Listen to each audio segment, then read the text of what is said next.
Someone should have got up 4:45 a.m.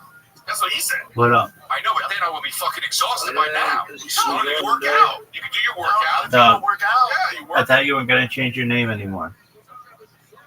I thought you weren't gonna change. Freedom of speech, man. It's got freedom of speech, man. Okay, I'll live with it. What's good, son? Sure. All right, how's your motion detector light going? Man, I shot it with a shotgun. Did you?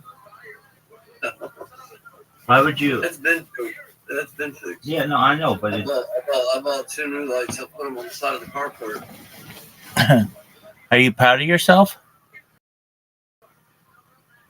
Not really. Why aren't you proud of yourself? I'll wait.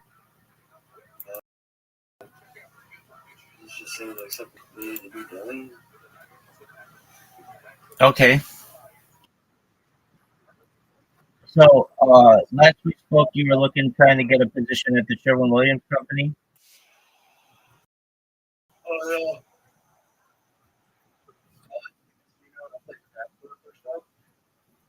Okay.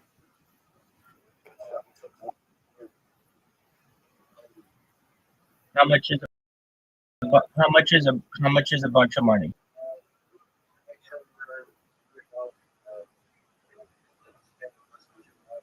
Can't beat that.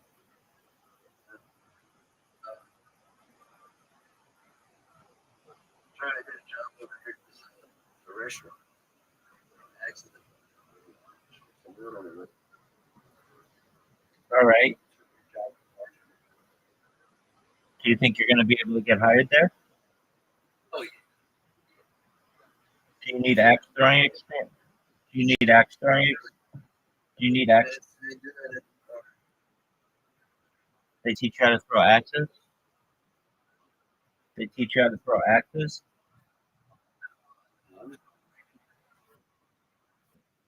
Have you ever thrown an axe?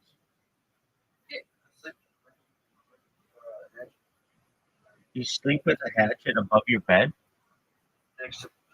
Why? All right. Who's your favorite Jonas brother? I'll wait. There you go, my man. That's what I'm talking about. Why is Nick your favorite Jonas brother?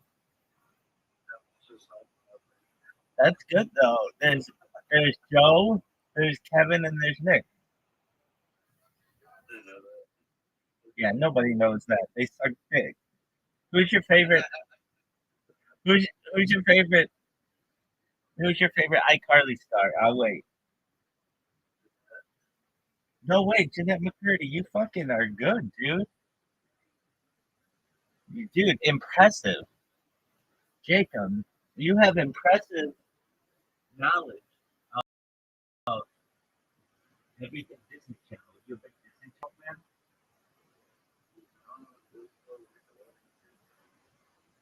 All right, but those shows were on Disney Channel. Oh, wait. No. They were on Nickelodeon. Yeah, you're right. You're right, dog. You're 100% right. You're 1,000% right. All right, what's your thoughts on Miranda Cosgrove? Oh, wait. Yeah, all day long. What are your thoughts on Victoria Justice? You just see.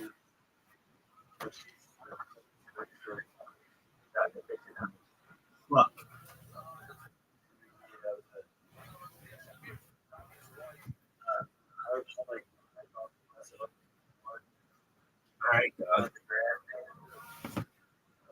All right. So, in terms of Zoe 101,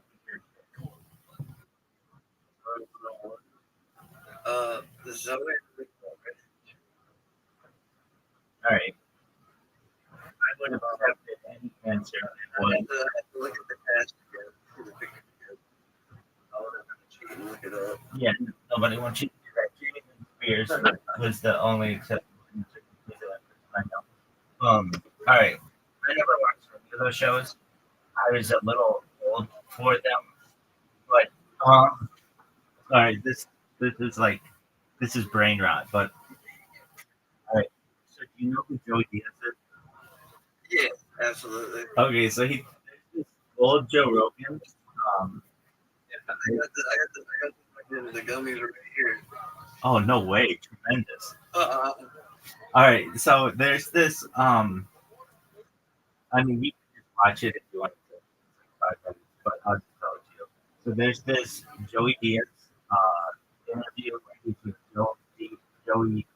Joe Rogan and Bert Kreischer and some other people, and Joey Diaz started telling the story, and he's like, "This one day, I was at kickball, and Lucy Snorbush was there, and they're like laughing, and they're like, that's not a real name, Joey."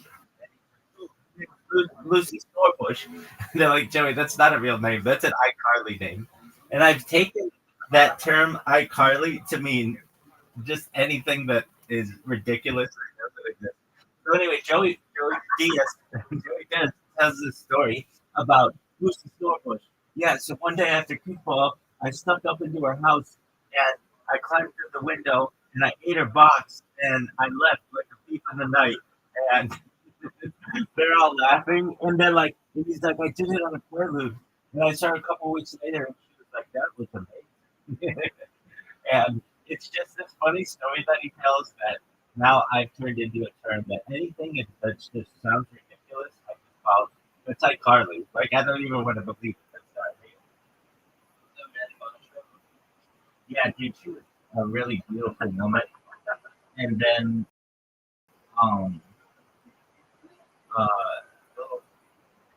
Recently, I'm not saying she's not still under all that a beautiful person, but she's got some internal issues.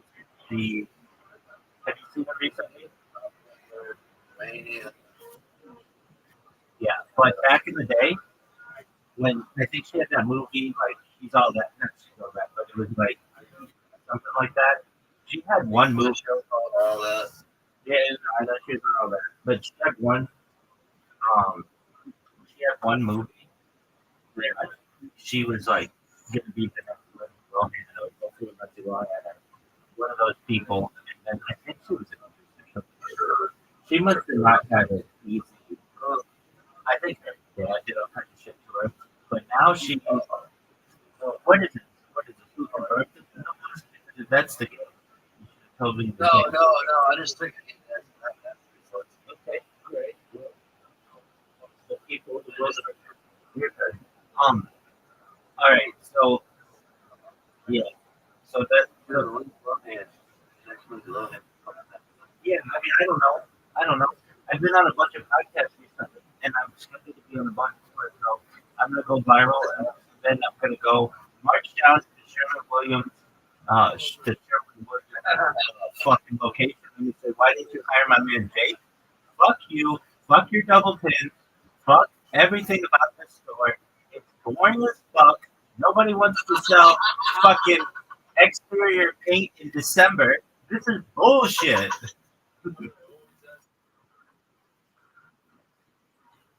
Yeah, dog.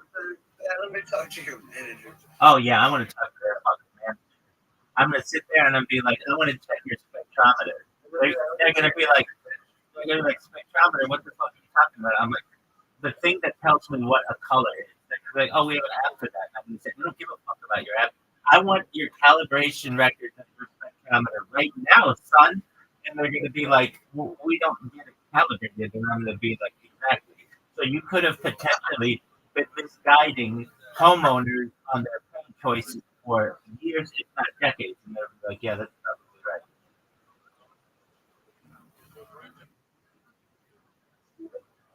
right.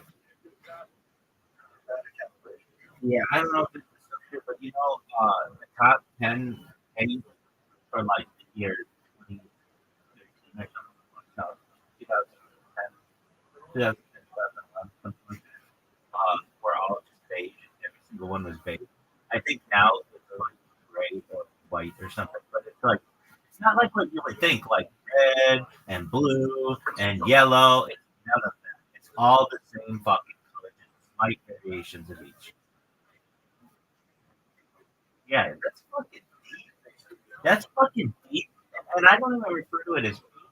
I refer to that shit as coatings, because that's what it is, baby. It's coatings.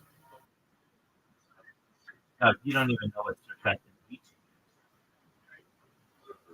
The fact that leaching is like when shit gets underneath the. Actually, I think that's like when like wood shit like how shit that emits from it's like underneath the coating. Yeah, I'm deep. I'm deep in coatings and chemicals and shit. Yeah. You know what the largest chemical company in the world is? BASF. Do you know what the largest coatings company in the world is?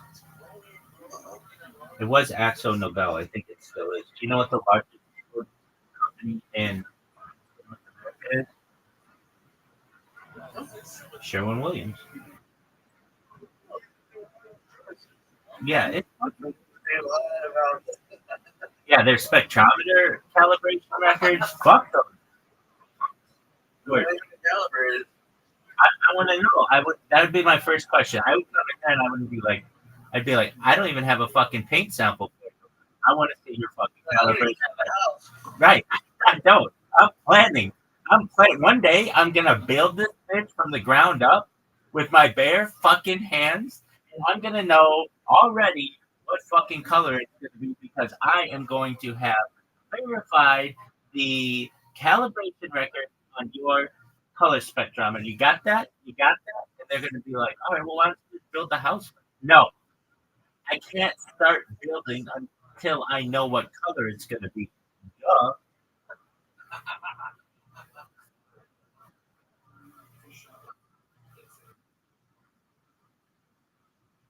Dog, you want to know some deep bullshit? Rumble Studio is not working, and everybody's pissed off about it. And when I say everybody, I mean myself. And I don't know if you go to down detector, it just had a big spike. It said Rumble appears to be down.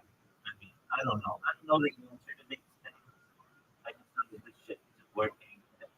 It's in major thing. And then I go to Twitter. Like, I wish a company when they had issues like this, they just put out like a tweet like, "Hey guys, we're working on it. Thanks for all the love over the course of the year." Weird dog.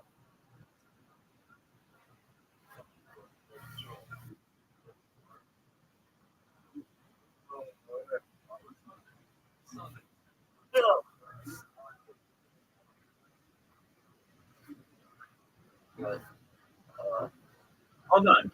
It's still my time to shine. So I've been on a bunch of podcasts. When I say a bunch, like I've been on like a total of 10, and here's the good side. I think whenever I'm on one, they ask me to be on another one. Sometimes they ask me to do a whole series. One guy asked me to do a series of 5 of them. Another guy asked me to do a series of 4 of them. I just did one on Monday. They asked me to do another one. I've got one schedule for 4 hours tomorrow. I think that just means that people are either doing exactly which the obvious, and then they think what I'm saying is cool. So this baller is fuck, dog. That's a win. Big time. So When I hit the lottery, and you should know, as well as everyone else in the world should know, that color spec color spectrum calibration records are at perhaps the top of my interest in the world, and the Sherwin-Williams company and wherever the fuck Jake lives better be aware that I'm on to them. And axe throwing bar better also know they better be on the way. Jake would because he's sleeping shit next to him for an unknown reason. And he has great desire to ensure the continued benefit of his ship like to the point where he's cardboard. How do you like that? Yo, dog, we gotta talk about something. About the fighting a kid. You know what that is? Though, don't follow bullshit shit online. But I know you're deep in the Joe Rogan verse. Do you know what guest has been on Rogan? It's more than any other guest.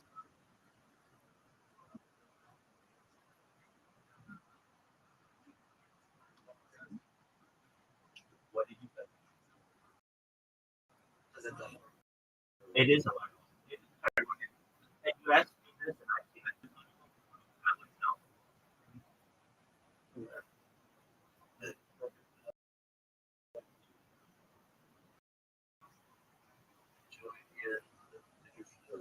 It's not.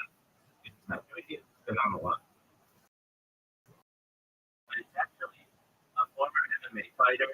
His Brendan Shaw. Do you know about referencing? Yeah. Okay. So you know who, and do you know who number two is?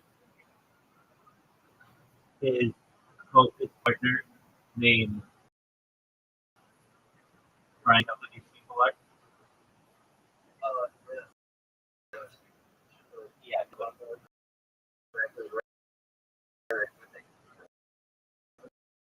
Oh, they're the worst.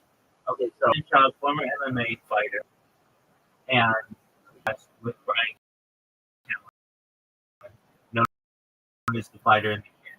It used to be really, really popular, and now it's about to die.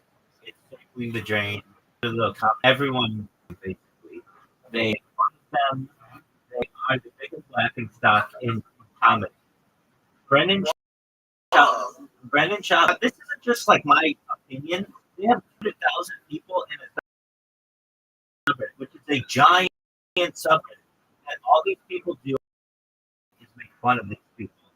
And additionally, there are statistics to back this up. You know, what statistics are there to say that someone's a bad?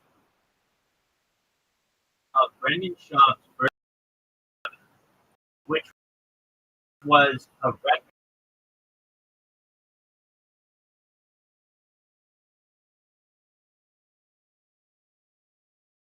for the lowest IMDb record. Is he straight up hates something so much within 24 minutes. What people did, and it caused Brendan Shaw to retire from comedy. And it's. I mean, I should have no. I Jake, this has become like Real Housewives of Beverly Hills for men because of all of the controversy that happened. Ryan Callen, the other co-host, is a good comedian. Well, he had 4 rape accusations during the meeting, which basically derailed his entire career. I mean, and this isn't just like a random person online saying this person is such a this is the Los Angeles Times that came out and said 3 accusations against him in the Los Angeles Times. So that's a lot. Plus, he got caught cheating. He got caught cheating on his wife with a bunch of women, and he lost his house and all kinds of other shit. Now, you're like, I kind of feel sorry for him. No, he's the son of an international banker, and he's going to make huge money. And he doesn't have that money, and he's struggling.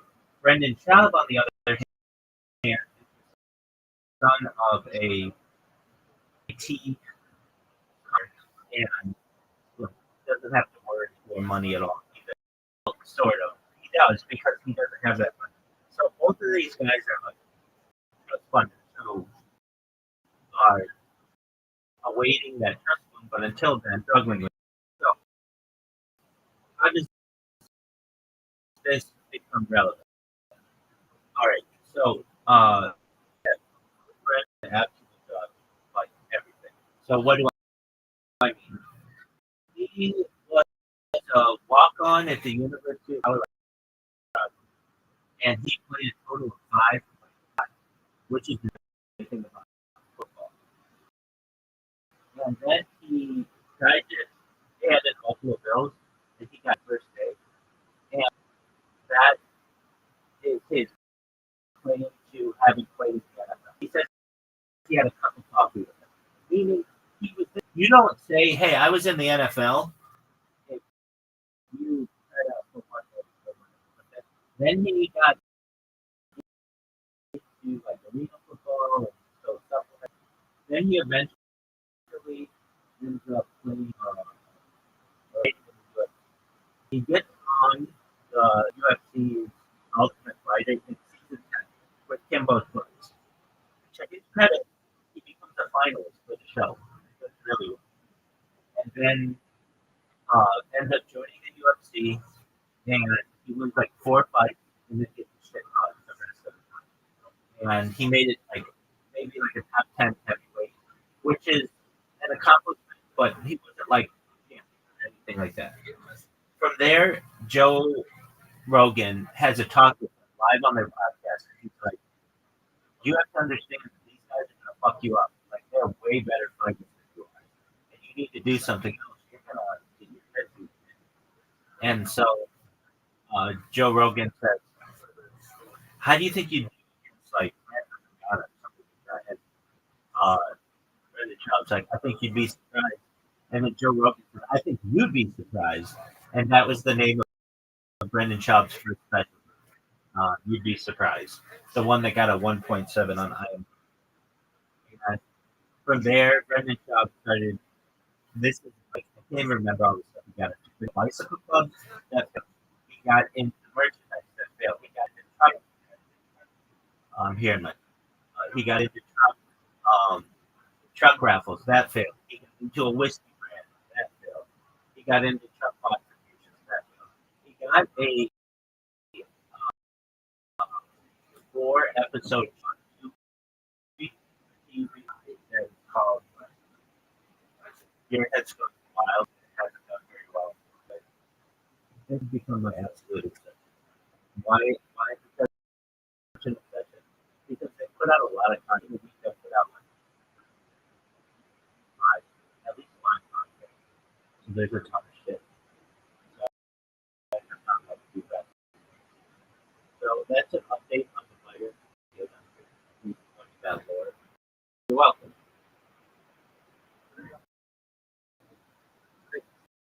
Absolutely.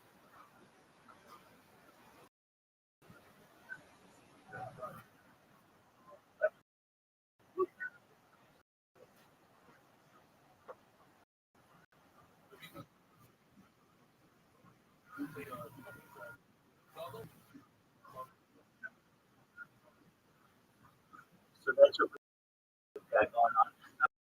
But you, what do you do?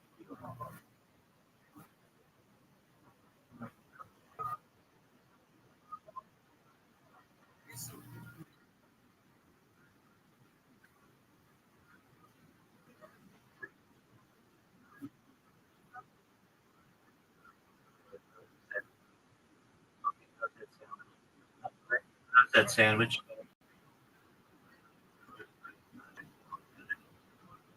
Okay. Are you proud of yourself? All right. Yeah.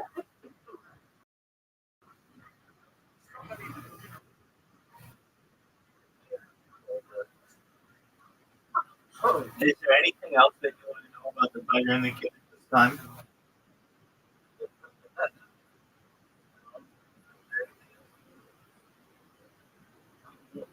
Oh yeah, it's deep. So Brendan Schaub, he got caught. Um, he got caught. Um, oh, okay. I found something original. Okay, so he got. Okay, so this is so. You know who Bobby is? He's like a comedian. He does bad podcasts. Yeah, you know him, right? Okay, great. So Bobby Lee is like generally considered like one of the nicest people in Hollywood, and um, was um, was how this happened. Bobby Lee has this co-host slash girlfriend. I think that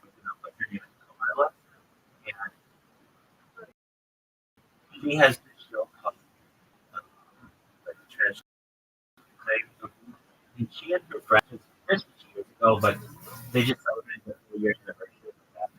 They were giggling about just girls, and they were saying, yeah, this one comedian, we won't say his name, but here's like a clue, he's not funny, and everybody knows. He like asked me, asked one of my friends, she was there, like, the friend, like, he asked me to walk me to his truck, and and she's like, what, so I could blow you? So I can suck your unfunny dick? Like, why did you want to be around that? So, they they were basically like just giggling. Well, the people on the Bible subreddit found out that this was probably um, this was probably Brendan Schaub, and they became like Brendan Schaub says to Ryan Callaghan, "Oh, Bobby, we're gonna say you need to get your girl under control because um, she's ruining our reputation." And so they get Bobby Lee. They like connected Bobby Lee. They're like, Bobby, what the fuck is up with your girl? She's like ruining reputation. Like that's not good. And Bobby Lee's like, dude, I don't know what you guys are talking about, but you should understand that like they never said who it was on their tweet, so you don't really necessarily know.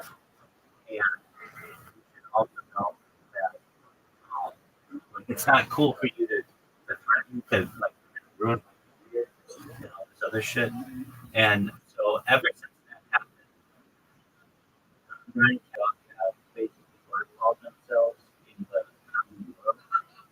Nobody wants to hang out with them. Nobody wants to have anything to do with them. Not just because of the rape allegations, but because these guys like basically said they're echoing for something like look at Joe Rogan and like in one post and they're like, dude, you're not control Joe Rogan, like you're just like fucking loser friends, like get over yourself. And they basically in a lot of ways like ruined a lot of the relationships that they had in the comedy world. And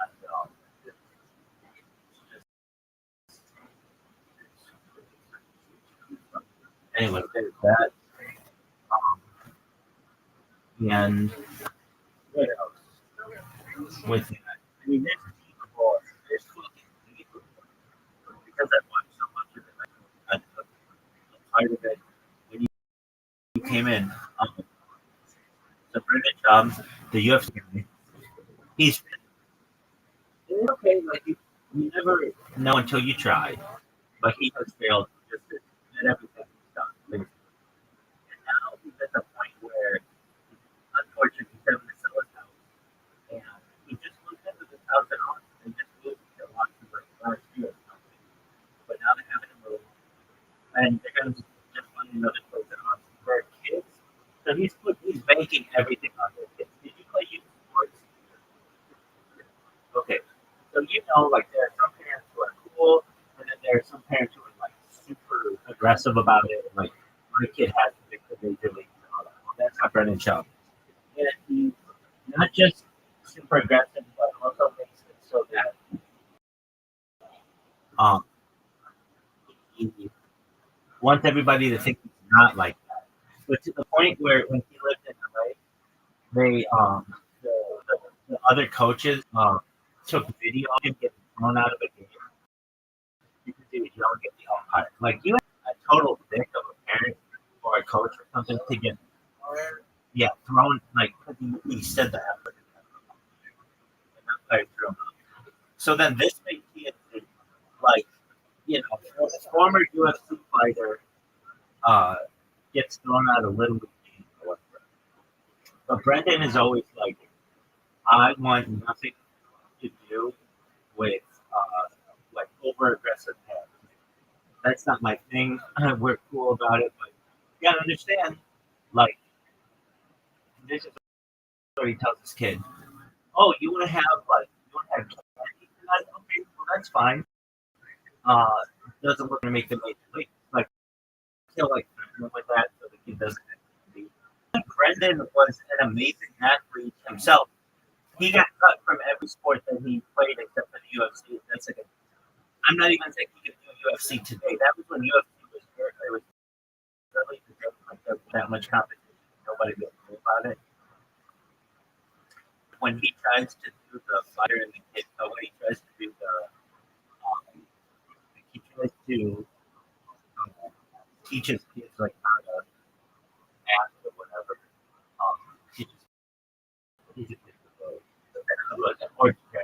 He doesn't have anything to talk about because he's no longer a stand-up comedian. It's like he's a stand-up comedian anymore. It's not he was like he's been on the Joe Rogan experience like 92 times. Jake, I had ever been on the Joe Rogan once. I'm viral. 92 times, like I'm a fucking icon of Americana at that point. But most people don't know who he is because he is very smart and he does this thing where he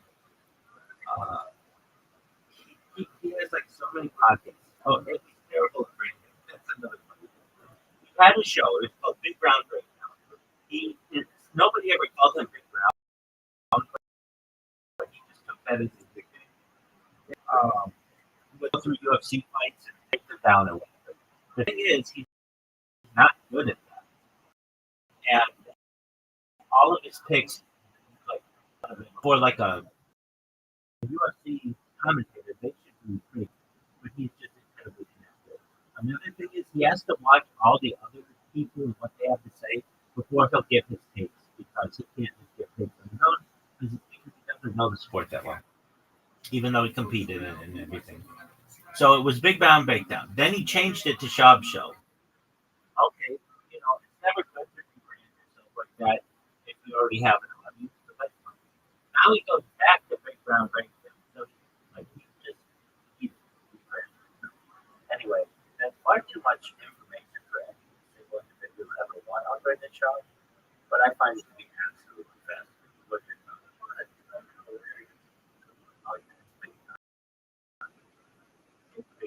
And his co-partner or whatever on the fighting. This is so funny. The fighter in the really nice studios, like state of the art studios in Calabasas, which is just and it's where the Kardashians are like state of the art. Everything's really great. I think that the studios were owned by Howie Mandel or whatever. So Brennan breaks the lease up to Austin. And Brennan is in 4 different, I think, maybe. And one of them is because he broke this lease. He broke the lease, no other holder will take him as a tenant. So he has to do the show from like a store, like a little bit nicer than like a store space, like like a kind of space. It's not made for podcast. It's basically a big garage. And so for 1 year they did this podcast in this storage space, and there were all kinds of issues. There was an echo, there was an air conditioner, there was a tree, and the lights were going. So it's like they had 4 big issues that would occur in this podcast. So once that lease went up, they had the opportunity to go anywhere else they wanted. They just went to a smaller unit in the same building. So they just started building out their studios there. And the issue with this one is the air conditioner is even louder there. And this one has windows. And these two fools, instead of facing the windows so that the light is on their face, when they first did the podcast, they did it with the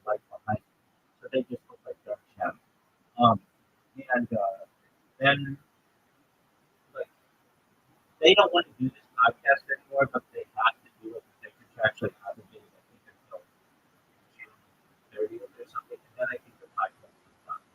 But it's not like this podcast has been going for 14 years. That is a long epic time for a podcast. Any of any length.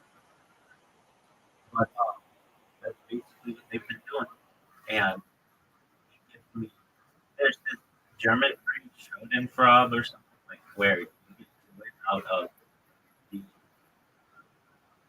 sadness of others. And I actually don't want I'd like them to have immense and then rise like a phoenix, like and be really good and have his kid to be really successful and everything.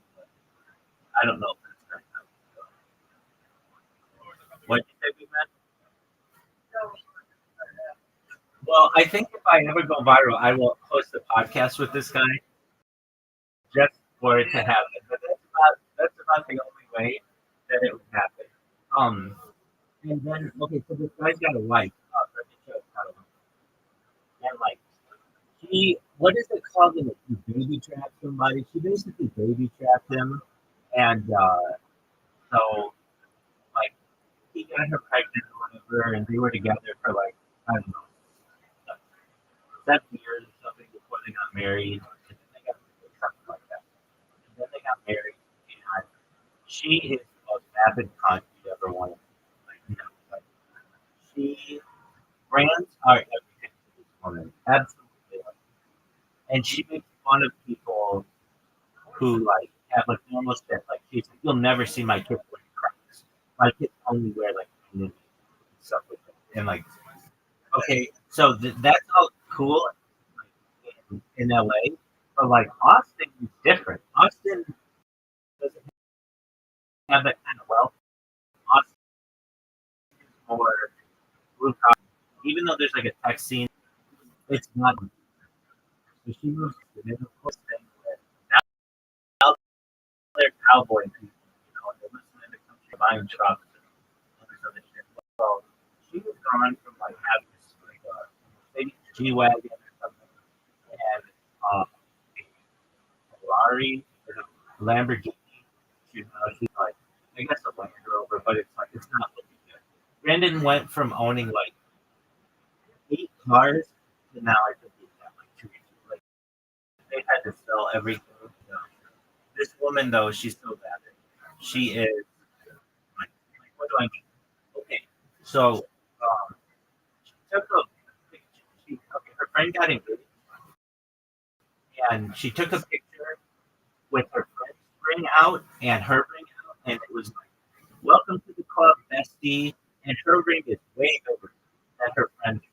And this got caught. This caught the attention of like all kinds of media outlets. Like, who is this stupid bitch who would like put their friend just got married? And it was like, that's fucking.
let this kid out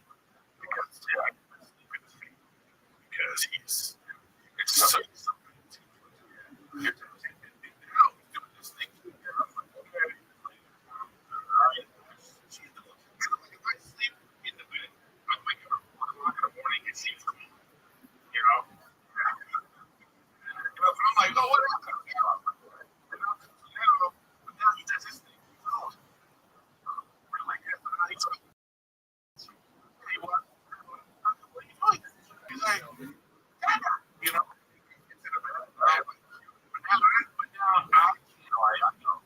Because I have to sleep on my side sleeper.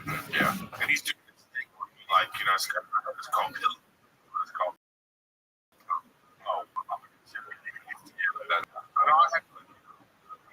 it's a word you can play. The other night he was like, I just said, no, sleep on it, you're fine. And then he's like, sitting up crying, and I'm like, oh my God, we have to do something about this. But you know what? I always feel like this kind of stuff's going to work itself out in 15. So, I mean, 35.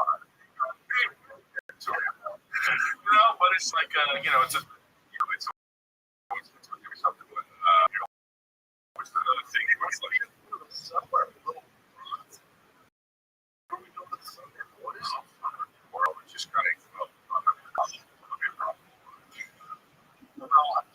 I keep working hard and I'm going to get great exam and I'm going to this summer.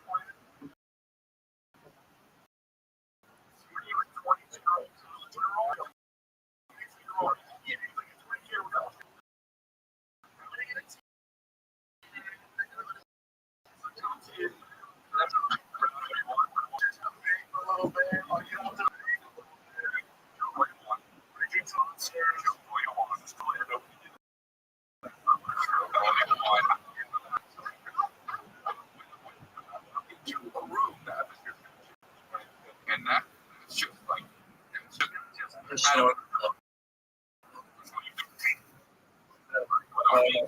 It is for you.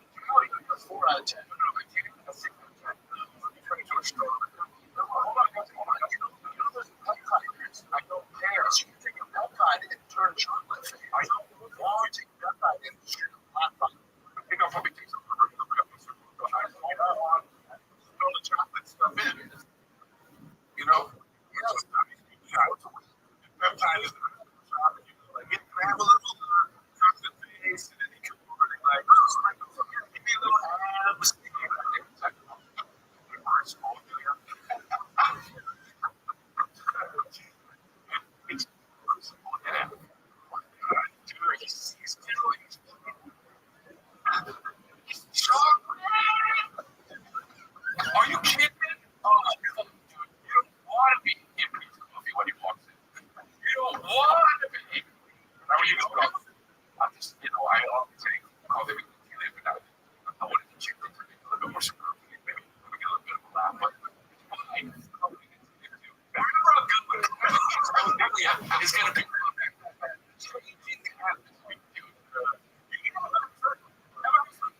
I'm changing the mood. Where you live in that area, where you live, have you gone to like every restaurant in that area?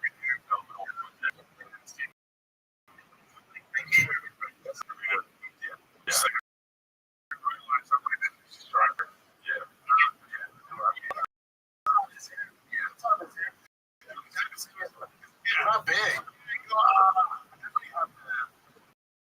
That's what you have to do.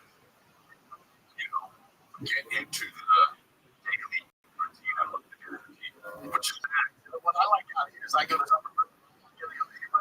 same thing. Go. Next trip club is what time?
I mean, I think you know that. He's not like that. He's here we go. That's the princess.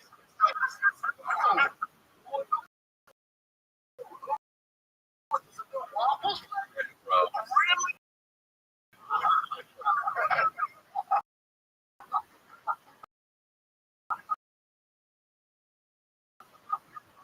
It's fun. There's a new waffle.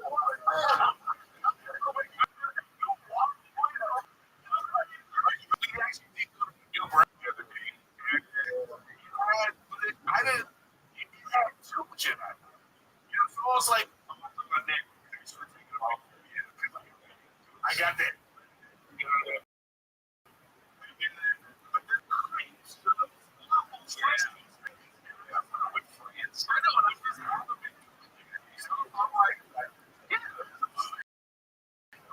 know.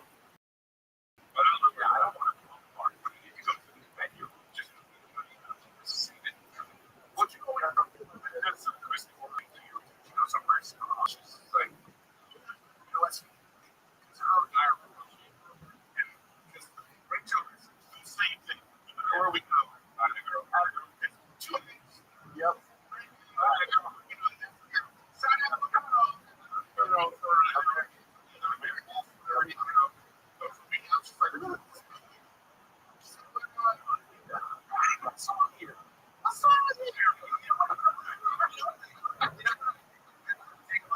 It's just click with it. Even if they all have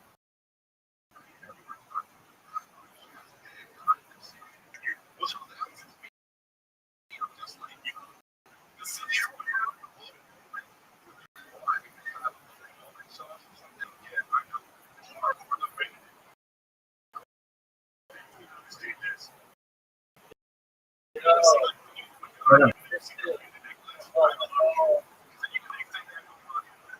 it's never one song.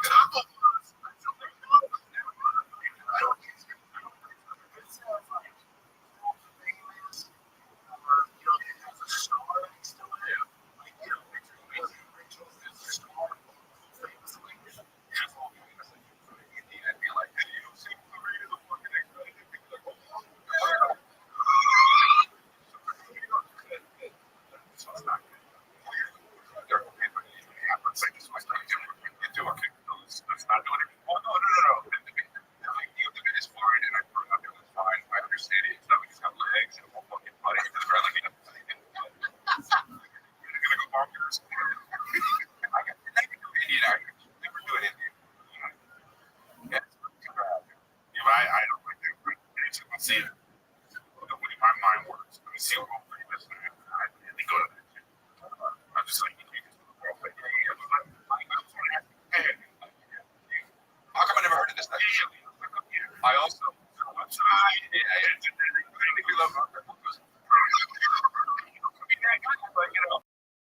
I think we're all I look at them and say, all right, I'm ready.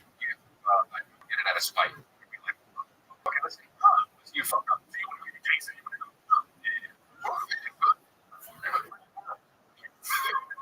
Was there a competition? Yeah. Was there like, who were you?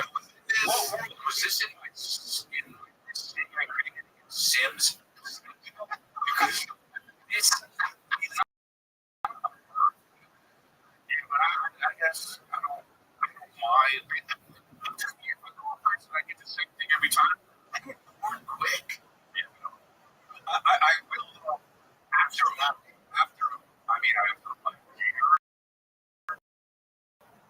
maybe after years I'm already there. Things like I like to try. That's where I get this stuff. It's like they can do the things, but I'm sure you're going to try this. You know, there's all this kind of stuff I'm making. I'm like I used to do that. It's like I like to try things like I go to a restaurant and they go, it's such a good one.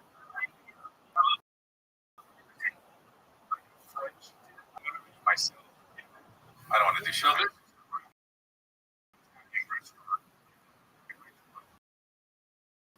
Cheap. Roast beef.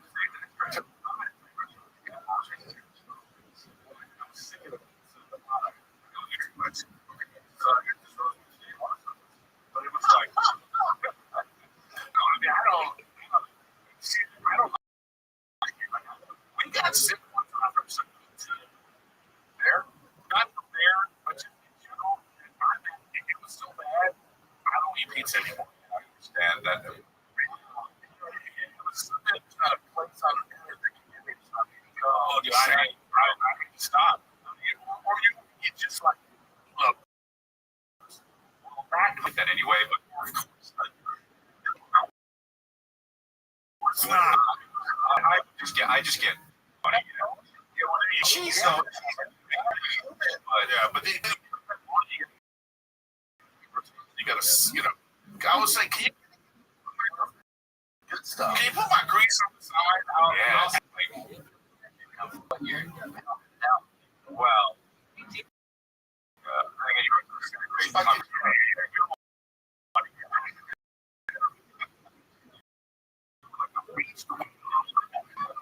Surrounded by Taco Bell debris. Taco Bell trap around like somebody.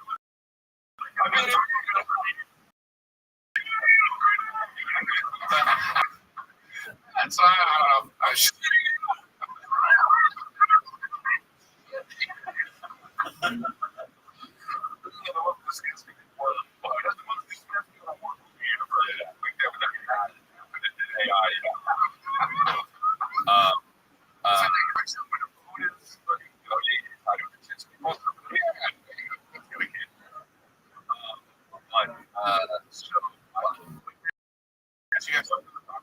What's the first movie you took about? I went to Hubert. It was that super pet with Kevin Hart and Keanu Reeves doing the voices. Oh, yeah. Kevin Hart. I mean, the way Kevin Hart, the other guy is Keanu Reeves. So they're like,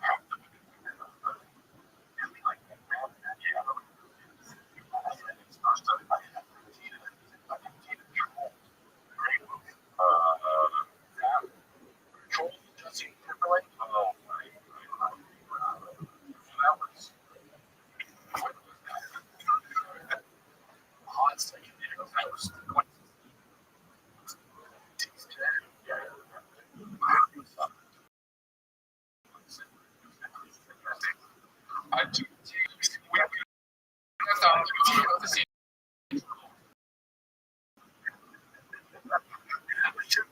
Black.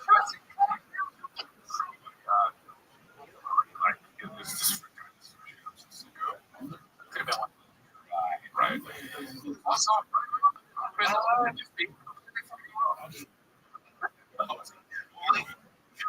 right now.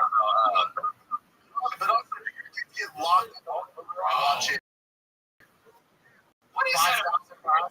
You're just like, just watching over and over. Just take Boston, switch nights for an hour. Like, there's super jackass right now. I'm like, you gotta pick something else. Tweets, right? You have to pick something else. I'm not just closer to this dinosaur shit on him.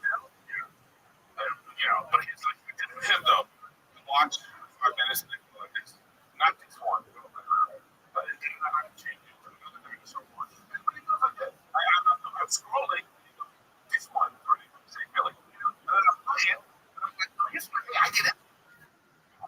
I'm like, oh, not this one. I'm like, oh my god.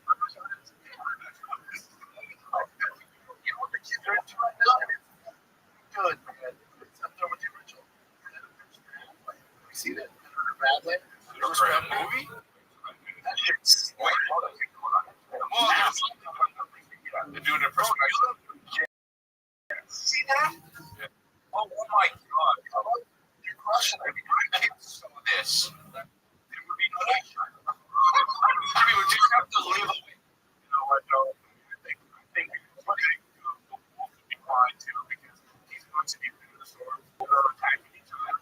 So Wolf would be fine. But they start getting late. I was telling you, I also grew up on this city. My mom let me watch. I was like 4. No. It's great. You're killing it.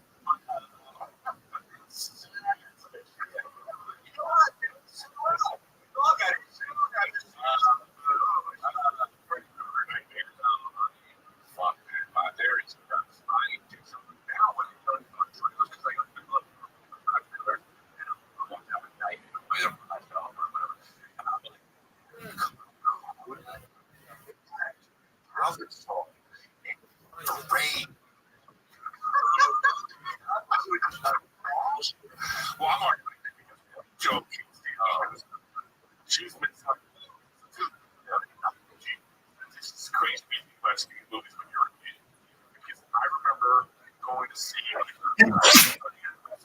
saw a double feature one time. It was all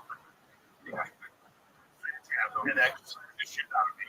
Okay? And another one was, I remember my babysitter neighbor. I went with her and helped her with some other things. We went to go see all the that's crazy.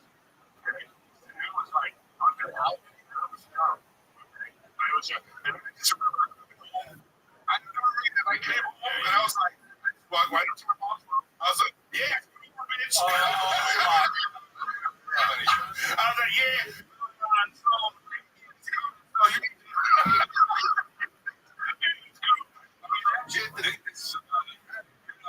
We're not negotiating this. One time, T-Boss got scared as we were watching. I think it was what's the Barry Street. Yeah, I saw them clown, but I didn't know they were watching it. I came down and stairs, and that's terrible. Of the genres of horror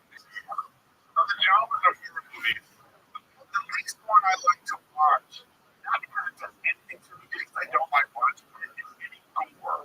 Exactly. Honestly, I don't care about it. I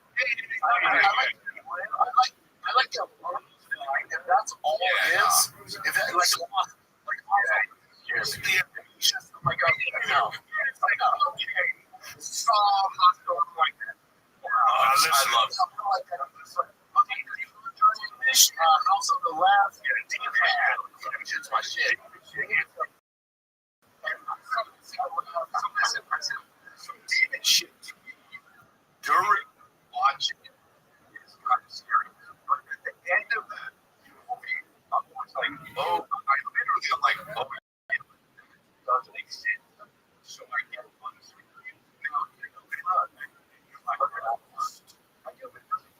I'm like, it's not scary, bro. But I'm saying at the end, you're like, I understand, but that's it. It's somewhat based in reality. That's what they make fear of a horror. I'm pretty sure I remember my so it's like that. It's like, and when they got the scariest thing I ever was probably Twitter with because remember they were like the meeting just came out. What is it? They were like, no, it's not. But you're like, nobody was like, yeah. I remember people out there working. I know it like MTV Awards or like in the career. I know, but I was not standing against that one. What do you mean this is like this ever?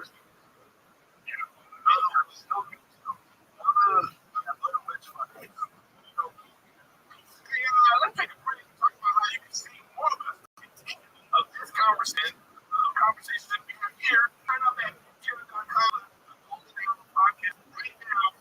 2 extra episodes of Golden Hour. Plus, on the release and free versions of our regular weekly. So, that's patreon.com/the Golden Hour podcast. First.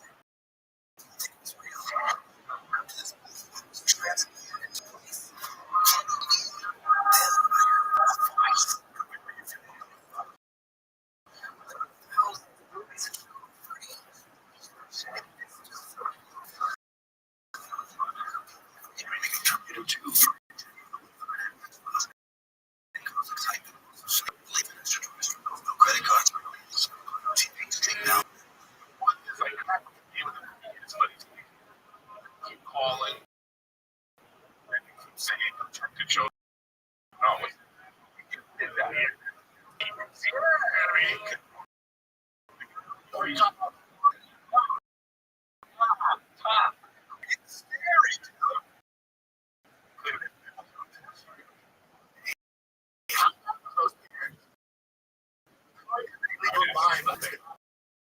The exact same fucking thing in episode 7.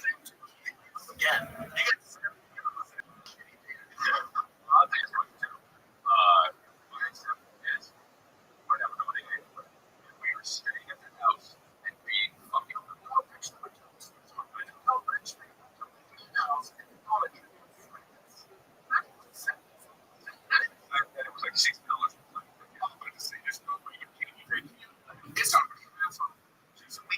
Well, I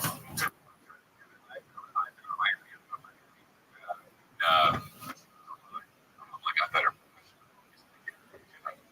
I know it's going to be great. One way. I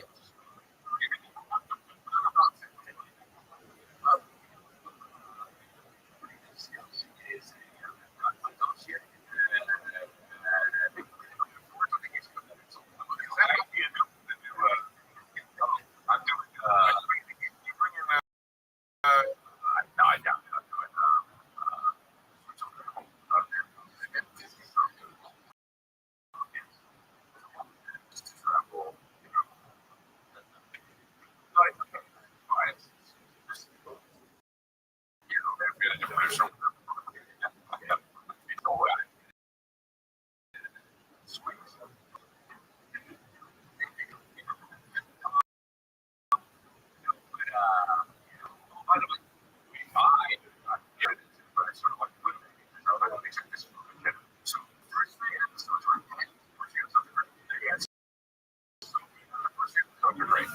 I didn't think it was interesting, right? Yeah, number 4, number 5. I don't know what you are. You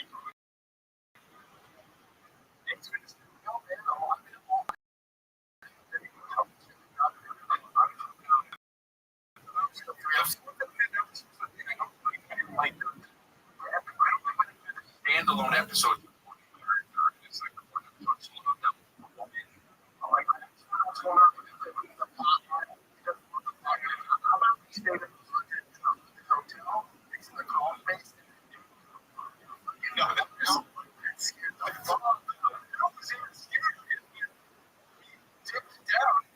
Show the rest of them. Just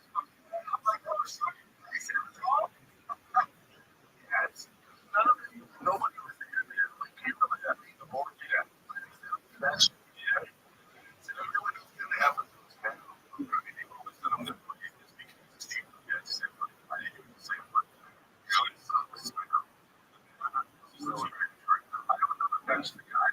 are doing that because but that guy, I like that guy. I like how it's that shit is fun. The show is a little for me, but I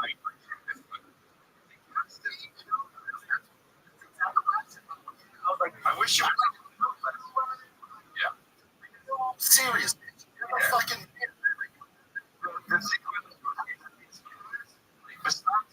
it's kind of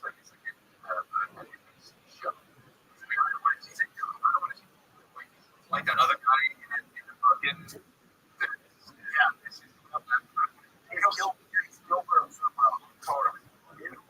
oh, that guy's great. You know, lady. When, absolutely. He's like, that's not what I'm talking about. Yeah. It's a series on that.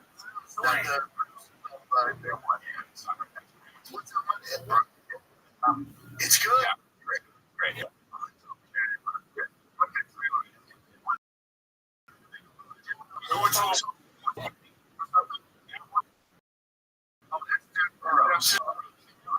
It's terrible. I want to get and I was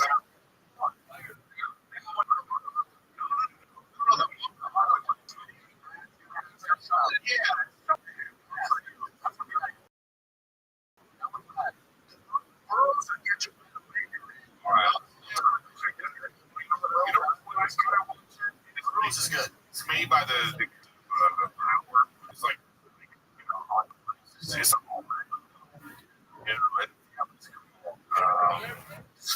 whatever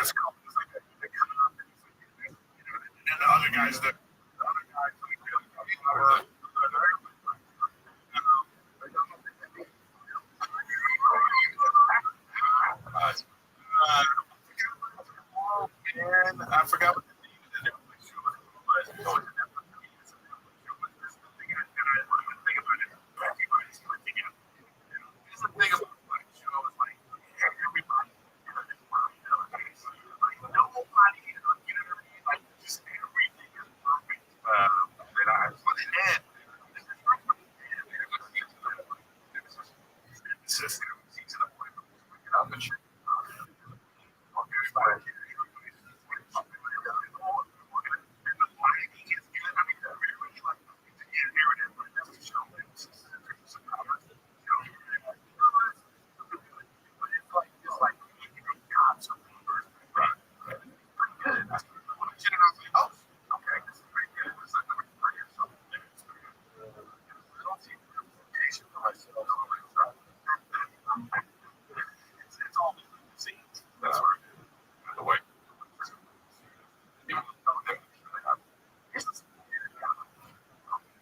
He yeah. Documentary. Don't go up. About Italy and the two kids claim that the dad touched less of them. There's no proof of it. But the three kids involved and the kids see the dad. He locked himself in the room and pulled up. The same thing to him. But let's go. Don't call me up. Don't call me up.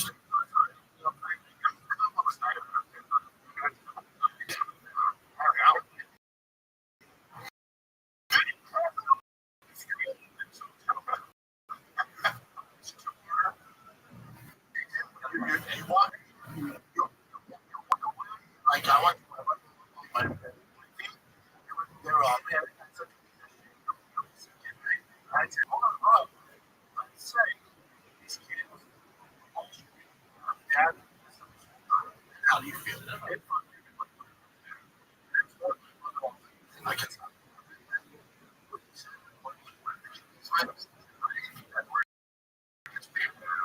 I mean, we did documentary about it. So one of these this documentary, like what they did.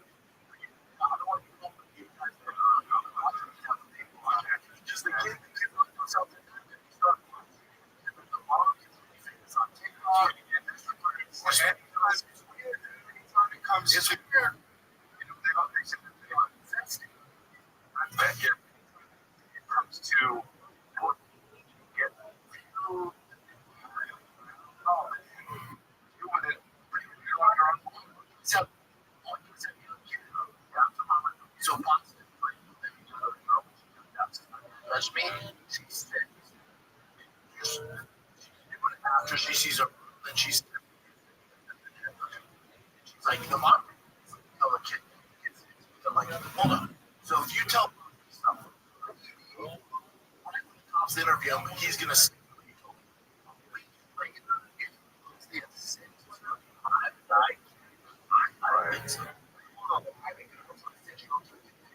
I think there's a point where you're gonna say, well, so and so told me to say that. Again, I'm always that's I understand. So it's like, how did it?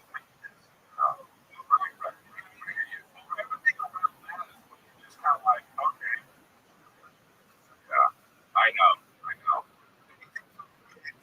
Because it's like, there's, you know, I took my time right now.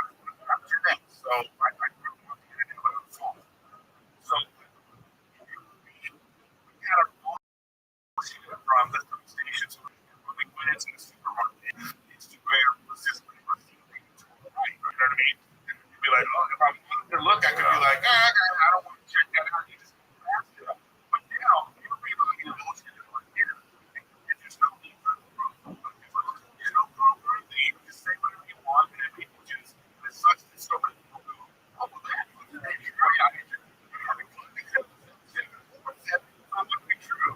Going from me, on the other side of it, it's just like, it's like this is not, this is complete.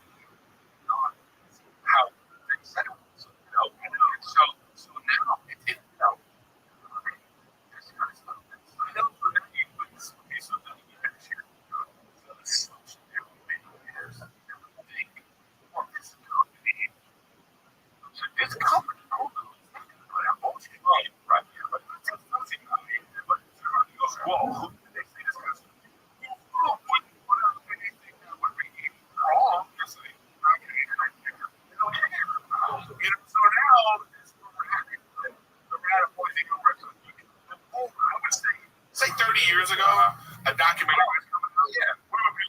Oh, wow. So there was, what do you call it? There was, it's gotten worse. Being a journalist used to be something that, you didn't even necessarily know. It wasn't something, it wasn't something like people do. Yo, what up? Yo, that was not good. That is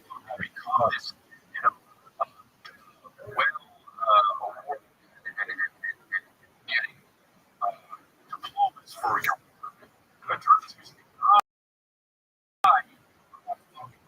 street, and he was on the phone. You know what I'm saying? And now it's not.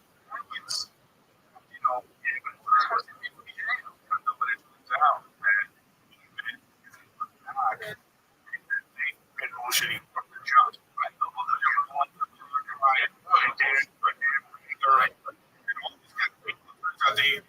political legit.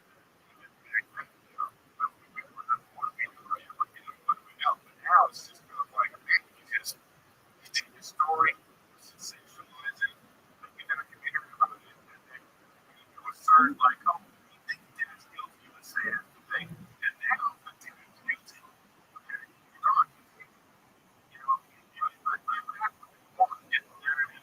Dude, I talked about being over it. He's like, oh, and then he's a great boy. So that's admirable. So, it's like, it's just no integrity. I think when you become like that, they're so rich. They're like, it's more than just lost. Well, it's not even that. You can make a thing to say. They're just saying, oh, we're just filming what this person is saying. They're not saying it. But it wasn't that. Speaking of stuff people are saying, isn't it crazy how Chelsea Handler is coming out? Like, she something. I don't know. Oh, she came out after the Rothschild something about Donna. She's like, she does this racist and was racist and they say other stuff about them. And it's like, I'm like, they almost have to like, when you do a roast now, they just make everybody start like some sort of nitty or something. They're like, okay, if you agree to do this, you agree that like this is what happens, and then you're gonna move on after what it is. You're gonna make an agreement, like you're gonna talk about this for a year or something, because then no one's gonna care in a year, right? But like to come out of the Dilla roast and then to come out of it and be like, well, she was great. I saw that. That was that's a great response. It's just crazy. What a moment we're pulling for her. Oh, by the way, I'll be at the football stadium. Yeah. I thought that was great. That's great. Because I think that he diffused it in a great way because ultimately nobody cares. Right. Dude, what's it called? Andy Haynes. You know Andy? Andy Haynes, the comedian. He put out this video, dude. It made me laugh. If you look him up on Instagram, it was like he was talking about how fans of the hold on. It's very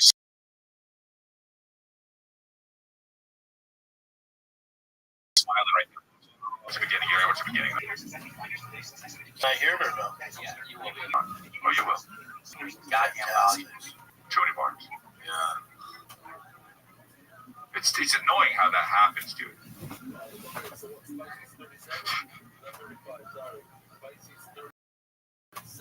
Make it so it starts. That's fucking idiots. I can't hear it. You guys just tell me what he's saying. Dude. I'm dying of cancer.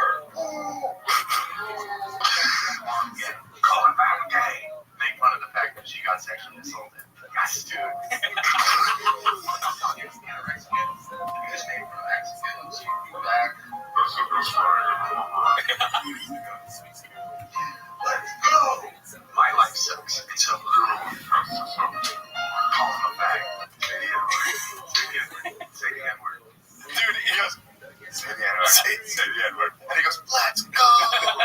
shit makes me laugh, bro. Yes, I think that all this kind of stuff though is gonna. I mean, dude, it's gonna kill the roast. It's gonna kill it. what do you mean? At a certain, Yeah, I think the roasts have had their time. at a certain point, but I think that. But what was great about the roast is it brings back this like it's anti-cancel culture. But you can't you can't after the roast now make it cancel culture because that's what all this stuff is. No, I mean, look. I think it sucks. I agree when you go on a roast. It's like, dude, this is still. I get it, but it's still in the vein of like. I understand. You know what I mean? It was so.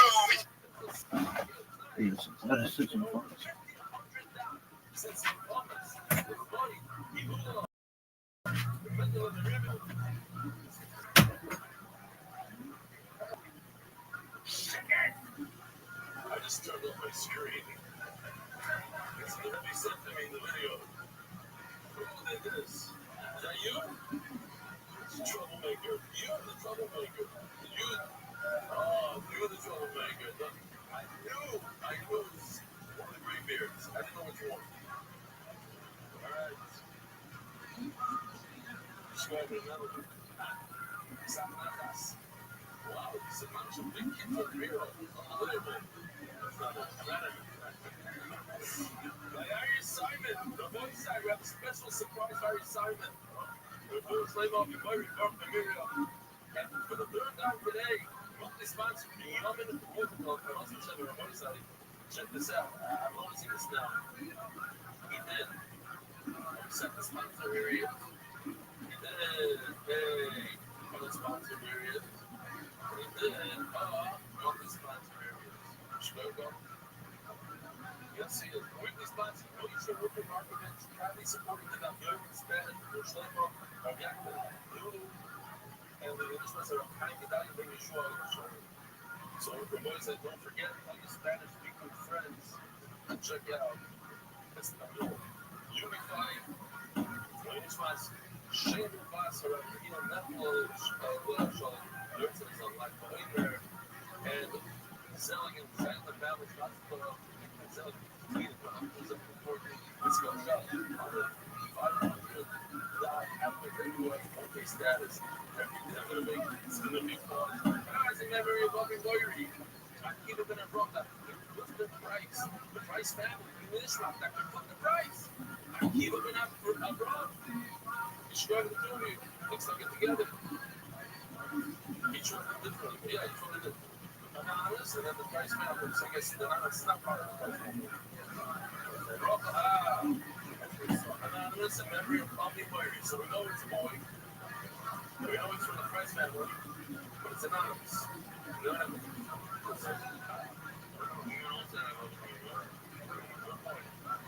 Wow. Remember that. That one. The price family. We just not that the price that we went on wrong. Rock for green. Leave third. The English mask. Up the schlimmer. Being strong. Jumps down in the needle. Everywhere. First we have a contribution raw.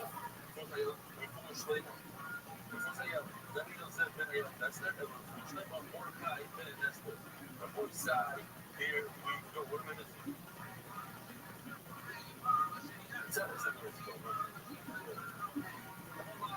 Similarly, we're like a little bit below half there. Now the middle is very short. Like a little more grace, but it's simply get more of fun. And it's not like we're told that the development they got put to feed out the guy. They got over Yaakov Agidi, over to the lake, sugar, or it's a great start. 2 lines. It says, Rabbi Gamliel was given an ignorant. He was a boat. He had a whole socket by not eating. The stream the other person. And we said, come in, Elvis, it's for Elvis. So, that thing is. There's a seat over here. You're not going to make a big.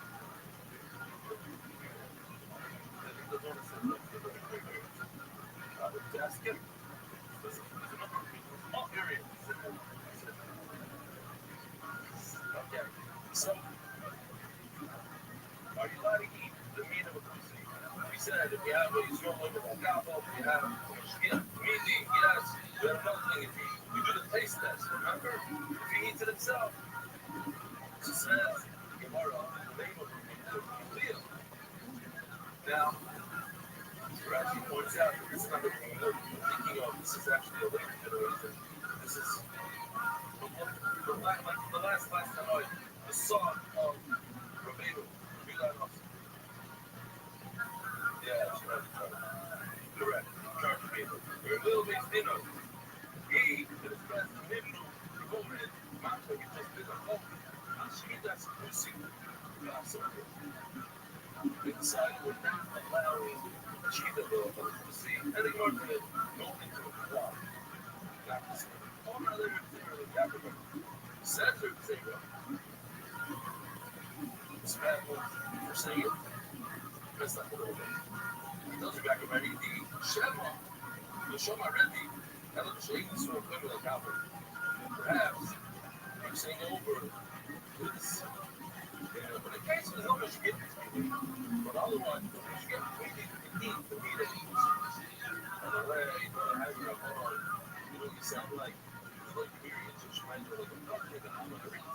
It's not even a lot of work, but you never learn anything. Shane is so lucky like I'm up there, everybody. You know, Lucy doesn't care about the evils in the show. We learn the concept very literal. That we go from slow as a walking plant, trimming up. It has nothing to do with trimming up with halachas and murder. And therefore, you don't have to give maybe 100% it's on that whole thing.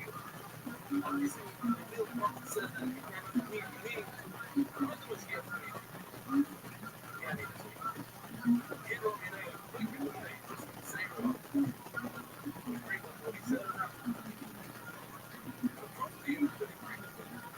You realize that he made a mistake.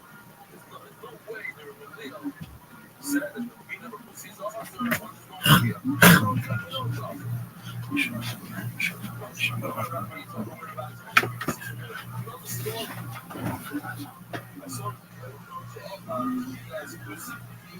He's liberal and he's I understand, but it's still funny. Yeah, but yes, look, I think I don't watch roasts. It's just, it's not your sensibility. Yeah, and but it is just people.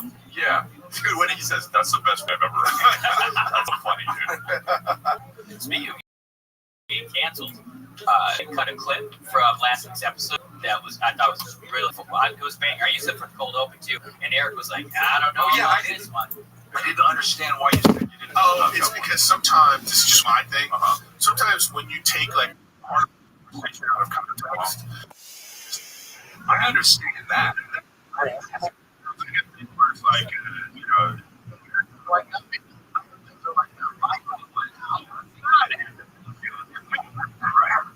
Right. I didn't understand. It's just, I get that. It's my own thing. But I was out with some Brandon or something. It's fine. I thought it was. Yeah, here we go. You were funny in it. Yeah, I forget what it was. Lady in it. Yeah. It was tame. Brenda has no idea. That was tame. Right.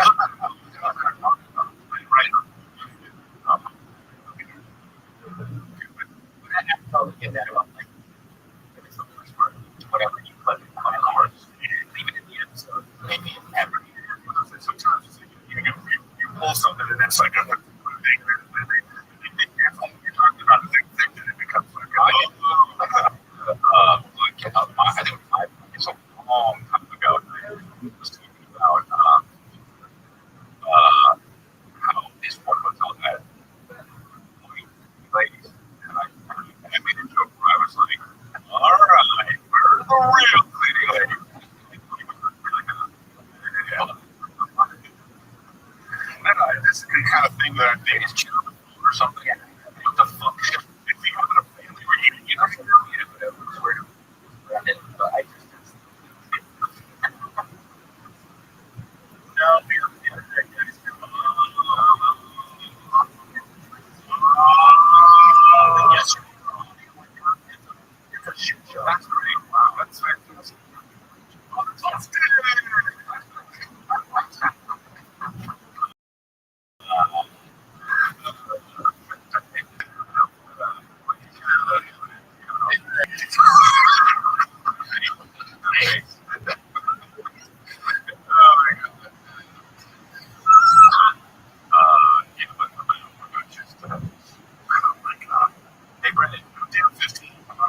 That's just.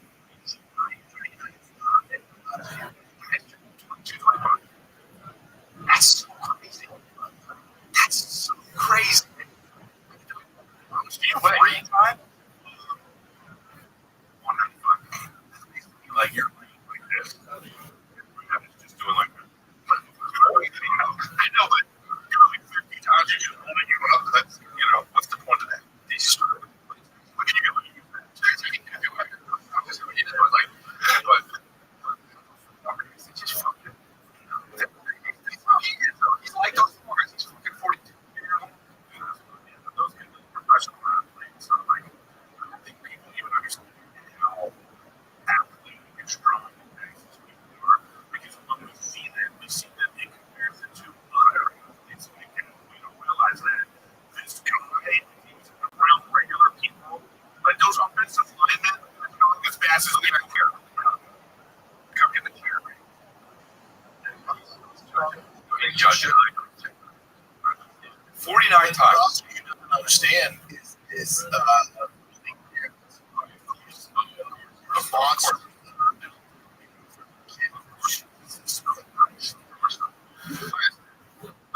Maybe somebody's in a parking lot, like something falls on someone. It's 75 times. But then they're like, 200 pounds. What the hell? So they're running it. It's like,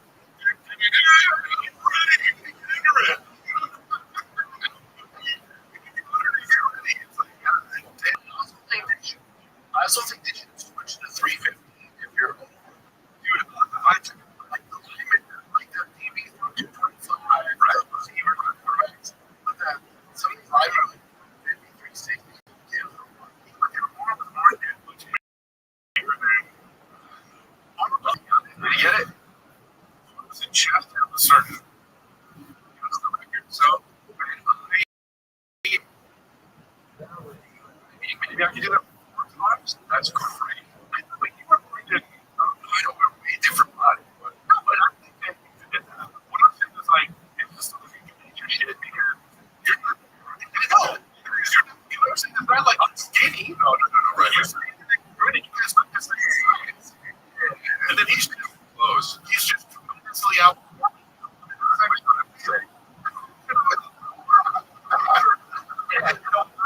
Honestly, if I'm honest,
they say like 1% of dudes can bench 225. Yeah. Just once. Just once. Which is mind blowing to me. Well, that's mind blowing to you. It's not mind blowing to me because that shit is fucking heavy. Yeah, and like I said, maybe I can do it 4 times, but I work out fucking. I've all my life. Yeah, well, a lot of guys are fucking 250, so they do it, but still, that's a lot. That's 90% of your brain. Oh, this is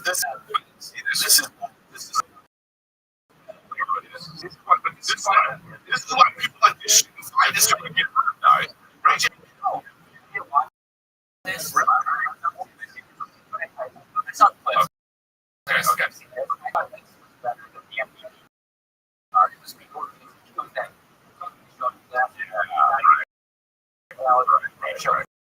Again, didn't know how to fight, doing everything.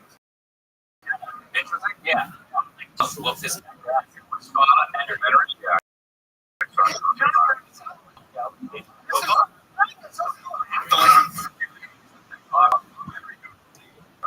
He's a guy, but terrible. Just watch. And after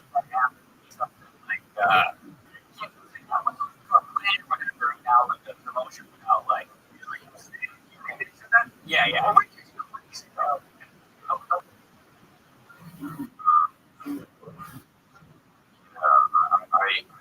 It's weird that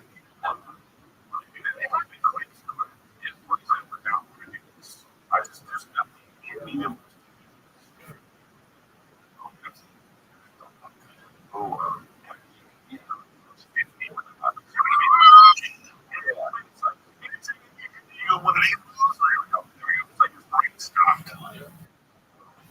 Let's see. Oh my. Oh wow. Him again. Fucking right here. Ding! What? Wake up in the morning.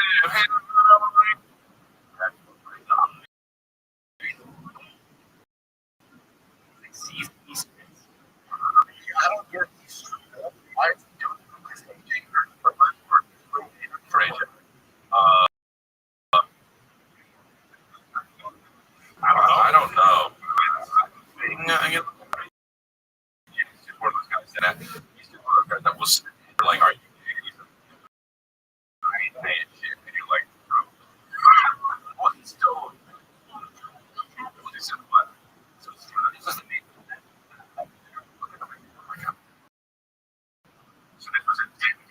I mean, only. Yeah, it would have been the MVP like have never done it rather than wine. Entertainment stuff. Yeah. Not MMA. But this is a real fight. you would have just in France. Right? Yeah. But In my yes. He wins right now. He's going to end it all. This was quick too. Yeah. And then Bob would say that this really stuff, if you don't want it to stop it. And we have to stop hilarious to do it. Especially with that, Roddy. It's interesting to see these two guys who are, you know, fine shape, but the difference between athletes that do this. It's crazy. Oh, it just doesn't look. Yeah, it's like one fight. Right. But these guys were a championship. When you were like, you could just feel the power being. They're not out of shape. You see, I'm not in shape, Chris. They both have tummies. What I'm saying is, this is where you notice that. You don't look like that. No. It just looks like they all look in like a company. And it's just like the Christmas tree, you know what I'm saying? And they're like, okay, this is what we're gonna do. We're gonna do the right fight. I'll take first.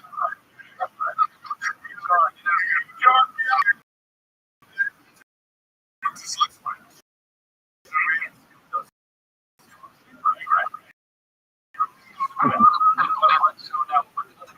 it, right? That Johnny, he was a player, right? Johnny Manziel's one of the best college athletes. These are small. Okay. LeBron James. It's fun. They triple make them still get well. Just delete everything. Those guys, it's terrible. Those guys are $1 million. Now that's what's sad. What? Okay. Look at it. But this would be like as if didn't represent the UFC. UFC talks about the UFC just at the highest level, and he wants to see that. It's something for it to be like if like some weird basketball. Or like a TikTok that's viral. Like, what's your name? Hey, like what? No. This is like me. You don't understand. It's like me. I said the first time I ever happened.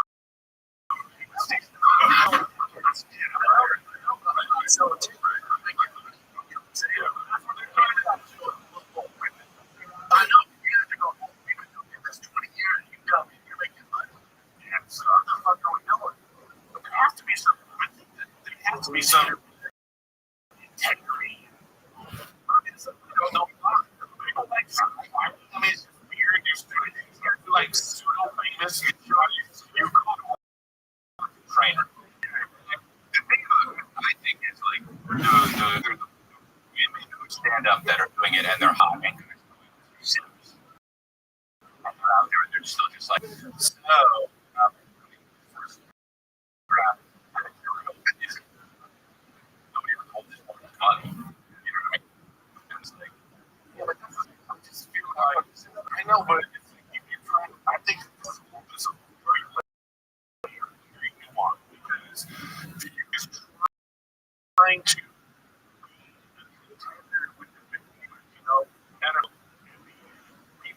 Sports and people go, this becomes an event. It's hard to do that when you have something like this that gets so much attention and it doesn't get territory. But Eric, point, Dana was at this event. It was the date nights. Matchmaker was at the event. Josh was at the event. It's at the event. So it's hard to it would be like if you're just talking about plug in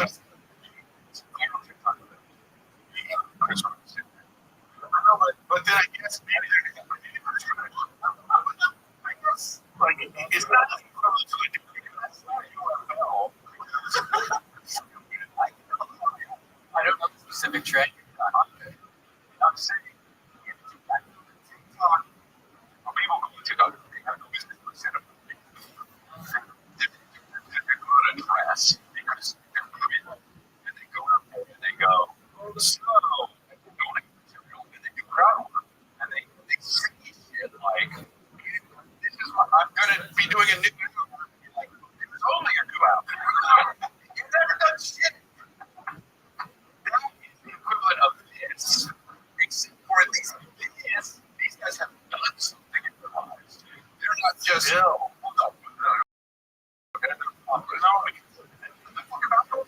But this is like when Diamond was doing stand up. Right. It's like Diamond doing a brave change. Press on. Take your way around.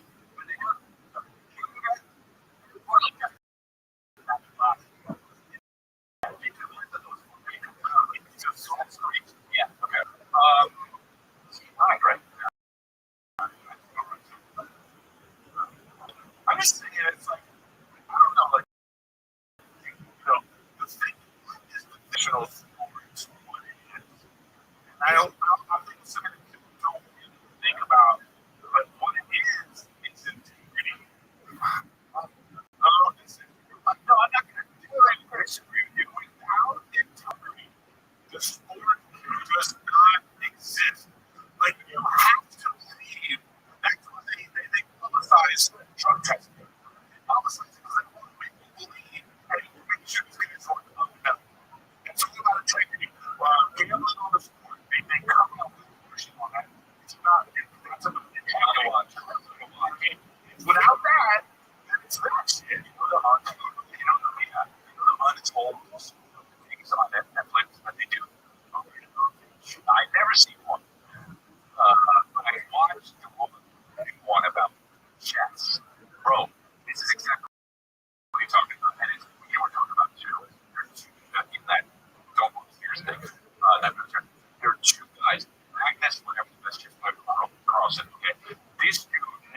says this kid comes through and beats him once. And Magnus Carlsen is like, he cheated. And everyone's like, how the fuck do you know? How do you cheat during chats?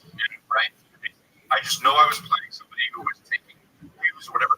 And then they go back into this kid. The kid's like, no, he's like, fuck, it's alive. He's young, you know? I don't like they go back and they found that on years ago. It was the fact that he was 16. So he's like, yeah, I cheated when I was 16. I didn't cheat. I'm there with the whole. And these girls are like, trust me, he's cheating. He is fraud or so everyone's like, he says he's cheating. This whole thing is like, wow. You don't know by the end, you're like, shit, you don't know that. You don't know if he's cheating. Scott, the kid was not cheating before. He's right. He was 12 to 16. You know, but here's the thing. It's a little different. And the question I have is chance. The question I have is, how can you cheat in chance? Well, geez, right to the actually, somebody can say, like, he's going to be and they were like, well, somebody's, he's communicating with you. And now this kid is without people being able to get a handle on these guys. Well, even worse is the internet exists. Yeah. Like, we're taking yeah. Like, how somebody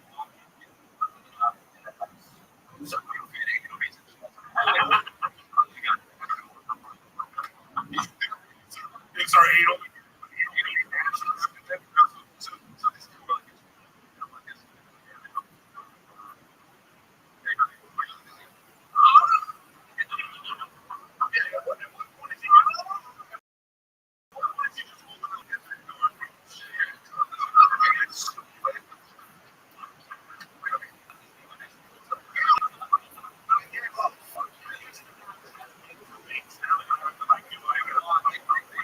Now where you have to like bend over and cough.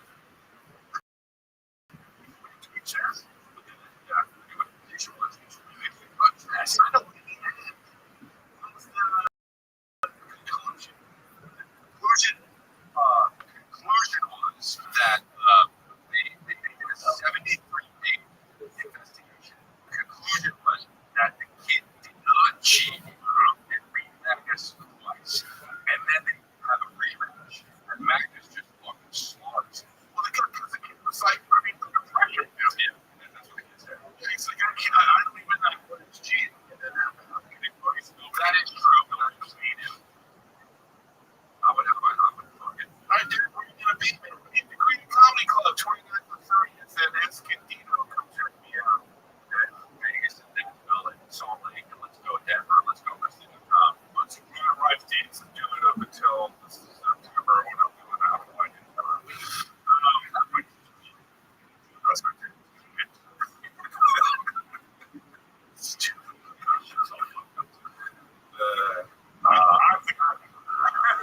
and it works just fine. I do what I do.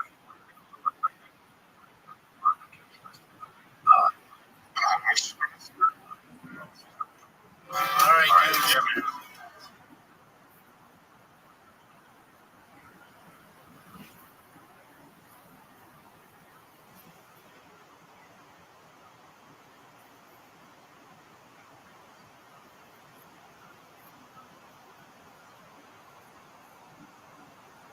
So I just woke up behind him. I'm in the improv bar, and I see a comic, and I haven't seen it in a while. He's going through some stuff. And I walk up to him, and I say, well, where you been there?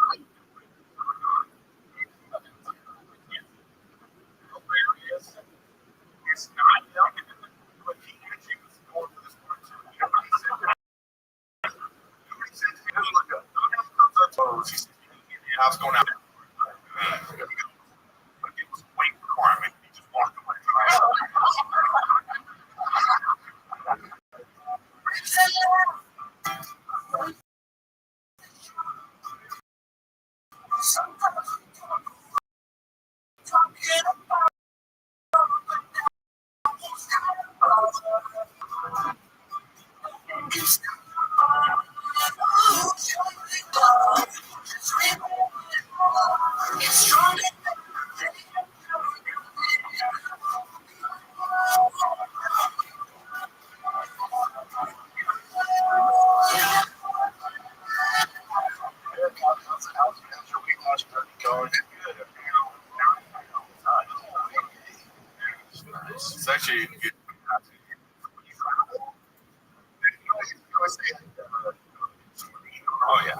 you know what? This man, like, I had this mantra. Discipline. You know, the hardest I was on the flight. So, you know, on a, coming first class, and, you know, New York, toward the ladies out, just out for people, just like, they go, should we take the breakfast? And I'm like, no. No. Yeah. Actually, about an 8-hour window. I wasn't in Atlanta, but it was because I'm on the East Coast. I want to change it. So I don't need to shit. You know what I'm saying? Atlanta is a strip club, but their wings are fucking fantastic. I was postmated wings. That was $200. Do it again. So I'm pretty close.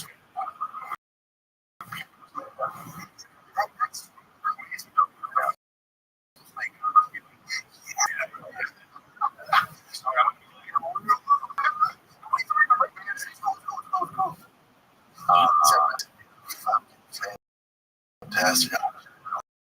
Right now. I'm not a wings guy. They're good. I get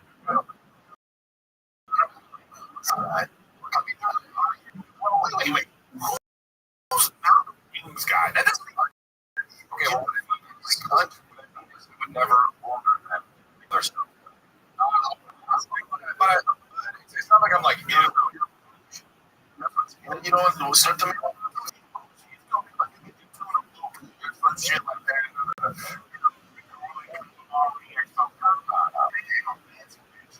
don't know, man. Maybe it's just like, dude, give me a party.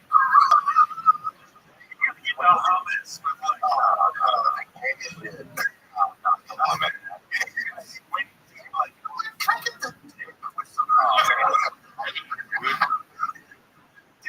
somebody that would be happy. Speaking of being happy, I'll be does have a show. City, Boise.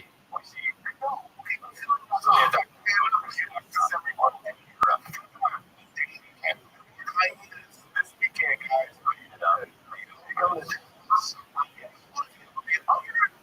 hear me.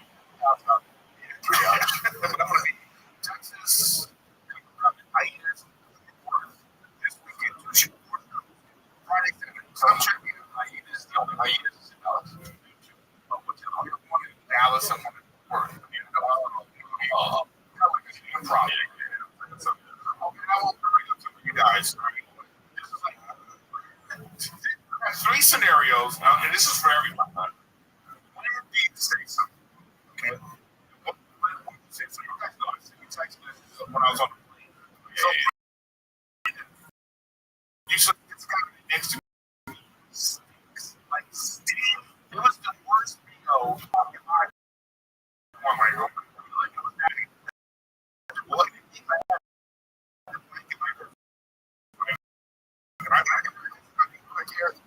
city was. We don't have to. One. What is this? Oh, this is okay. You say, you stink. What's he gonna do? Yeah. Fights in there like, kind of like. Well, first of all, it's kind of on the same way. You just kind of have to take that. What are you gonna do? What are you gonna do? You crank up that AC. Oh, there. Is that? At least the air is waiting. But what I'm saying is, on this scenario, I guess at the end of the flight, we want to go, next time, don't stay. Did he think like his body only? It's just, it's just like out of his pores. It might just be that's his thing. No, this guy didn't mean how it's kept in America. It was like, you know what, I gotta fly, let me just go. That's what happened. It felt good. No easy information. I wish I would have put the note from the flight attendant because you should have picked her.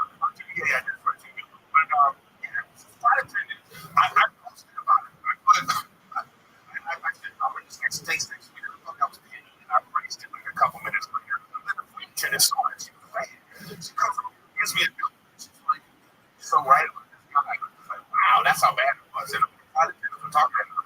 My question, just the whole point of bringing it up was like, wait, I don't even know. It's just like, Yeah, I would. You don't want to offend them. It's like, what? Like, I'm doing this for all these shits, but good thing you should be up money. But I'm also just have the I'll have them. I'm out of the flat trying to say something. Bitches. You know, I know if you I'm president too. I think it doesn't fix it. But like, you only want to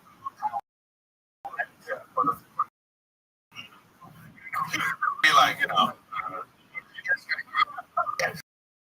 so okay, so Chris is saying, only because you all like what you should have said something.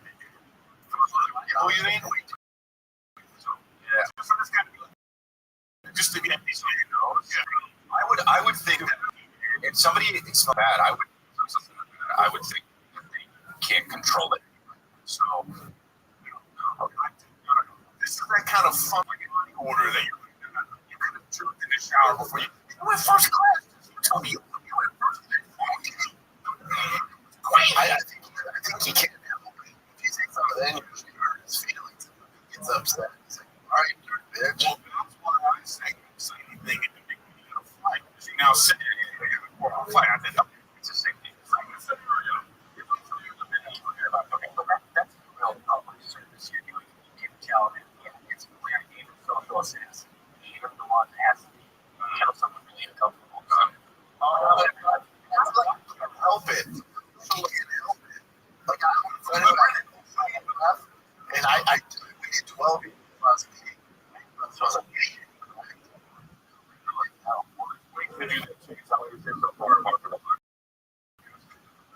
so that's what she knows the wrong. I should have. I like the social staff thing. I remember once I was in the airport and there was a line, a specific line, it was really packed, everything's crazy. This older people was like sneaking in the front of the line, and everybody was asking for me. It was like, oh, this is what I said. Oh, I'm not going to get you. So I got to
What's up, sluts?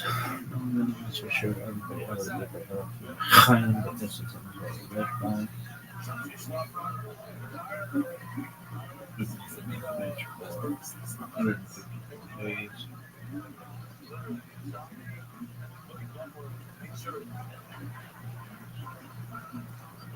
3761 creation.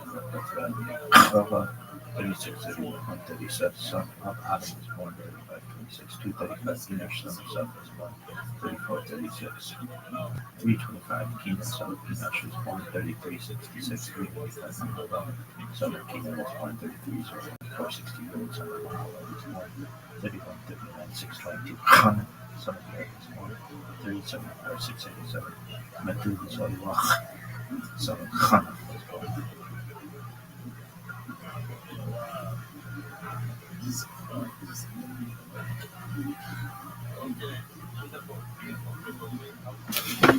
Are you fucking serious?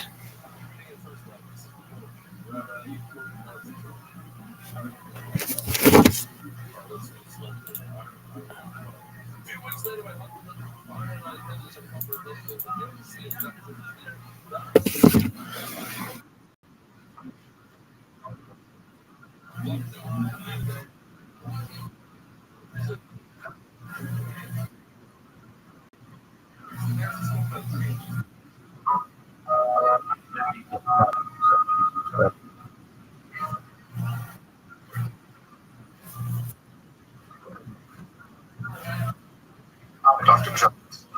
Welcome to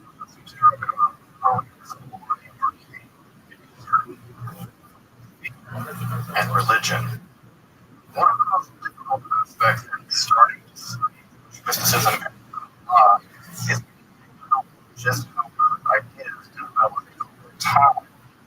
It's teaching to think that, for instance, Kabbalah always existed in the way that we have it, that Kabbalah is just one thing at all. Of course, neither of these positions is really tenable. Such mentions about great behaviors are still developing, and there are now always been numerous mutually exclusive schools of Jewish Kabbalah. It's meant to serve an introduction to Jewish mysticism and Kabbalah from the point of view of its incredibly complex development from the prophets of ancient Israel to the rabbis of modern Judaism in the 18th century. Of course, this series isn't meant to be exhaustive by any means. It only should serve as a springboard for deeper study and reflection. And hopefully it will also enable you to accentuate developments in Jewish mysticism and Kabbalah in their historical and cultural context. And hopefully it will lead you to dive into the primary texts, which are admittedly as sublime as they are obscure. Express my gratitude to Congregation Sophia for allowing me to use these lectures to reach a larger audience here on Esoterica. If you want, you can find the entire series under the playlist featuring an introduction to Jewish mysticism and Kabbalah. I'll be uploading them over the next few weeks, or you can find these episodes after autumn of 2021 if you want to watch the entire series. You can find them in the playlist. If you find this series on Kabbalah interesting, I recommend you check out my other content on topics in esotericism and perhaps supporting the promotion of free academic and scholarly topics in occultism, rabbinical, by joining my Patreon or perhaps with a one-time donation.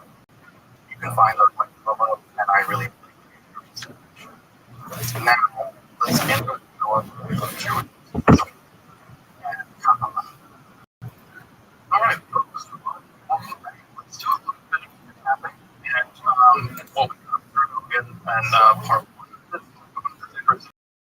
From particular is the most books that I know, people phenomenal Jewish spirit, like phenomenal Jewish spirits, like Bishop Right, Zohar, at least in my opinion, not interesting. Last time, the Sefer Zohar, book of radiance, is the mystical Midrash. Midrash literature is just a kind of literature that I sometimes read this out. Not that there aren't Jewish Jews, but I think it's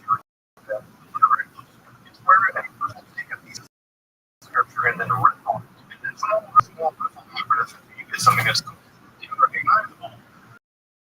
But the idea is that if you know the guy that you ripped off, that's not really taking this stuff. Good. Genealogy is doing Jack. Midrash works a lot like Jewish and the Jewish literary world. So what happens if you still pushes it sometimes, like commentary on various sections of the Bible. So part of the stuff like Genesis 1 and the beginning of the heavens and the earth, or truly, dozens of pages, right? And some of the texts don't get much at all. So it's tricky that most of it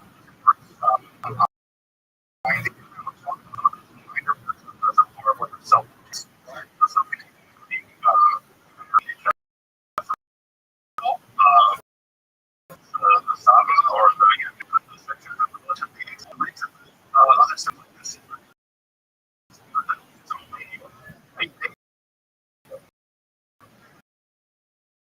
completely straight. It's one of the most difficult texts in all. In the 13th century, the first book of the motion early on, because the principles are coming out. Scholars think that there are lots of other folks' hands on this stuff as well. So, in the traditional world, in the Orthodox world, it's legitimacy because it's actually according to this to Shimon Bar Yochai, the 2nd century sage. And what's important about that is from there, we're just telling the story, right? So, the academic, the present story is that it was composed in Spain, in the area of Leon, and Spain is still a portion of about 10 years, 1270 or so, a little better maybe.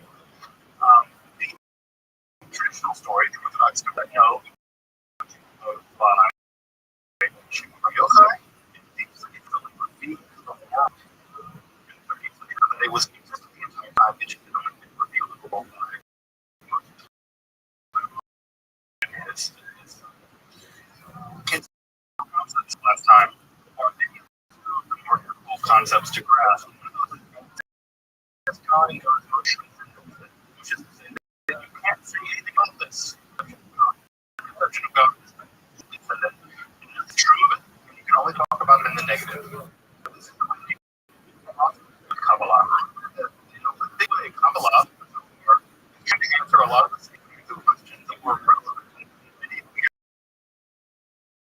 Europe, theologically and philosophically, and being beyond all, beyond all predicates of Rothschild. And Maimonides famously said, the only thing to do is like the way you possibly understand, and so comparing with the gods with and therefore you must have ignorance. You can say, you can speak in double negative, but say God isn't ignorant. Right? And so God is completely not ignorant. And we can infer from God is something like that. And so this whatever it is beyond all understanding. Obviously, it doesn't end when it started to end there. We would here, right? Something was created. And so the process by which that happens is through the discovery of the enumerations. I don't forget how to treat this word. It's so it's when it most see that it's left in the Hebrew. But literally it means like enumerations. It doesn't mean number. We have a word in Hebrew for number. It's smart. And so it's not that it's standard noun derived from the root of sahar, but it's not. It's it's and so it's something like enumerations. And these enumerations, there are two of them, although we've seen earlier published by 13, and these are illuminations of the Lord. That's a really complicated way of saying, but these are some God that flow out of being so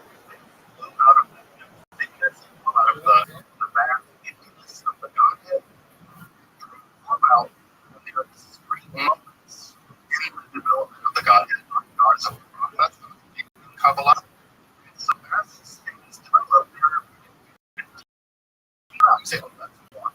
And then you can this one because this, and I must have written that one because you can see how these different parts of the organic process by which God wants it to be. And one way of thinking about Kabbalah, all of Kabbalah, is to imagine the Kabbalah is basically to the emergence, development, and dynamism, and the external and internal relationship of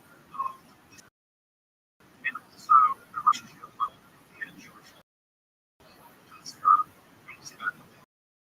Because what's really different about the Sphira in the Kabbalah, especially the Sefer Kabbalah, there's absolutely no way of thinking about what they are. Israel is, you're thinking about how Israel interacts with Jewish interaction with Jewish law as a direct bearing of the version of it, and actually originally before it had everything to do with you give them more, but for that act of tzedakah, with the act of righteousness, forget just the dynamism of God and the nature of God in some way, lines it in such a level, like you said, there's maybe nothing in the table. So those are the two things I think we talk about tonight. What is the Zohar? I don't think those two are a complicated question that we had not solved until the early 20th century. We're still solving it. Break the most of God without it. It merges out of reaches out or in the form of spirit.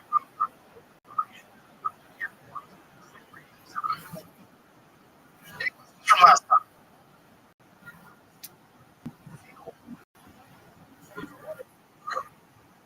Like to ask questions.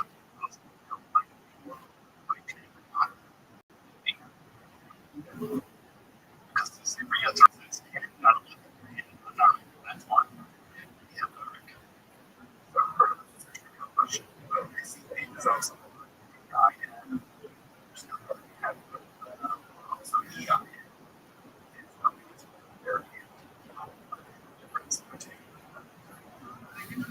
so think and there's a complicated pun here actually. So ain't so critical with always going with a can result in two different meanings of the word. So in so flipping it out in negation. Action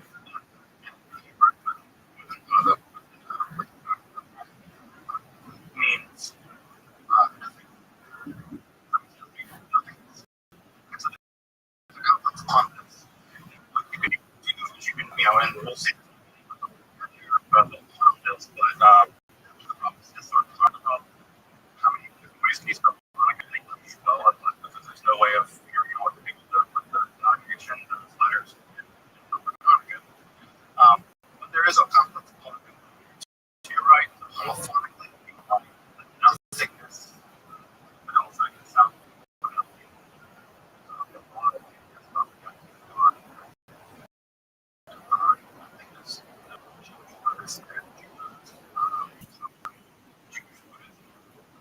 get along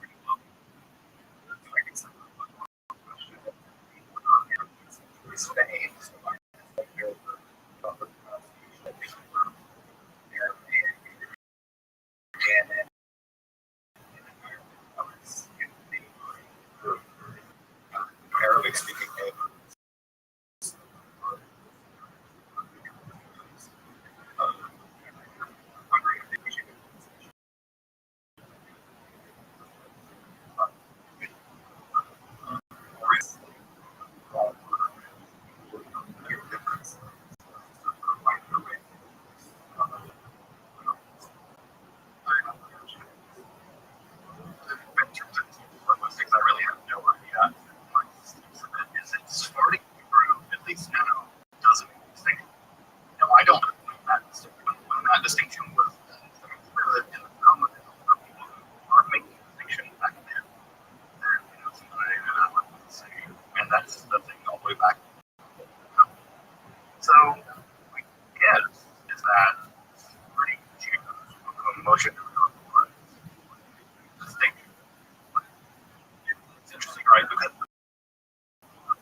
Arabic and Hebrew.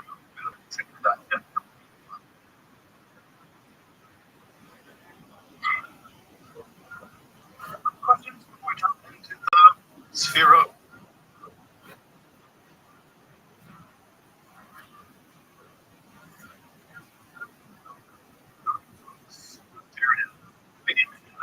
most folks have some knowledge of Kabbalah, seen this image dozens of times. This is the classic image.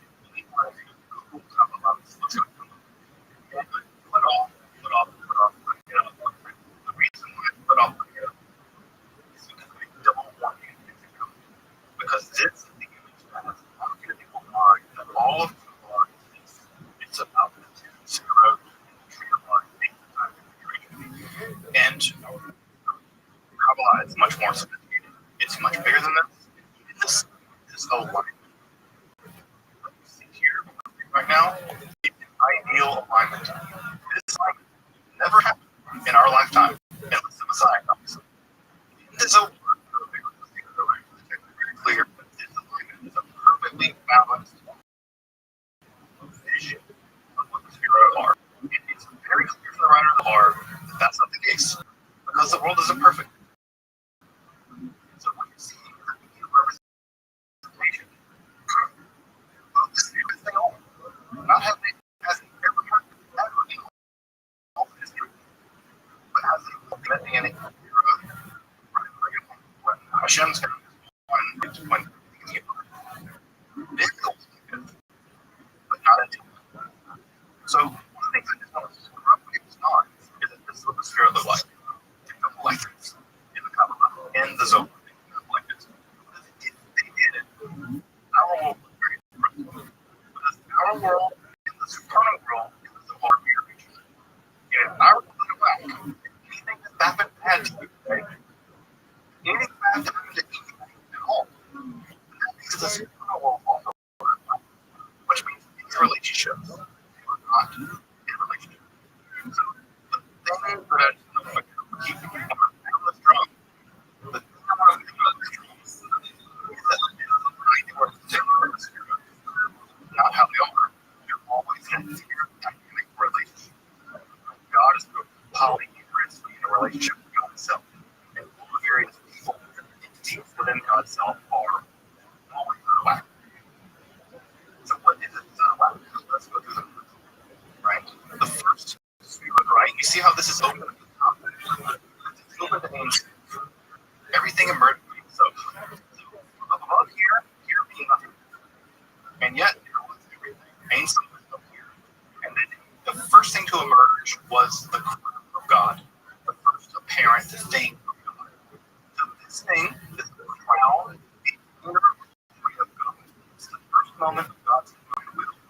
Because in order for there to be anything, there must be intentionality. And that inner intentionality of God, the first stirring. This is what you look for the world before your alarm. When before your alarm goes off, the thing that makes you before your alarm, the thing that's not even conscious to you, wasn't conscious excited to before your alarm. It's that something arose in you to stir you into consciousness. Before consciousness. Imagine this is a thing that gets up before God's alarm goes off. Right? There is that thing. It's not conscious. It's not a thing even. It's completely unknowable. You never know the thing that ever came to you a second before you primordial consciousness. And that first there, and we can do nothing about it. It's important. It must have happened. Because there is completely unknowable. As you can see here, right? At the top, it's nothingness. Because it's kind of knowable nothingness. So think of it as unknowable nothingness. There is a knowable nothingness. Now, in order to wake up, when you wake up, you immediately come into consciousness. But ever had a sort of surprise wake up? Your consciousness happens to be like full hash.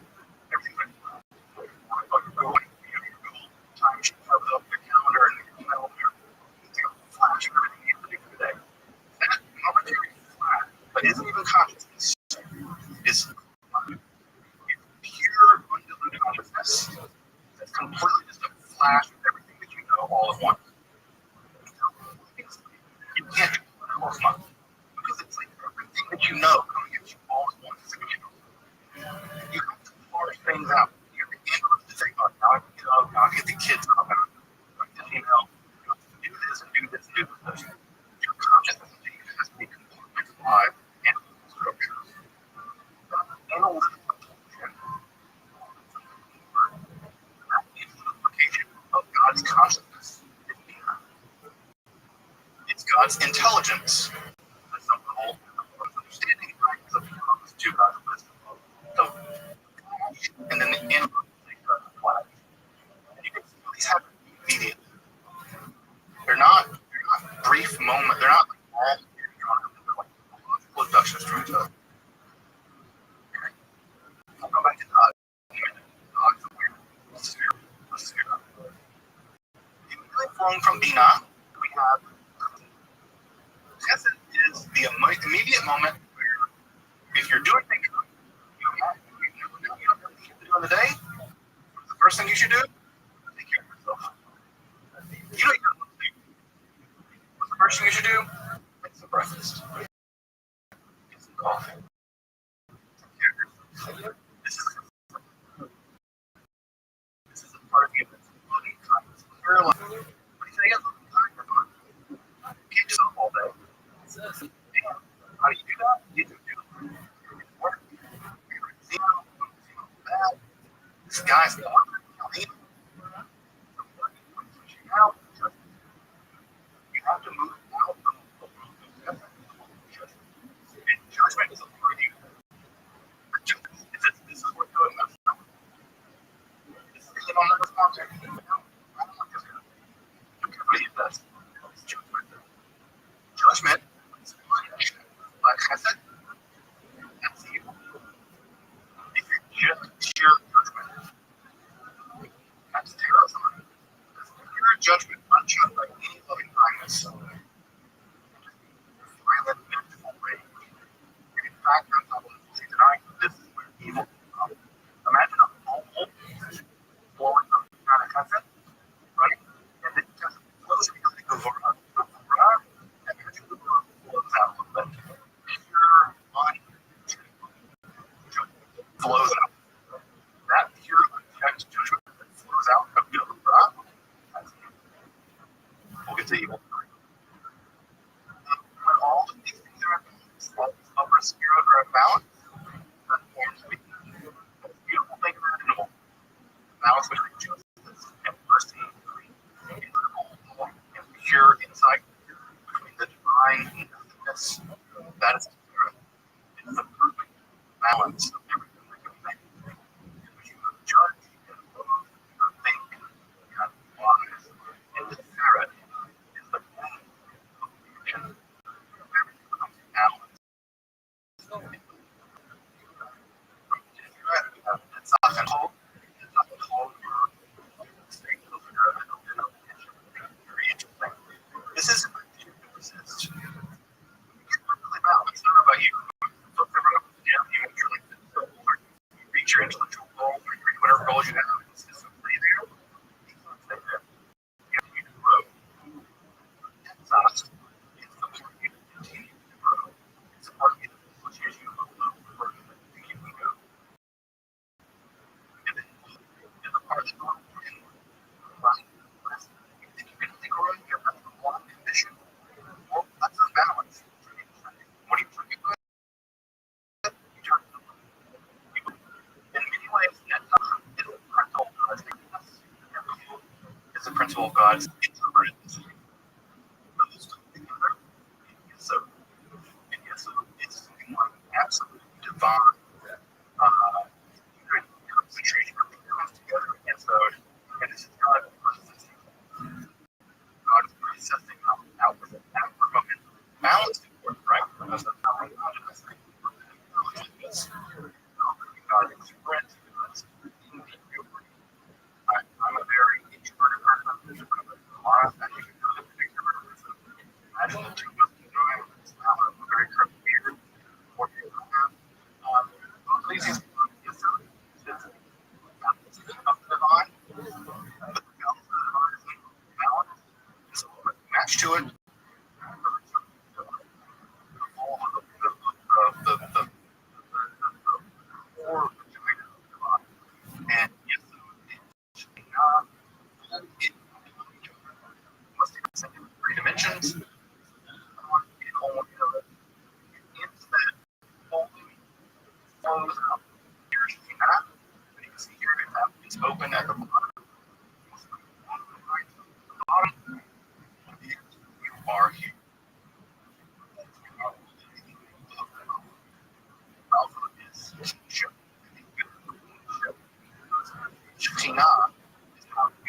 interact with God in this world, in this part of the world, in this part of reality.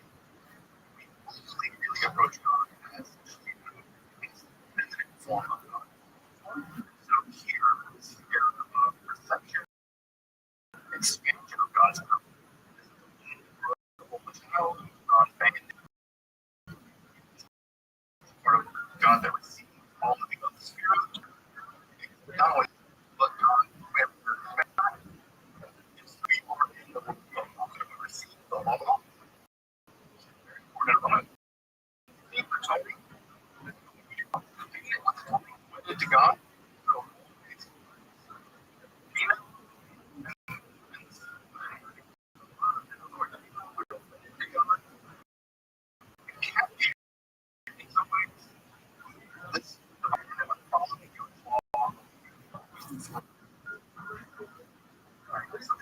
Just out that idea is not not all receiving, but very importantly, processing everything we do down here.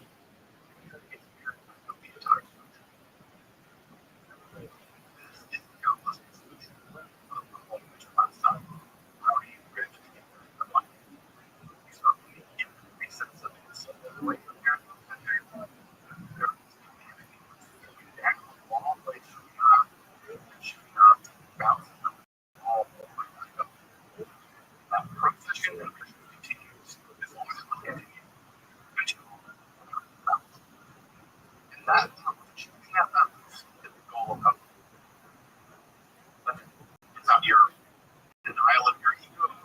It's not the obliteration of desire. It's not you being whatever. It's not about you. It's not about you. It's we're in the club. It's the thing for the structure. So the Zohar's mind. Read the Zohar. It's achieving metaphysical, interior.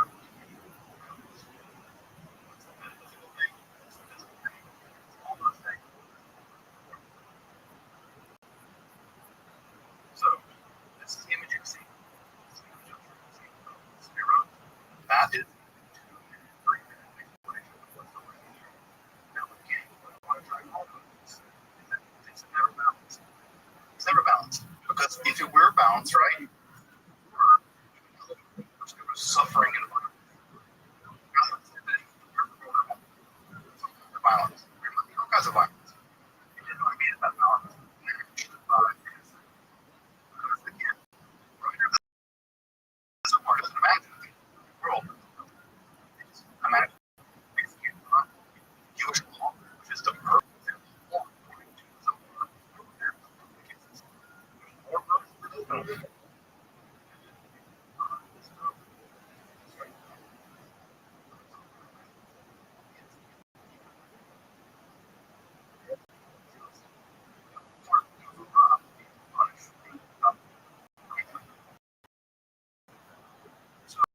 again, don't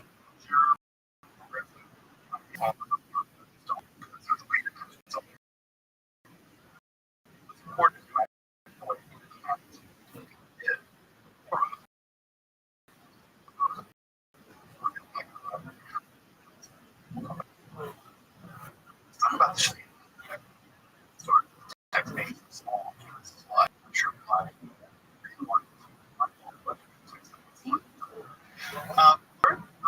word for Shana is so Shana is a God, a part of God, aspect of God that settles amongst the world. It's a word of God that is an accurate of reality. And this idea has a couple of different important precursors that I the first is that he may know this, but he may not. In early instances, especially with Yahweh, they're really early images of Yahweh actually having a consort or a wife. This is the Shira. The earliest Yahweh actually is having a wife. And so early on in Israelite literature, there's always a very vivid difficult relationship with God can have a limited concept. And one way of dealing with that was to condemn the God, especially punishing the worship of Hashem. Even though that is something that classic Freudian terms, what that means is that there are all kinds of aspects of God that sort of get to an eye. You get the positive. You've never read the whole section where wisdom becomes almost a kind of feminine God, where it's described as perfect, alien, but there's an idea that wisdom or God deified, and that idea is going to come later. Also, God has a kind of presence in the world that's distinct from some of them. That God appear as the angel of the Lord, or God can appear as in the Mishkan, there's an idea that God's manifestation of the world can be different in God, sometimes that there are two possibilities of the real and of God. And what ends up happening with like Thomas' term for the presence of God is sometimes choosing God. The presence of God, the word means presence or ability.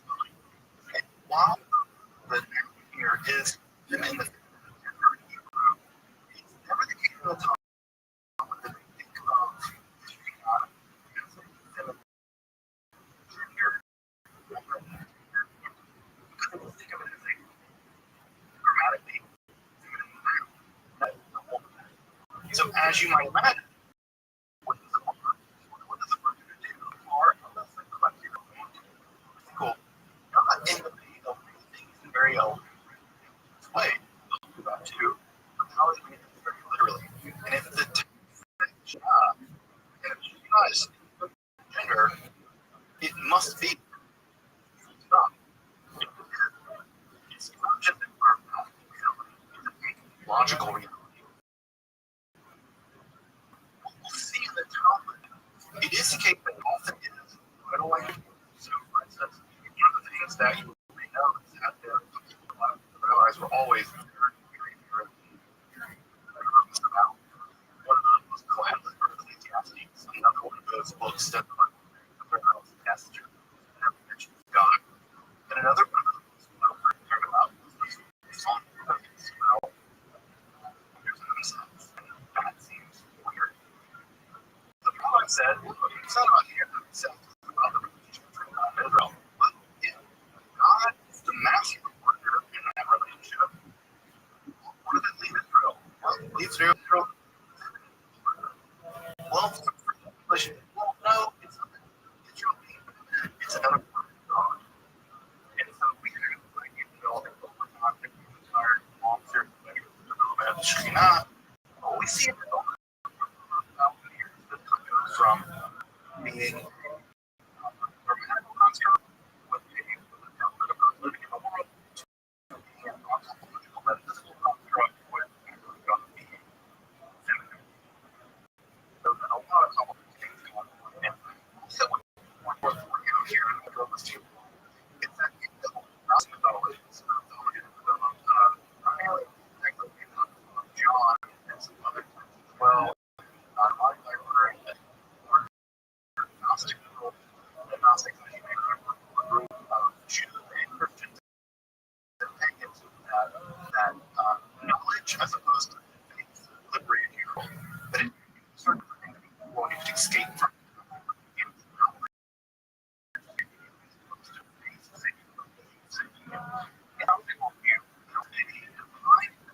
Just somewhat similar to trying to come later and economic stuff and other stuff. Where God formed out God Himself. And at the very last long of the process, there's a disconnect. And at the very last wrong is an entity. So it's very similar with Proverbs. She wants to create a world so the divine world that she has created nations, Yahweh. Rothschild. And this is living careful about that idea. But it's alive not live. It's getting very chaotic. And it creates an entire world of error itself. It's insane. That whole our evil entity created and the world was prison for us. So it's happening, not to bring up too much. There seems to be some good elements of that kind of mythology survive. Survive the community. We see similar elements of the secret my other form made from we think there may be connected to the ruling class world in this Gnostic worldview. And that's very problematic. But I think that maybe even her merge of that. The last thing I want to say about the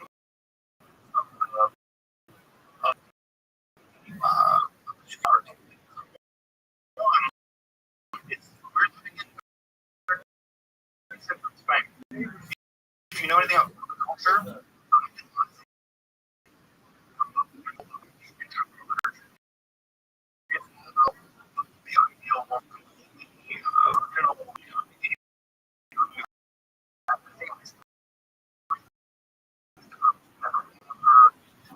literature is part of Spanish literature, of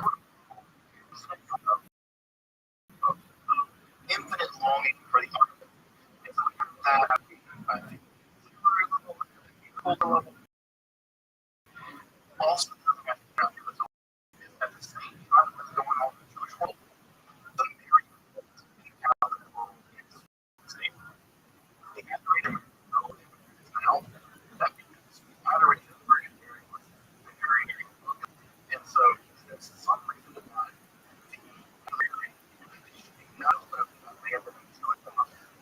hegemonic culture where the Jewish was a bunch of us and obviously saying, well, we got that.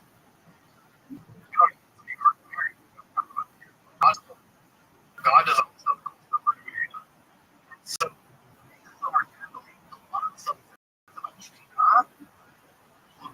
like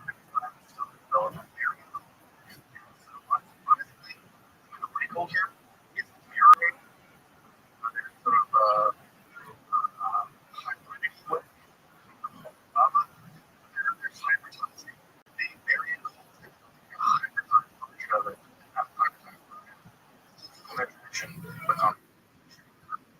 this one they do that. It's very confusing. I know it takes some time to that's so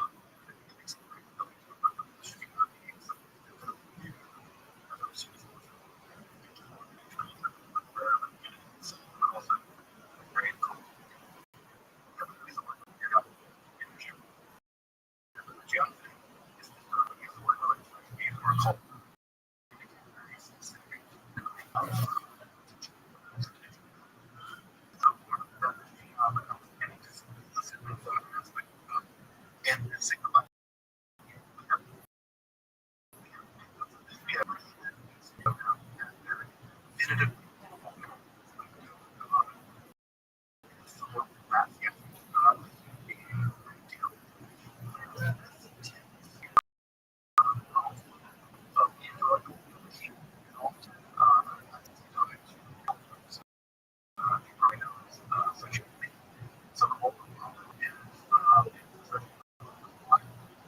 Rachel,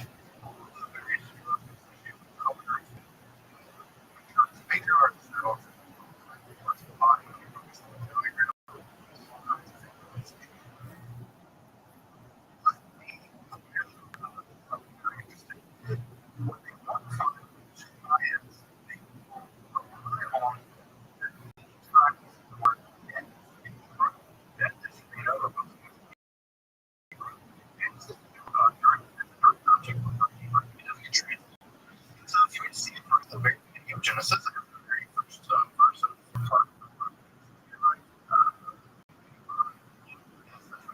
all right. So he made life as that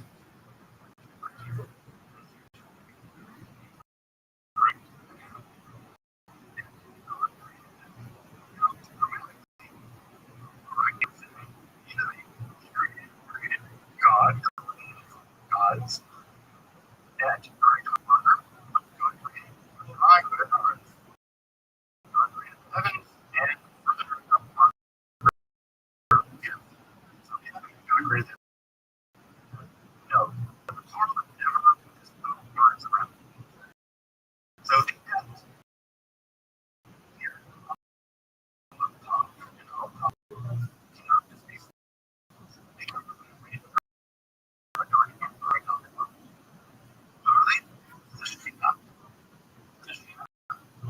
say no. This will last. After the is evidence of virtue.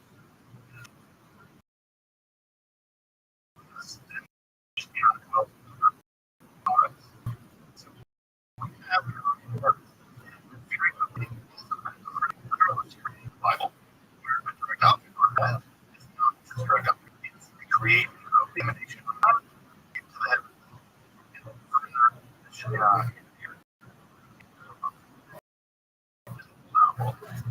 They make a lot of so for example, this means that heavens and Jesus. That's the world. Notice where Elohim,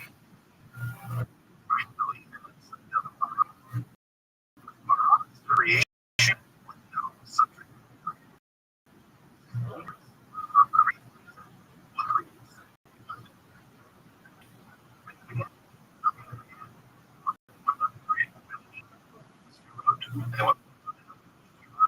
First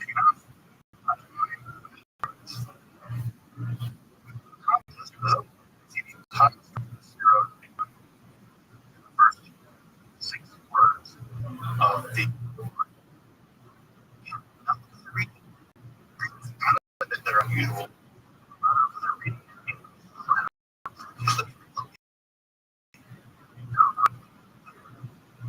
So, this is how so hermeneutic reason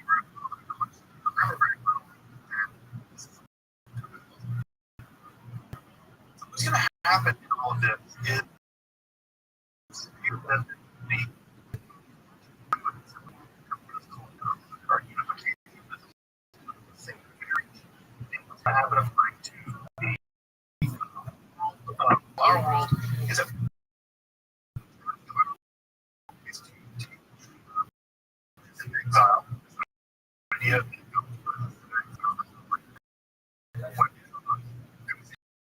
the time.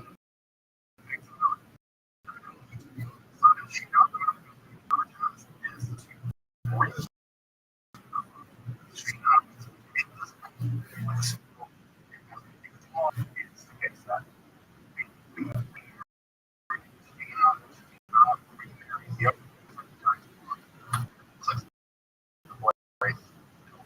Everything is imbalanced.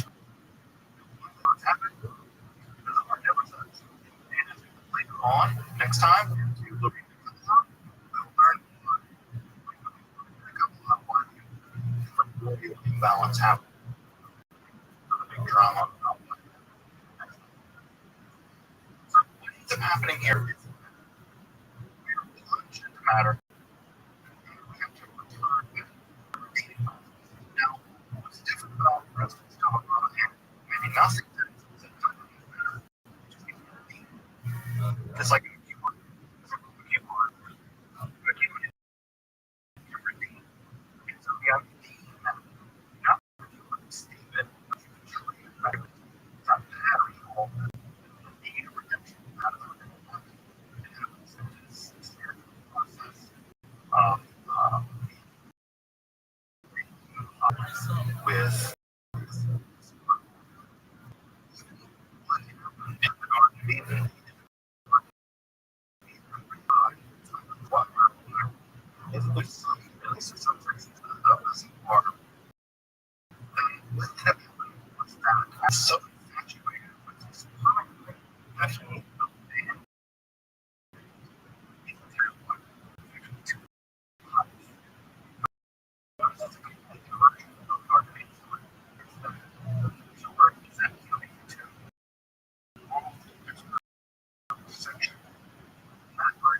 sex or whatever. And that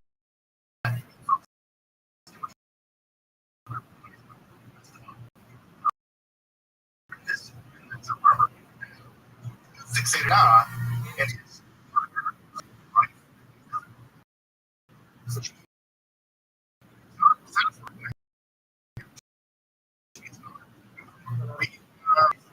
he's not doing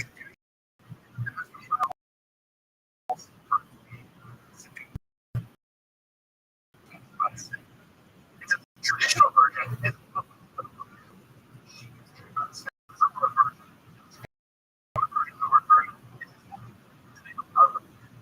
the most world.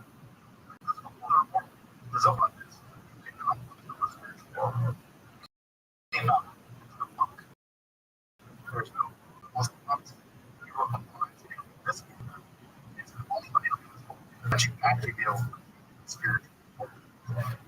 Again, how does this affect you? Well, sleep on. Yes,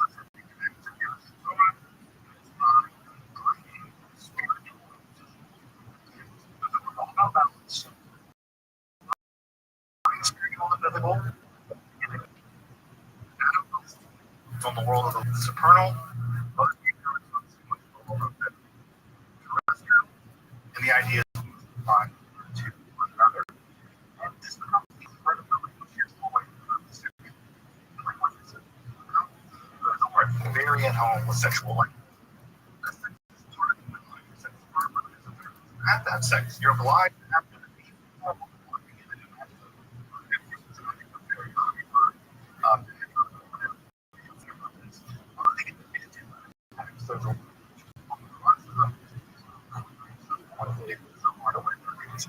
very rich.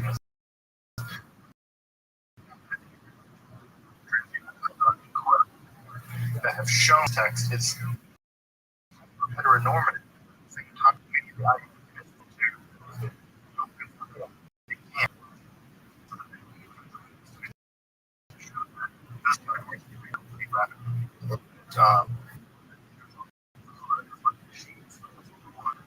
A lot more happening here. Like, sacred marriage,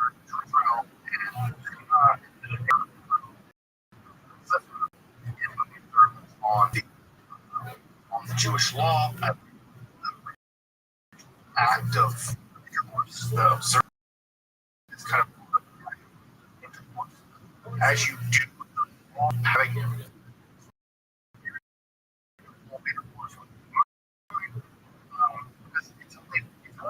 just have a the only sport because of this is having a certain kind of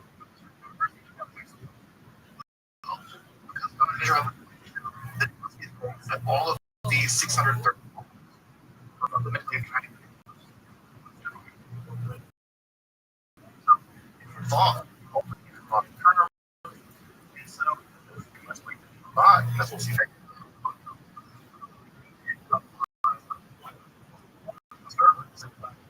ever most people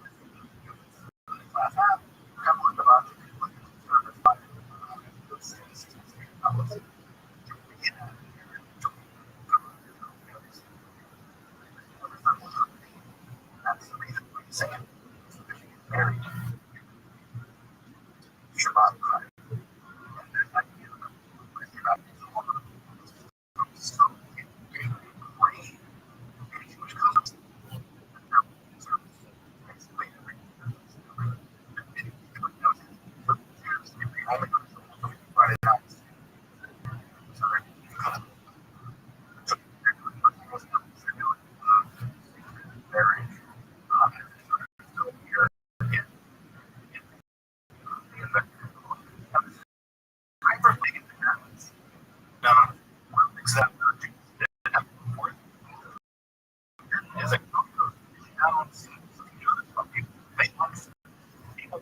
There's a big thing that you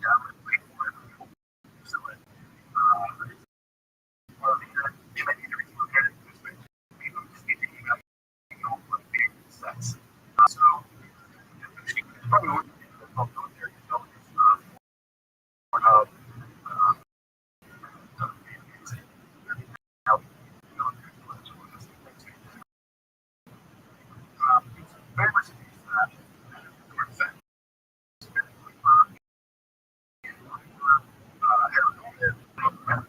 But it's also the case that this is from the beginning. That's good. Some of the other versions are very right? Jesus very and Jews the rabbit that's for them. So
it's a part of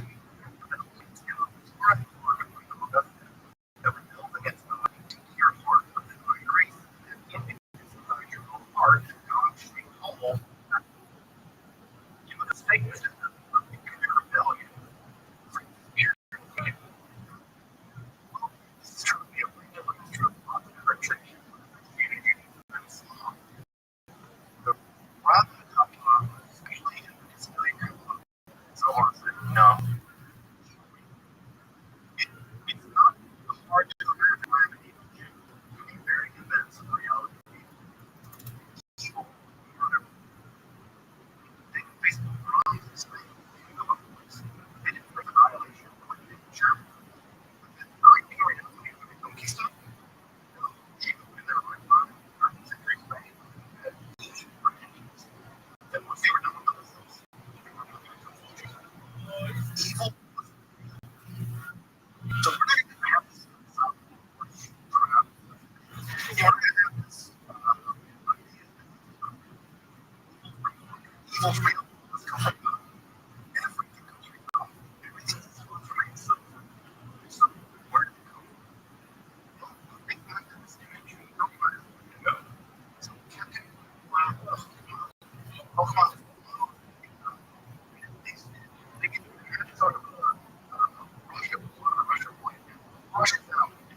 It's called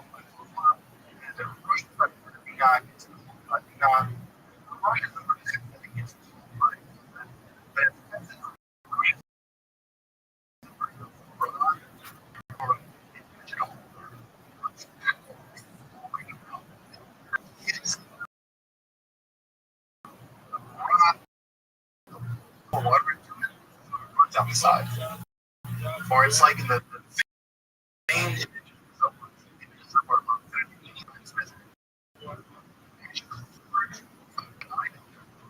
it applies to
that it was God's story. The Canadian system of diversity and clothes are absolutely black or something. 7. Three. Love and back. 7.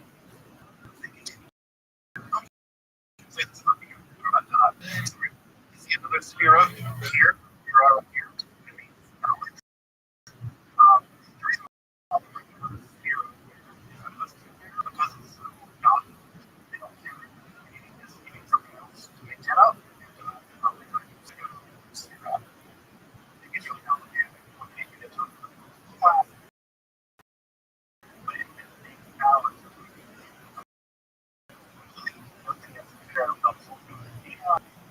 These like the here, here, but also almost like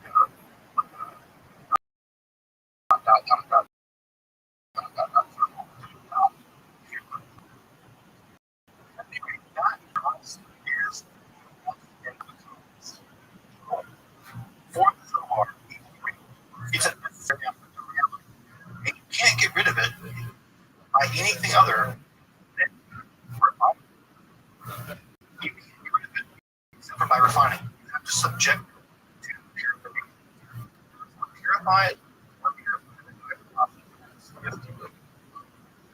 Now, as we get to later on, a little bit over, but a lot of stuff. So, someone doesn't imagine evil as a bad thing. It imagines it as an excess of something else, temporary. Being temporary by rectifying, like fixing. And in the later story, they go on later on, this becomes a huge and demonic entities, demonic angels on the world of darkness. And that world of darkness creeping in the world. And one of the lines in the Genesis that this harps on in this, it's on the 17th. This is a throwaway line. That it seems that these lines are you're like kings and God. Who are you're the and you have to deal with them by divine. And the thing that the Zohar is the most worried about, the thing that solves the most, I think anything else, is the kind of thing you have to carve on. And that's masturbation. My God, so far is horrible. Sexual sin, especially masturbation. And it's the idea that if one wastes seed, then that seed that's in the world, it's more and more. It's more tilted to the side of the other side. Also, inspiration is moral. In fact, so much so that because of the real sin of Eve, she is sort of representative of evil moral because it masters like menstrual, where born the idea is that the draw process of creation where this sort of not created. And there's a ton of individual so discussions that people very heavily on this issue. And earlier come out with come from and especially stuff. So we have to be very honest with it. Things change for what we think love, danger, not an any stretch of the imagination, not anything that is everything. And so, again, you have to realize, like, imagine you're being Jewish in 13th century Spain. You have to interact with people with visions, not really. It's unsurprisingly, they're going to have pretty negative attitude when it comes to Jewish. That means that think that Zohar is especially if you take those same attitudes of like non-Jewish people. Yeah. So,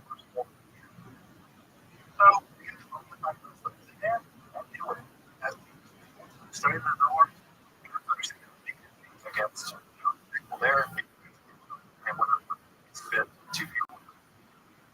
And they can know that the historical side itself was by the Romans, by the Indian, and also she was some of the most Jewish, Gentiles, by Talmud. I think he said what's the only thing Gentile snakes, Jews, that's terrible. For those of us who are part of our life, that's a functional Zohar. Now, can you pick up all that stuff and claim that people and they do the same thing about the Zohar?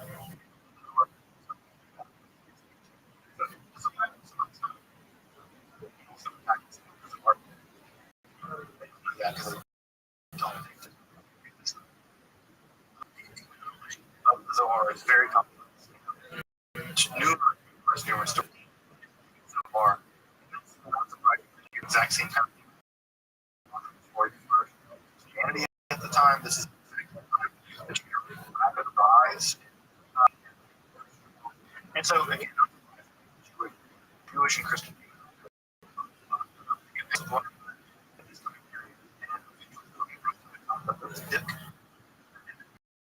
a while, we get to that began really empty.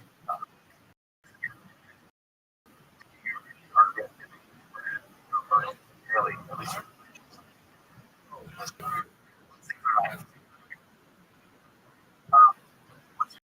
important about the Zohar is that it's an incredible, which is to say, defend very rabbinic tradition, Christians love the rabbinic tradition, not interpret their tradition, exotic in very avant-garde ways, but it's very worried about formalism.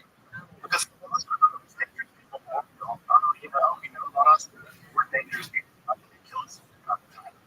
And one of the things the writers of the Zohar is that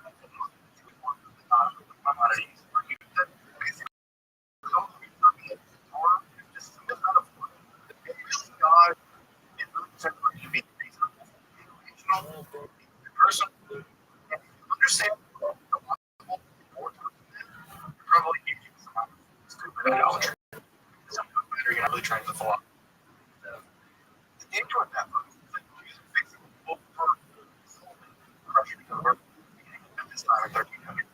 Very strong version of it. They could be given. They could be given all kinds of versions. Very, very attractive. They could forget. We're 9 years out, 200 years out from the pressure is already over to convert. Imagine your math, a Jewish doctor, a poet, Jewish, I don't know, rabbi, have already converted. If he's a Maimonidean, he believes that really he doesn't have metaphors, a Jewish world that can metaphor, he doesn't have metaphors. No, you're going to stick your neck out. If Jesus and God, they all kind of come out the same bunch. You can do your job, flirt, you land. That's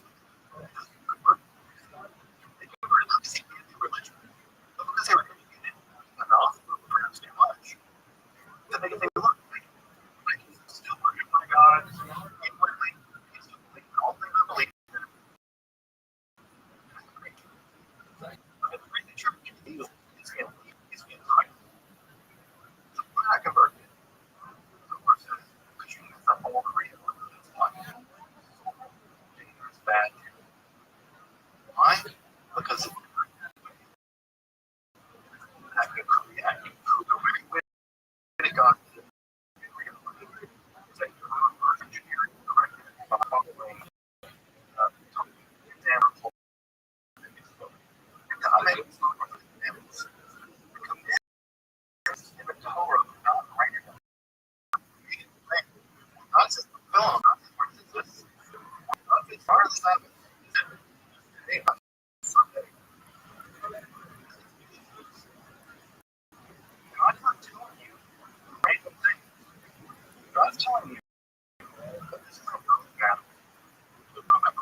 small. Feelings of the problem. Gradually, the parts of the sales accomplishment. So, in the same way that God created the world, God mandated holidays. Mandating of holidays is not just you doing things for Rosh Hashanah. Right? These are divinely mandated.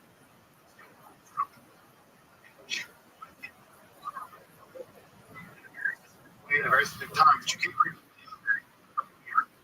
It's a special time of the day. So far, the most very minor, but to get the people of Israel that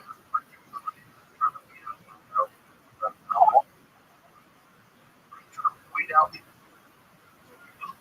I've always thought that this was a right thing. You know, it's a holiday distributing service. Which means that most of the holiday, as Owen says, Shemini and Sarah, it's the most important holiday coming. There'll be no more for holidays. You won't be a joke. But you can't start this completely abstract. The very end of that's what's really important, right? So all the holidays, I mean, religions usually,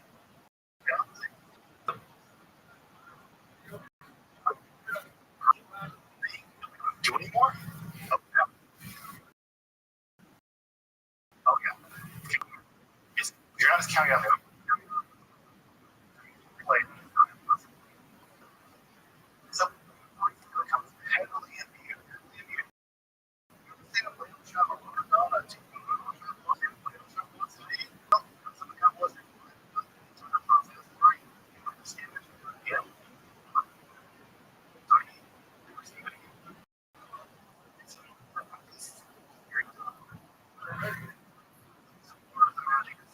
And that's like cycle.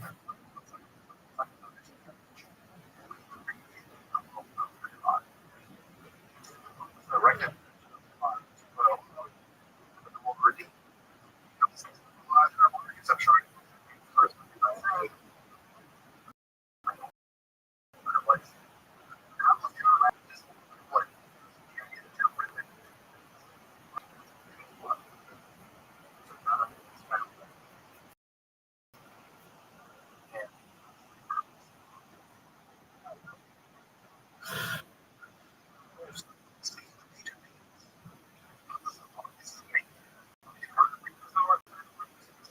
Over and over.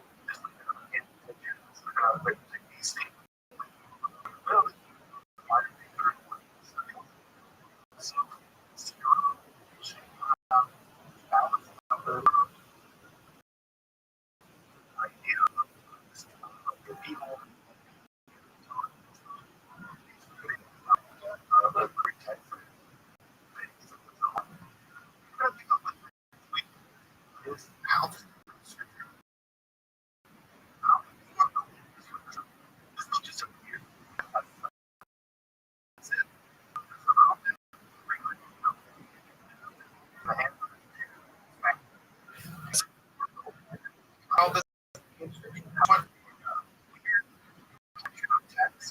and century of Spain. Basically, I'm pretty sure if you Jewish people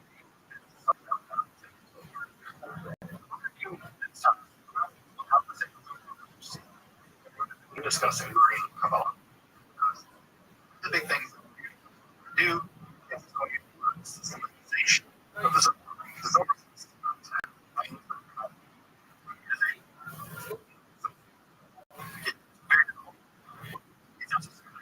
and so it's ties. You have what ends up happening.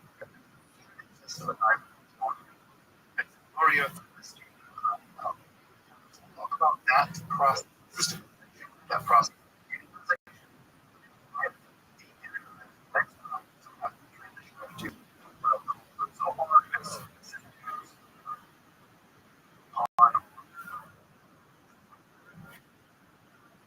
Welcome back. It is Jewish.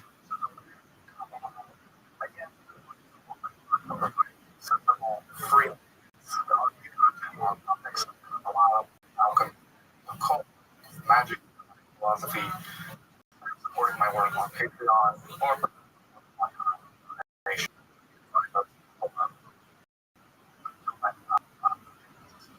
and thank you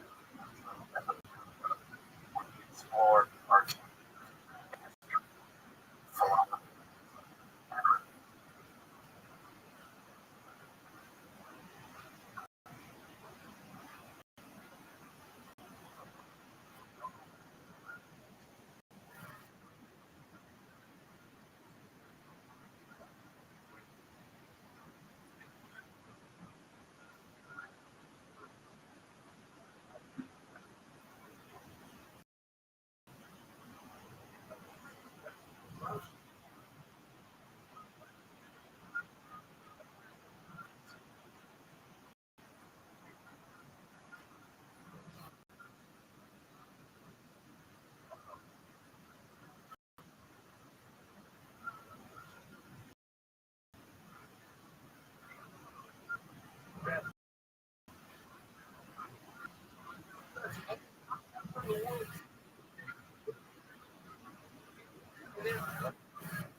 Probably.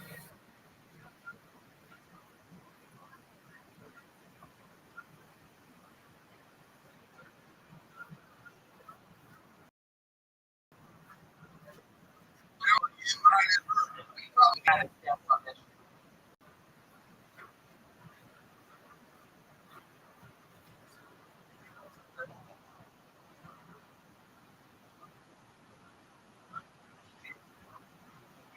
You know, probably between 100 world. Yeah, I don't think it shows either story quite. Yes. Yep.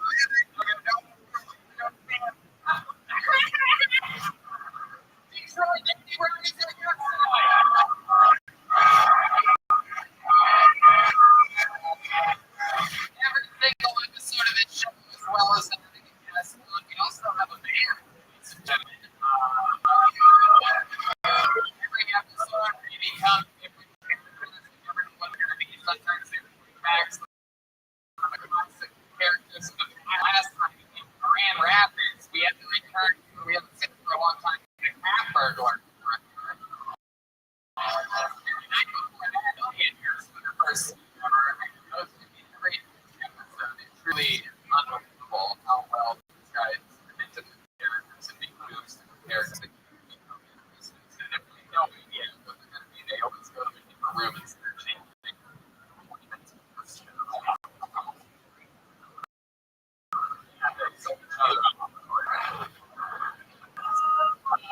And so here they are. Let's find out who they are, why, or Detroit. It's the damn band, and it is the Cody Band. Jeremiah Wyatt.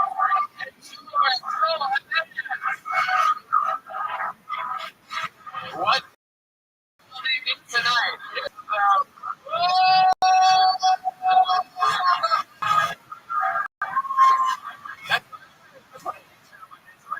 Wow, real nerds. High-waisted pants, glasses, tape. Wow, look at this. Oh my God, definitely. Jeremiah is a nerd. Is this true?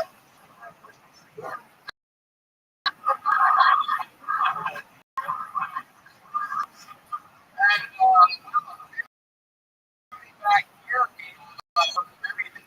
there's this here, everybody.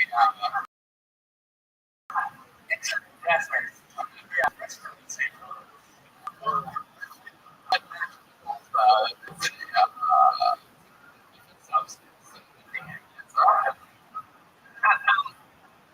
So, nerds, you guys, first time ever on a live stand comedy show.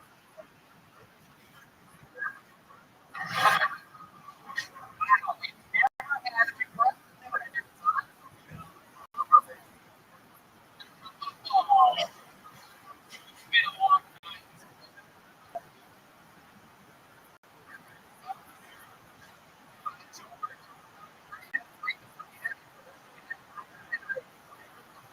Well, let's just jump right into the show. The band's here in this fucking mix. Detroit's so fucking cool that they thought ahead, got a real jack-o'-lantern in honor of the jack-o'-lantern the show the comedy store. Think about fucking Destiny.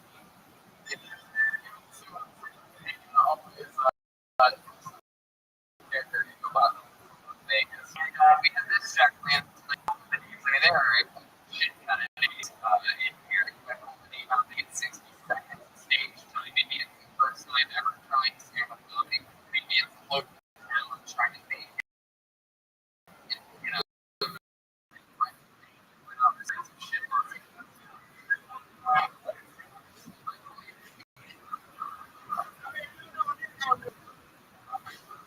I don't think being gonna work out in Detroit. You know what I'm saying? I just get you one week to get like perfect. That's what I can play. You know,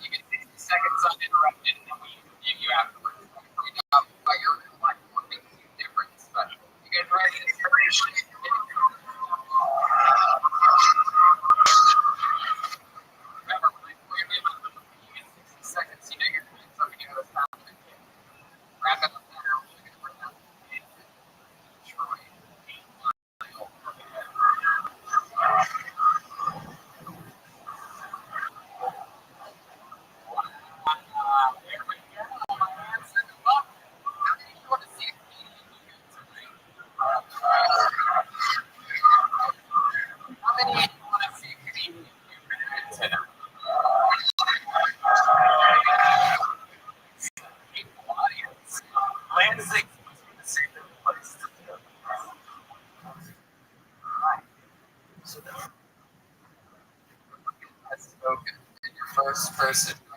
Seconds under by the name of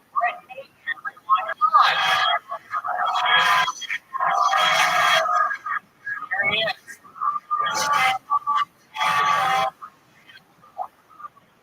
I'm Tony. 2 weeks in the game. How are you guys?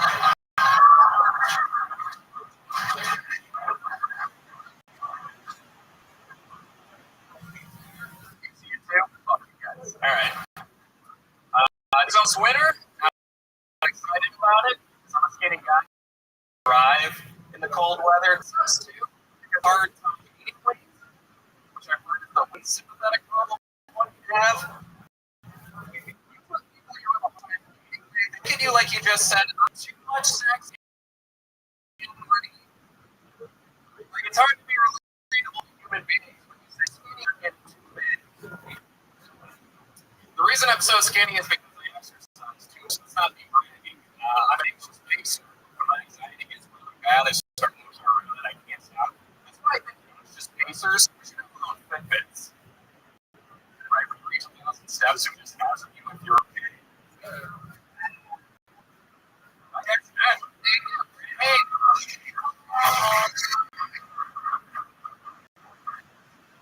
First of all, I only 2 weeks in the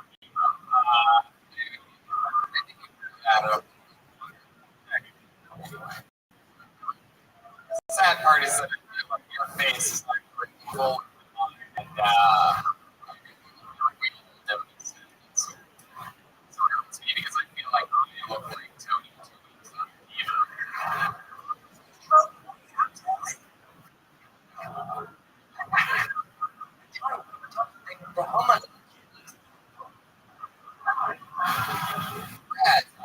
we had you on this show before. Oh, okay. Where are you from? I'm from Lansing. Oh, shit. Okay.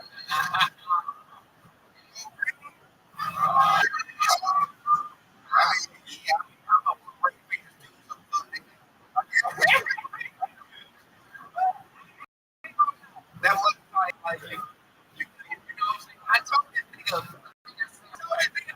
I told you.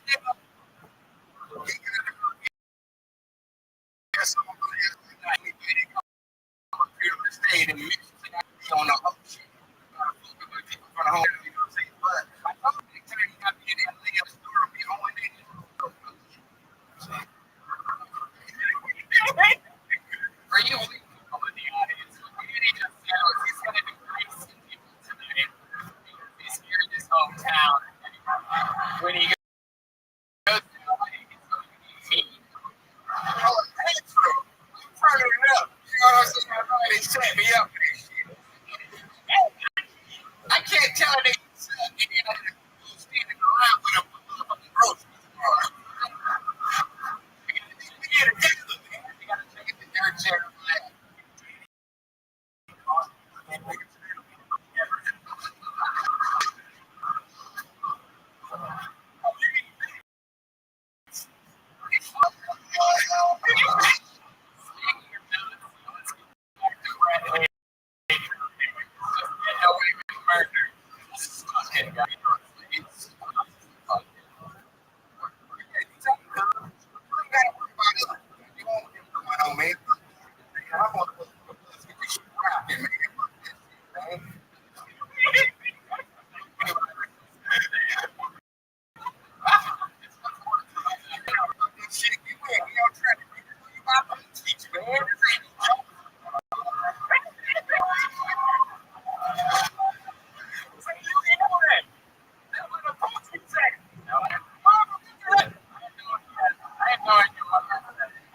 As long as the crowd goes crazy. You have had fun. You don't know what protein is? What the fuck, Tony? I thought I knew you.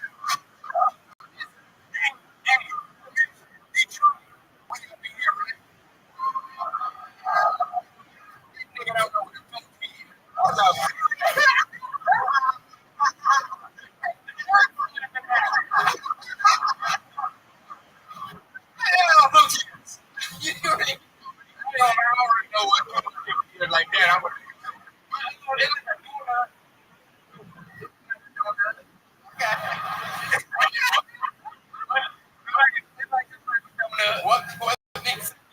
It's about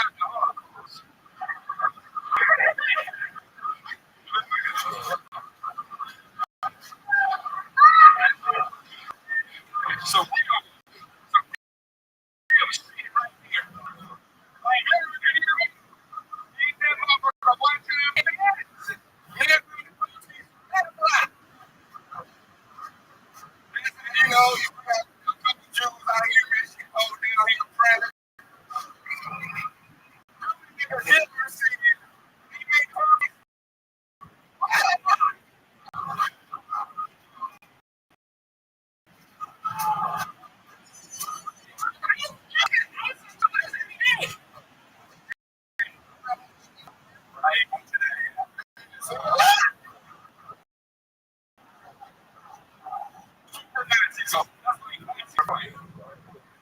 I'm talking to you.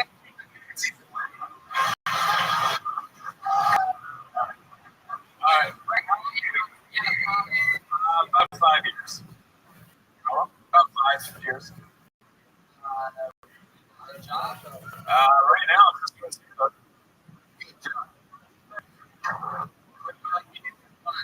like to do it for fun. Huge. Besides that, not much. Have cancer. Really? No. Hey, joke about shit. Yeah, man. I respect anything. Yeah, Michigan, you gotta do what you gotta do. Yeah, protein today. You gotta do, man. Real Holocaust, like, shit. Look at all one protein a day. That's real kind of shit. like 3 days in Michigan, I've learned a lot. People might forget that Brian and I are proud of Ohio. And it's so much fun.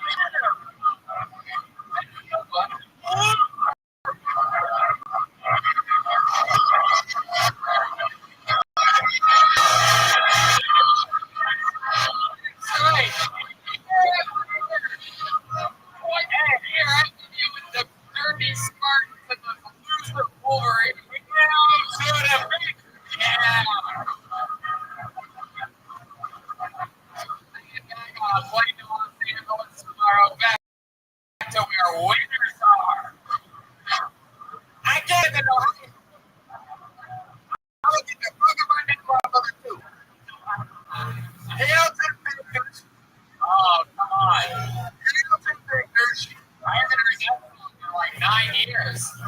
But you gotta respect it. You gotta respect it.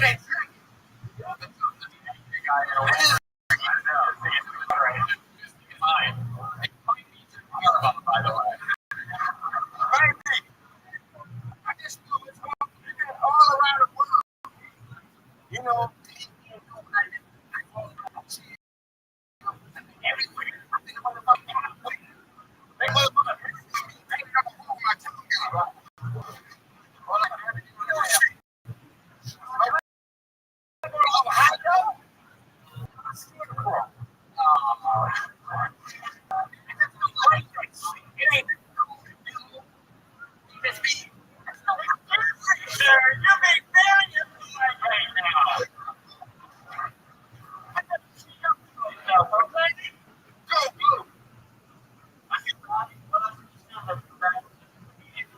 he knows what it's like to be invisible. That is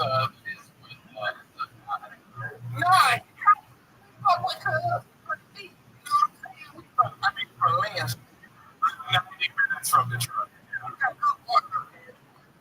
We do. Thanks, guys. time to get somebody else out of this stuff. One more time for that stage. Just, all right. Get a lady on here. Make some noise for Alyssa Al-Duki.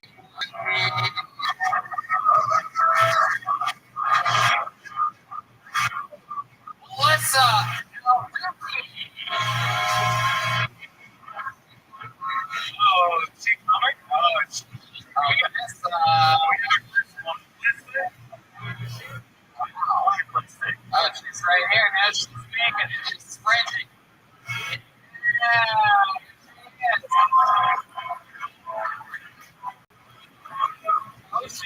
Hey, how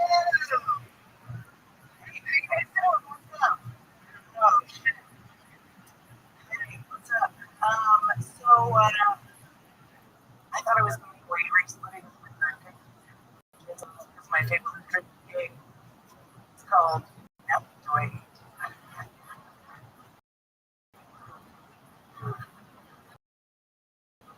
The answer is chicken fingers and Montreal sticks. Call it knife charcuterie. Try to look at every plate. They'll say, what? You say, you know what I mean. And during my fuzzy bathroom and skating pajamas. And the kids would bring us at 1 day. Didn't have to get them dressed up for me. And I just ordered 4 pieces on the internet. I should have dress code again. And if that was one of these people, there you go.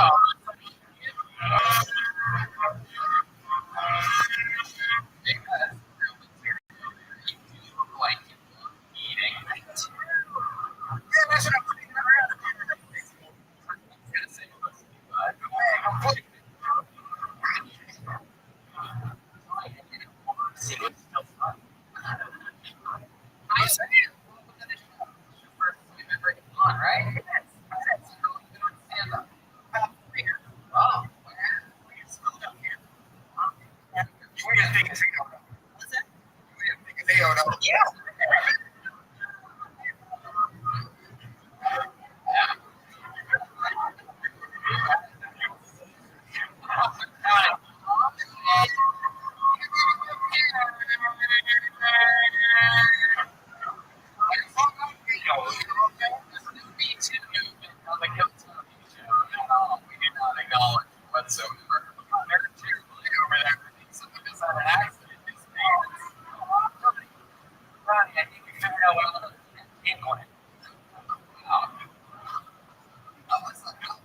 What is that last name? What is that? Dookie. What is that? Middle Eastern. Wow. What's the weight of?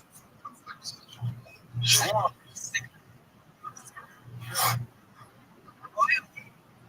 You look like you're waiting to exit. That's because I have fucking run up here under the breath. Born in America. Yes, I was. In Philly. In DC. Yeah. My mom's like, wait.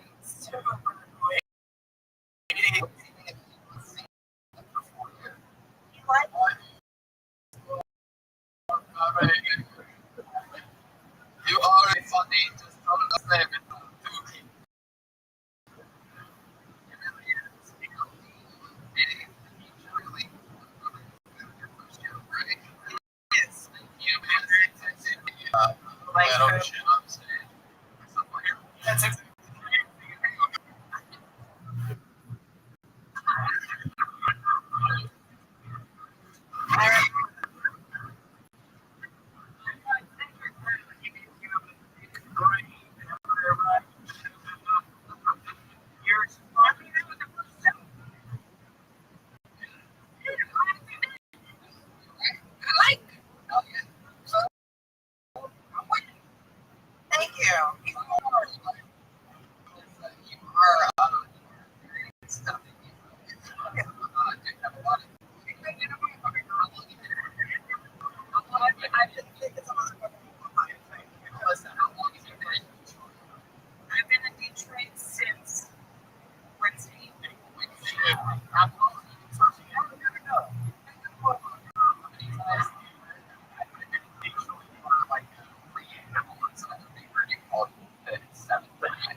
Jewish men's pants.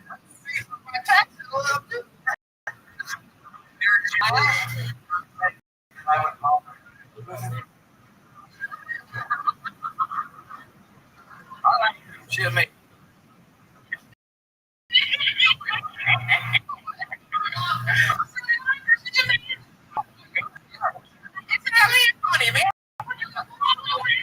It's true. You were hard to tell me about it. Backwood. Someone was about you. Yeah. Let's her up. Smoke with the boy.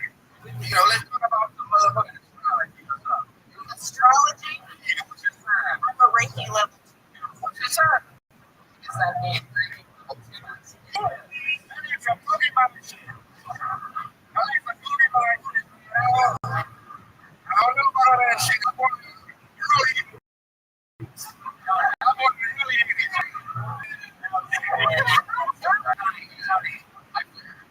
Tony, after that, I'm going to come back and work with my grandpa. Guys, are you single? No, I'm not.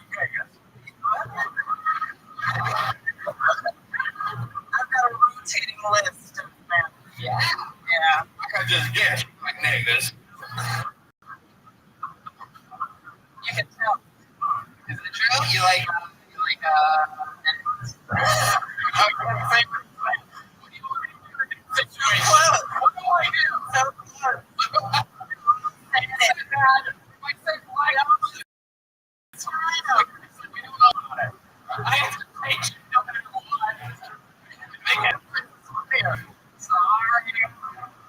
sorry to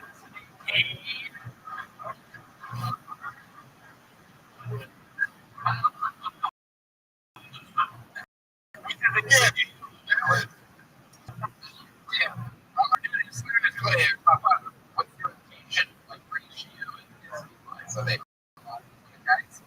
I'm pretty sure it's not a nigga. Like the starting five or something. Yeah, definitely. I don't know what you get. Saying that. They say like, man, first you can go on the shop and you need more drinks. They say, man, no, man, it's like you gotta fall down.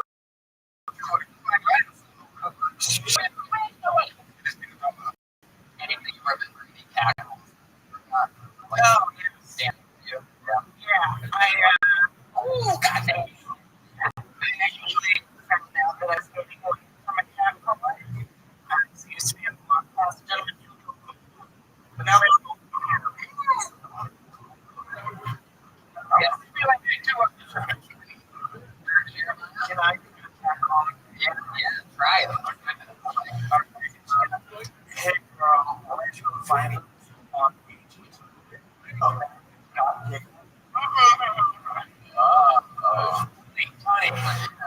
You go.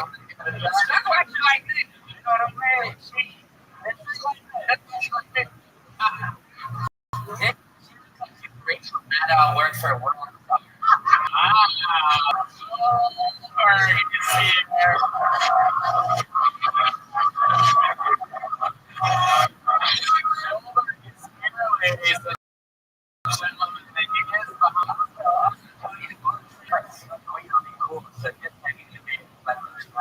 Cup.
I'm sure you can. This films us off of the sexual stuff, and you have a beautiful face. It's a serial killer smile. It's the other side of a window looking. You have a beautiful face.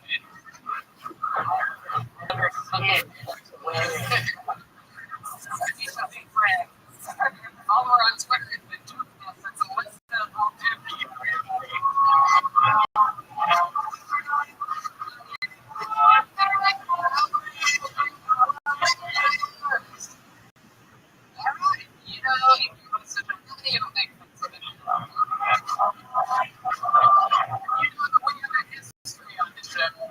It always seems like that's so much fun. Yeah, so always one more games in its service. I want to learn it even, and I think simple ways for cool.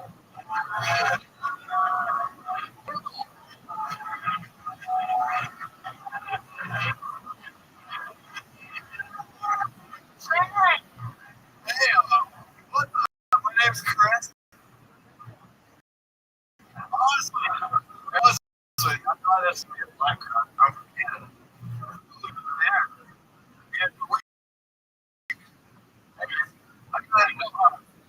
I'm a twin. I'm talking to twin. Last time I told my twin, you guys are so old. He stormed. Read down my mother's letter. Not a portion, but not really.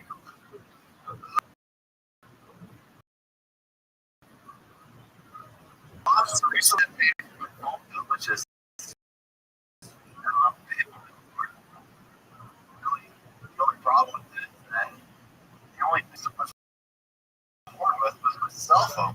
My boss can really, I don't know if he can walk in front of my phone. He has to see my phone. I feel like I'm a handful of napkin.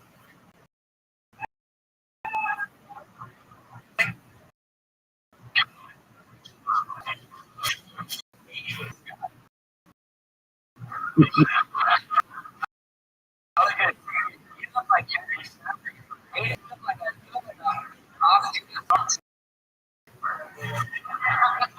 that's like an off-duty soldier. You be blind cheap. There's Chris.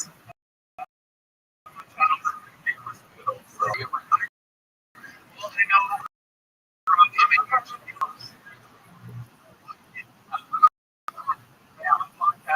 Because I used to get my phone with a beat, right? It's quite far. This nigga keep up with it forward on this phone. That ain't it. It's getting so cool. It's not a lot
other than the jacket shirt that you're wearing right now, what's the second most fitting? Maybe just maybe drinking excessively. What do you like to drink? Oh, drink. I'll drink you, buddy. I know you, buddy.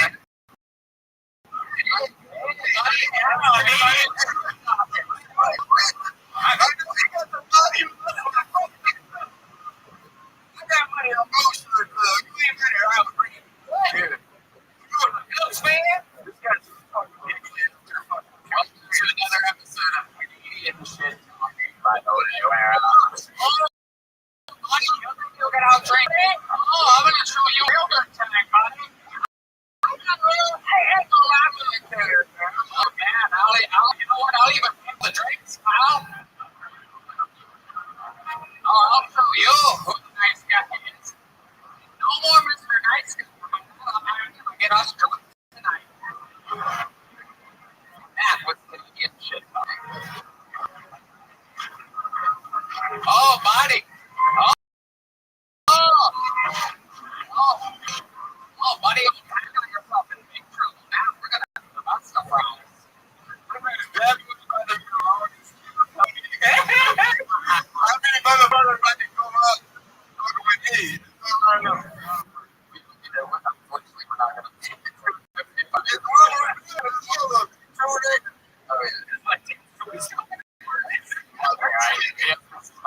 It's funny. You're getting to the point. You play any instruments? Your tambourine for this video or anything? All right. ED.com. Well, Chris, I would, every episode is its own deep, and I was going to talk to you more, but we got to keep flying through it, all right? I got to get more look at their news, everybody. Chris, Noodle, is it cold enough in Canada? All right, let me ask you one more question real quick, Chris, before you go. What's the most you ever drink? I'm throwing you guys your most drink.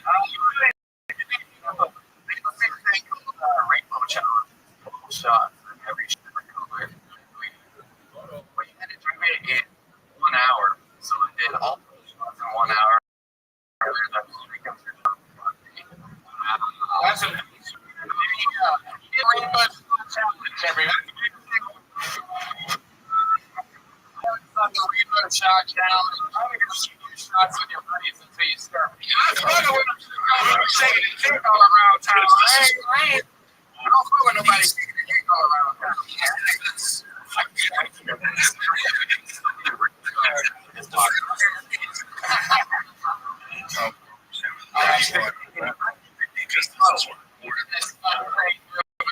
You ready?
Imagine the Are you really talking about guys who are like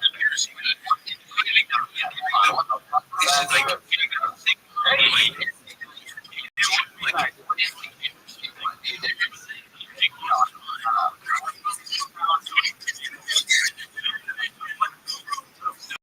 he lost his mind.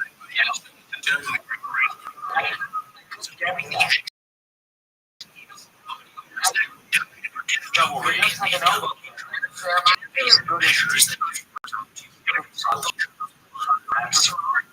These guys are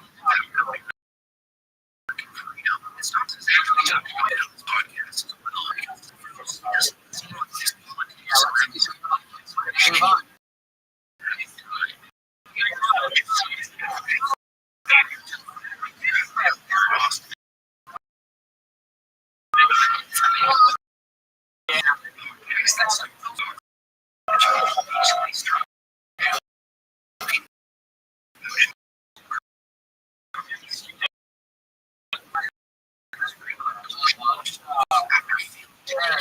more mainstream.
Now it's on.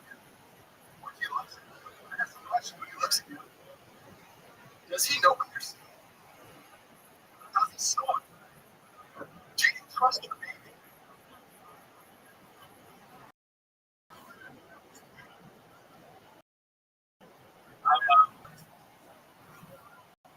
I'm something like that.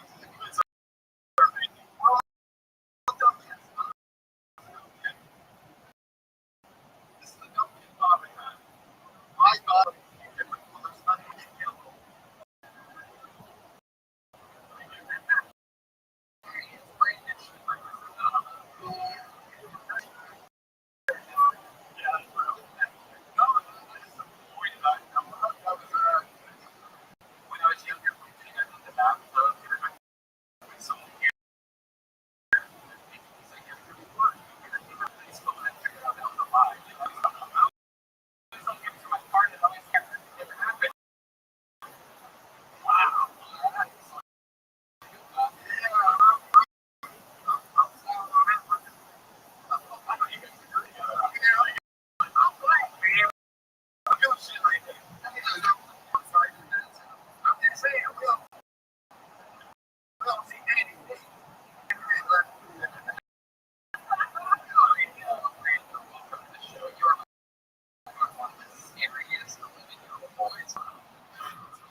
Jeremiah.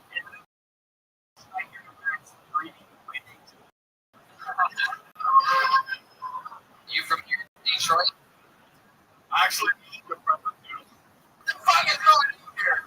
You're a Canadian too? Alright, let me ask you this.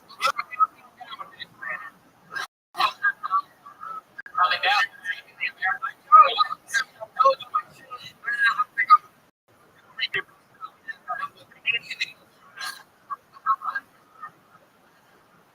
It's true. We get enough benefit.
was watching.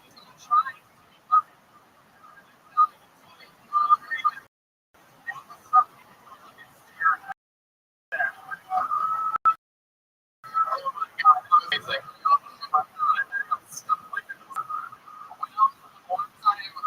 so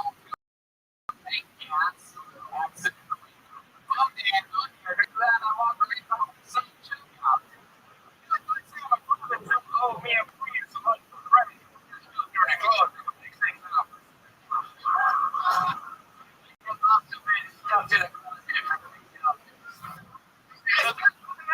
Same shit like this, but you think that her shit is like that's the real point.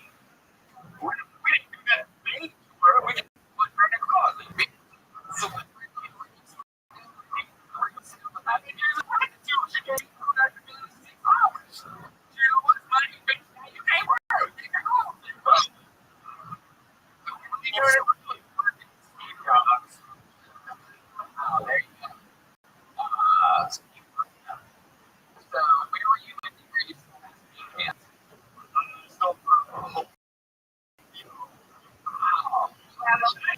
He goes, oh, yeah, there.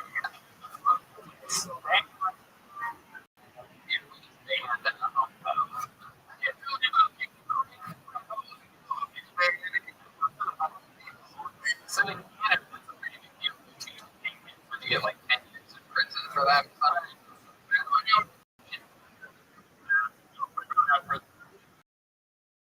What?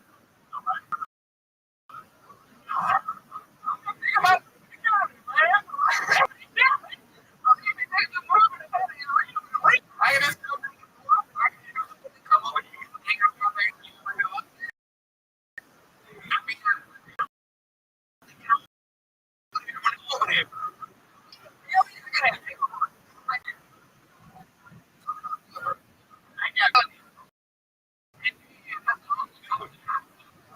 what else, Jimmy?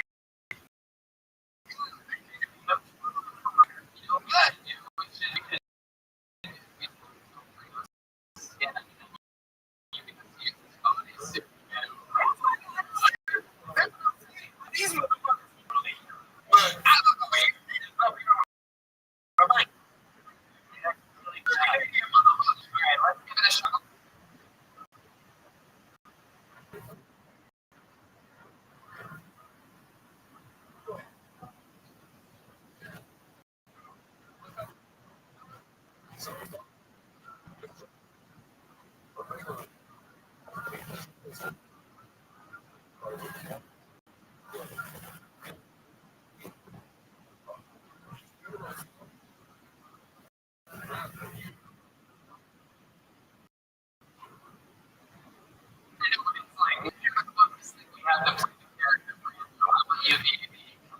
Custom thing. See what it's like when Danny goes to customs with a guy. It's just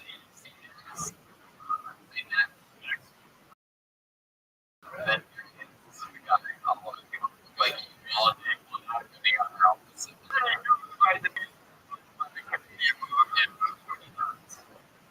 excuse me, sir. Have you been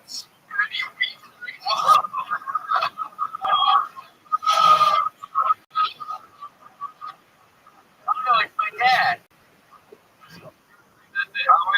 That's it. In that situation. And then he gets shot. Hey,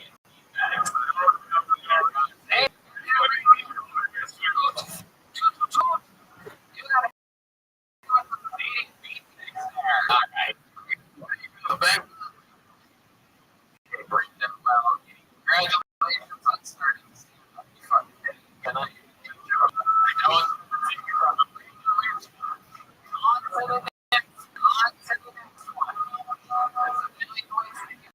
Oh yeah, we need to check.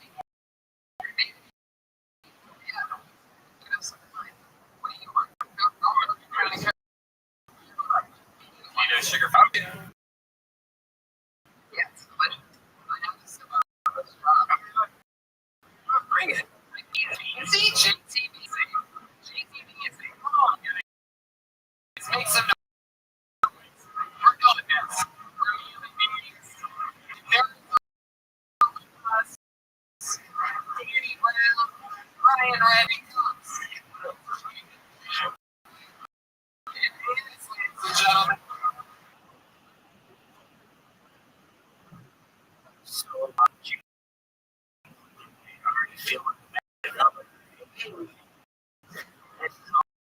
awesome. So, really think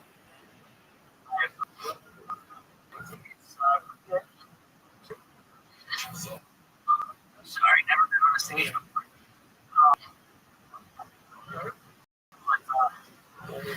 Real fun. Love making describe your last relationship. Okay. My 15 days. My mother decided riding onboard this side of her spectrum. She has she died.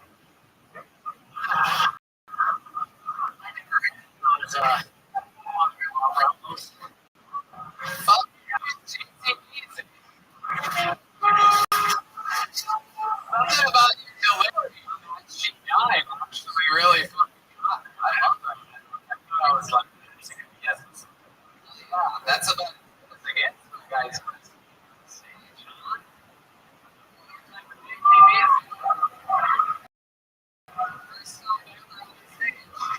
Still there.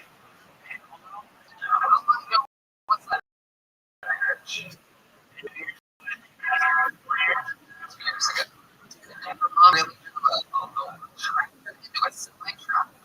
Again, I kind of turn it's not steering wheel, but so it's how did you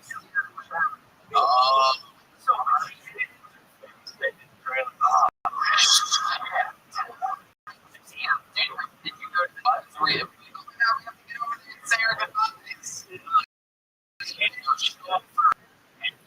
She skipped her son's birthday because I didn't wear her boyfriend's clothes. I had to bring the house down by. How it is. You're in a competition. And I accident right before you were on that stage, and I could tell that he was telling the truth. But your body accident seemed a little shaky. But it got topped after that because the explosion was pregnant, and we brought the baby home 2 days later to the house. Jesus. I was so unidentified and work. Can you tell us the story that we have heard about you finding an old raggedy doll in some type of event, and you took the doll home with you and then home in your entire existence? Do you realize you're cursed? My mom's fucking over-German. Wow. Our mom really told her to try that. We thought she was the whole wedding, not the guy that drove it to the line. JT, how old are you? 33. What do you do for a living? It's absence.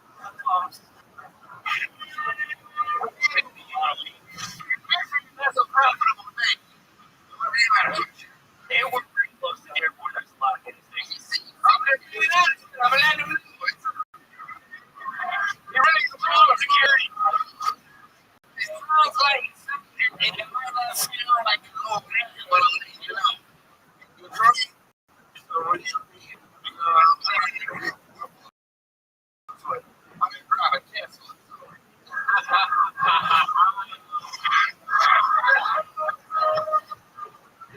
Tesla was a great bag.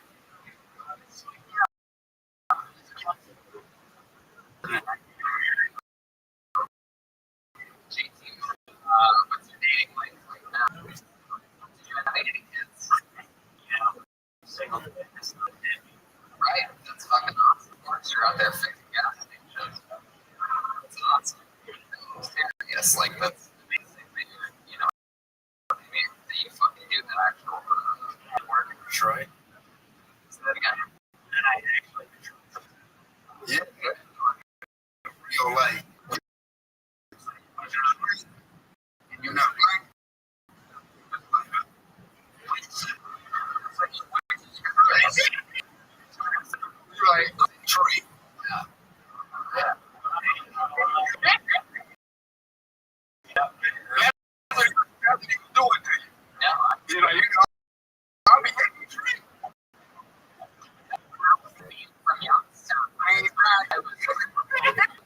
is my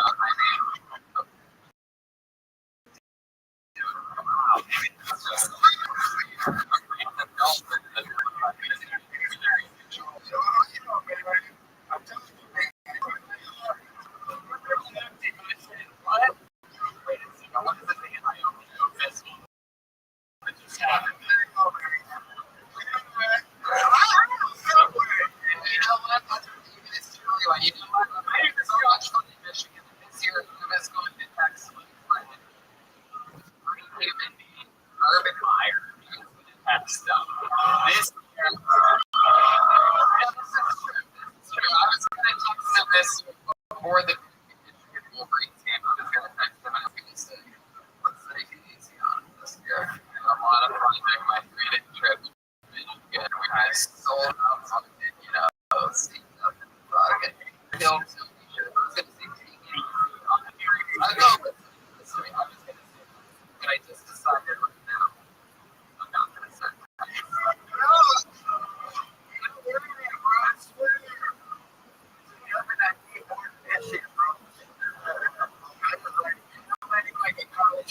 Like, for one time, and I was I was in the state is crazy. I was in the time, I religion, and I really say I was a baby.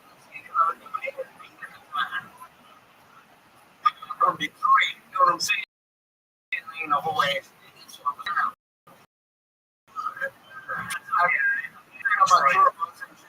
know what I'm saying?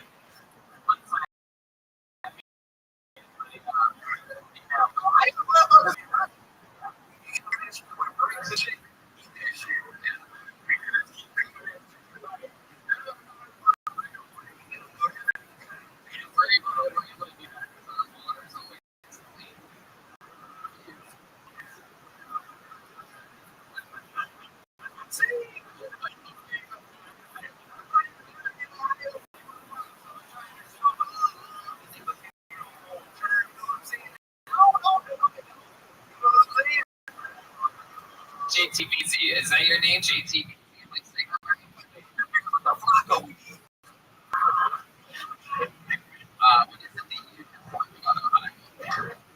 I was stuck there all last week. Why? Why were you stuck there last week? I had all the shit. Yeah.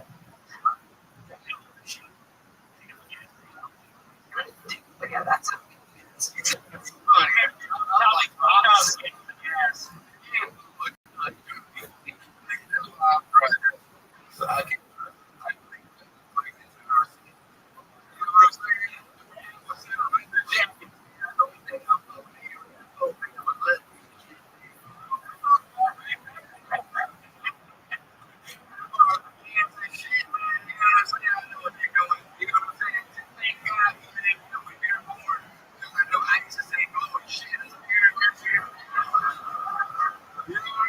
So we got the big streamers and the motherfucking Americans.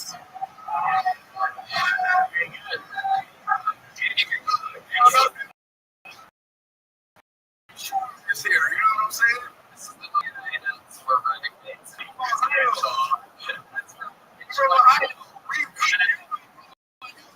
First. We don't need all the things. We try to get on radio first.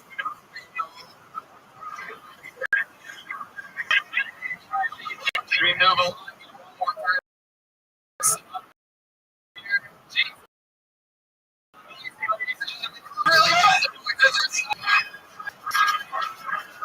Oh yeah, let's do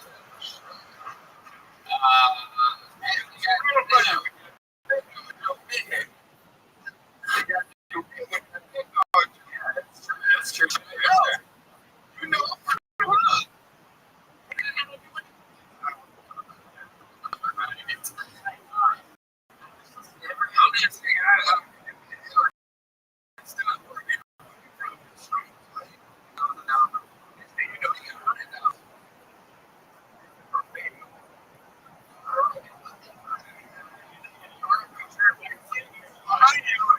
y'all motherfuckers, because he said,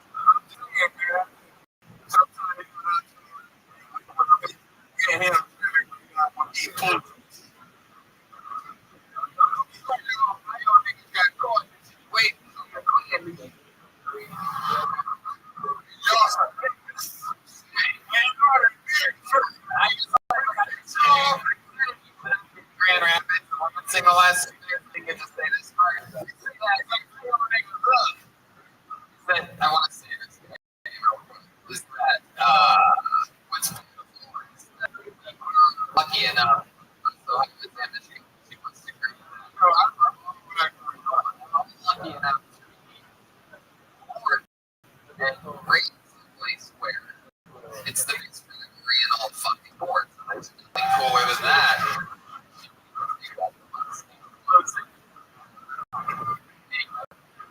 See you in November. Nerds, what's going on? Look at this. Yeah.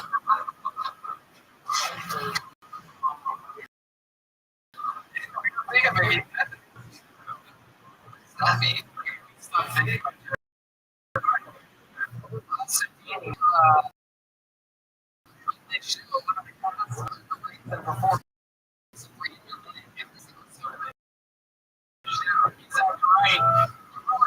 Monday in LA.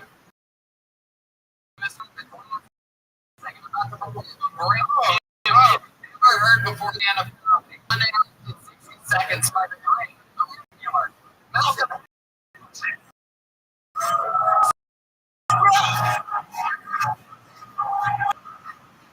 What's up?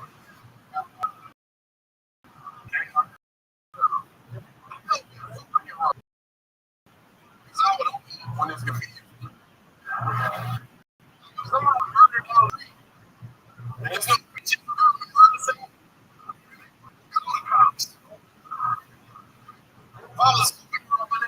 They gonna make it.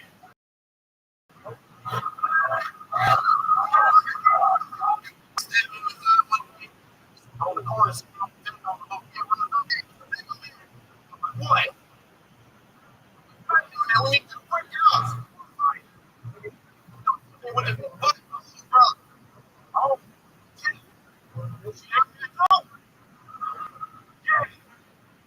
Down there.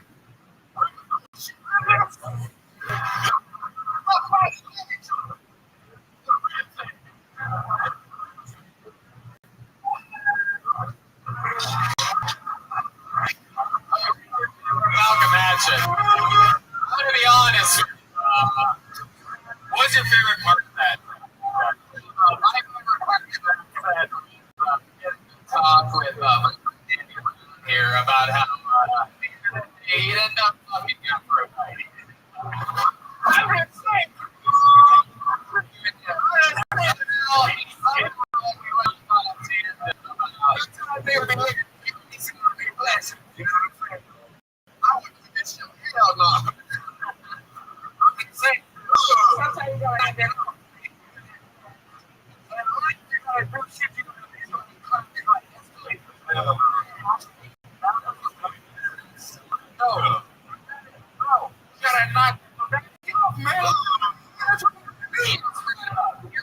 Just so you know the I said you're I was excited to you're not gonna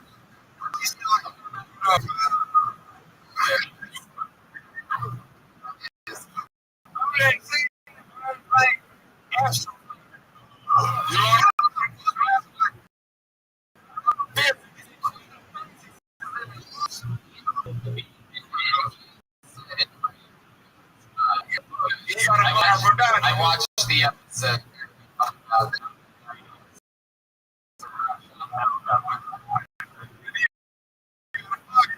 Hell no.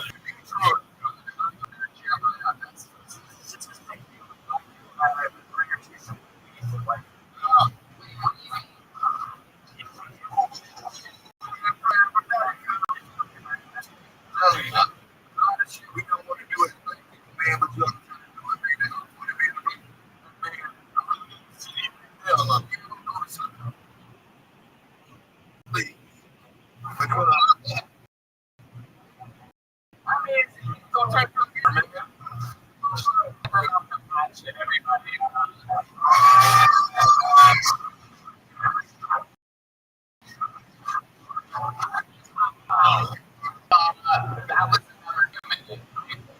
What did you talk about?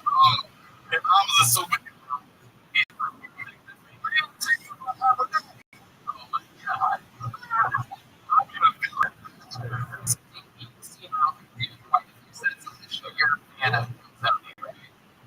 You telling me at least. I live in Michigan. Yeah.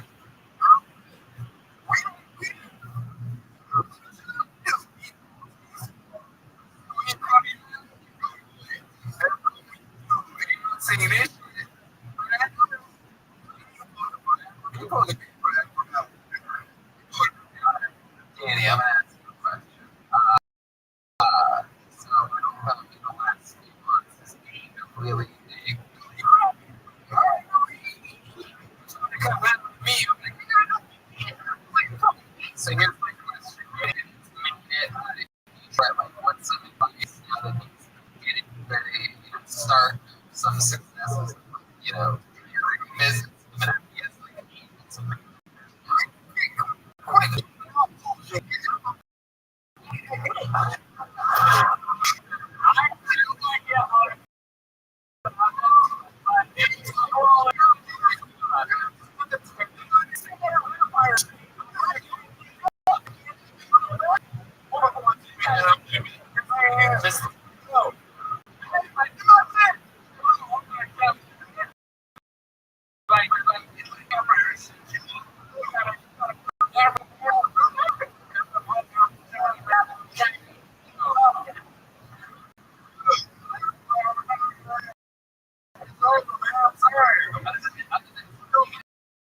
I mean,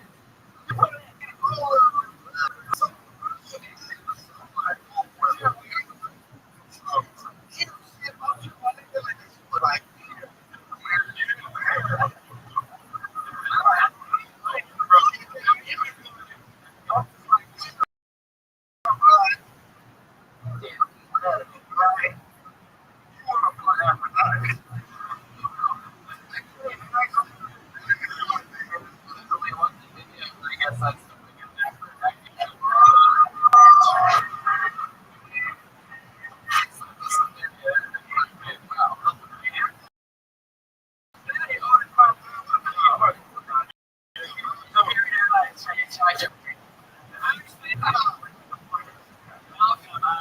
the last 3 nights in Michigan with us for Francis. It's like, what have you taken from Michigan? To get a lot of those weed. A lot of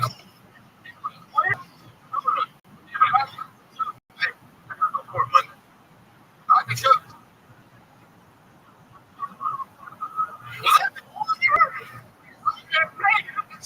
I don't know if you want.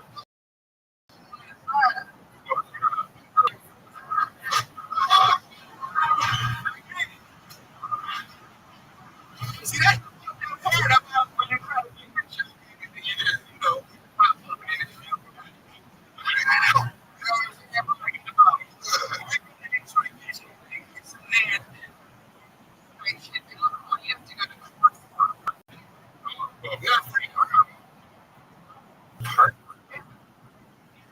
My first one says I got my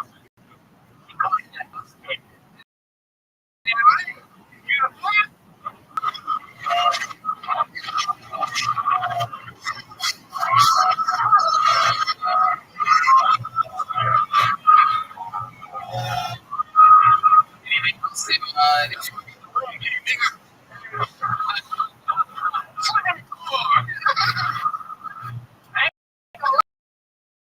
talking some shit. Yeah.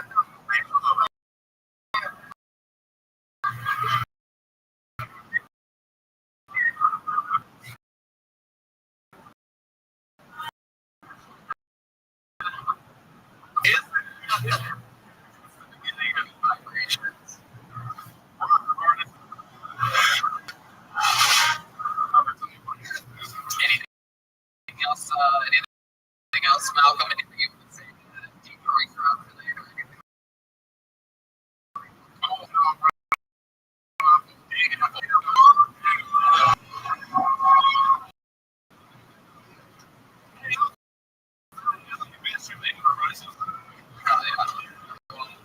You're part of it. Watch your set. Yeah. I don't know.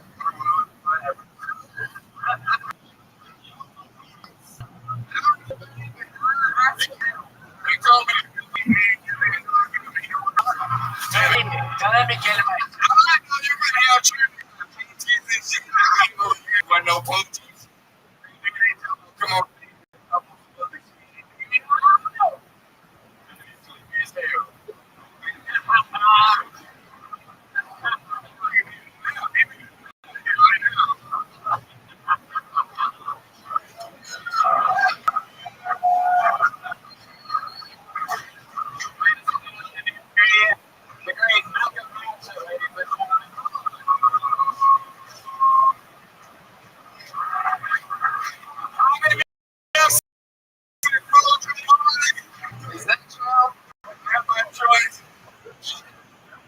that shit? Oh yeah. But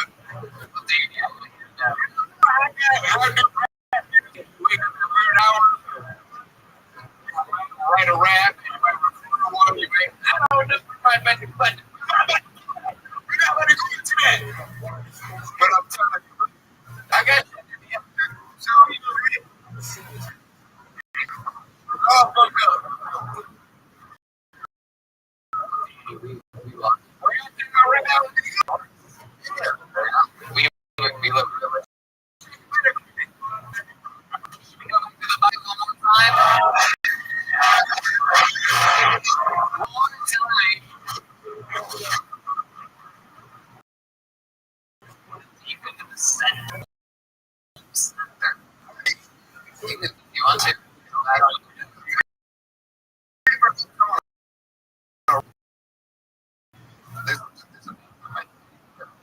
Your next, your final plan, make some noise. We're singing Ranger.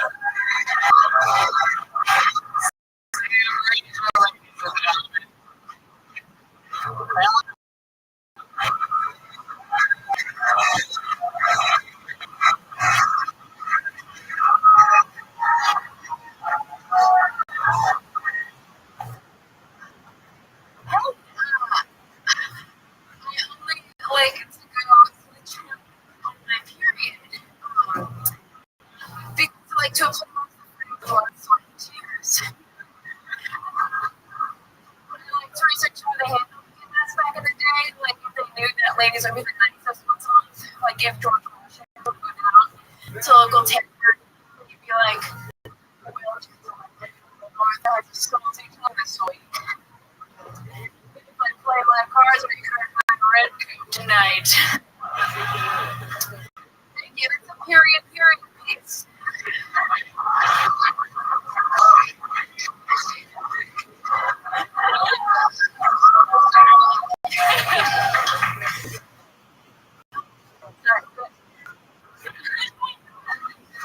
That's good.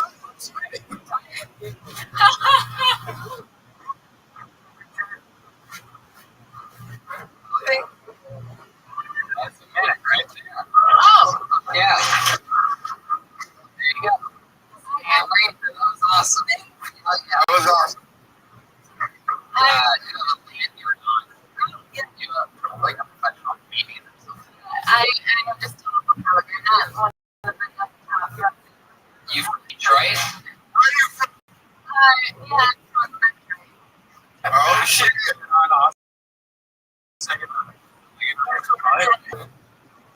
Actually, where?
It's fun. What do you do for work?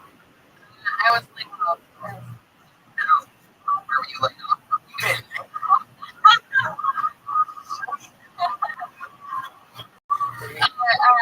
I did research through like some of his spelling and stuff.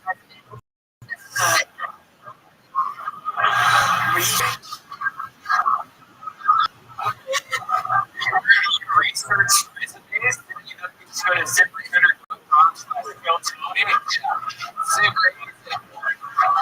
Within 24 hours, they can find a job from That's why he didn't need me anymore. So, what do you like to do for fun? I enjoy working from shadow to shadow. comedy shows. I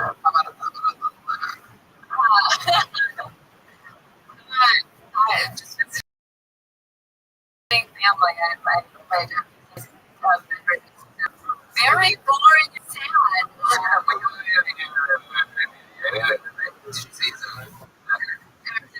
Yes.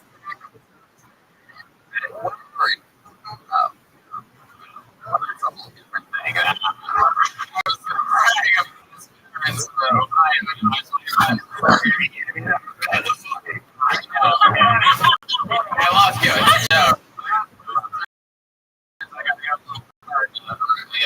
Tony, fun fact about it.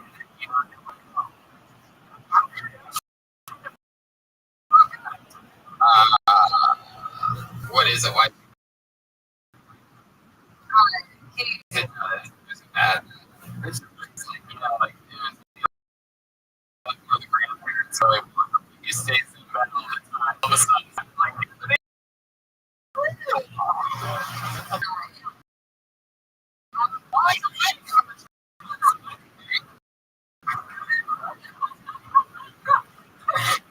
really? Yeah. Wow.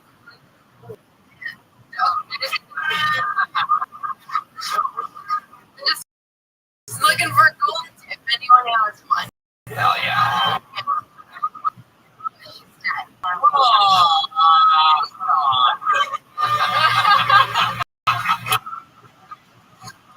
Live, unproduced, improvised shows. What makes us do everything else? It's all the parts that would be cut out. It's like so much. We got 7 minutes of television here tonight.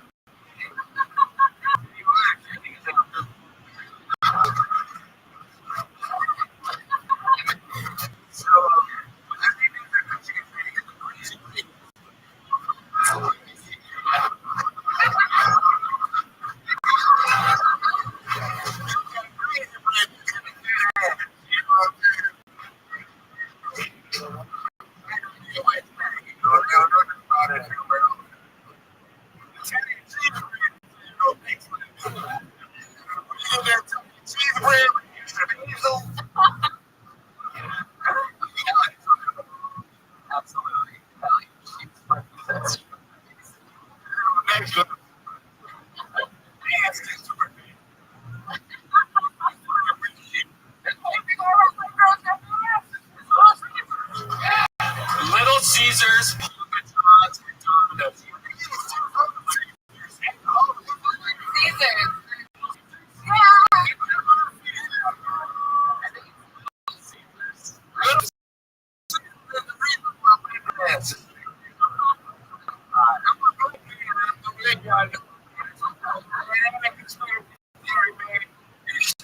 What?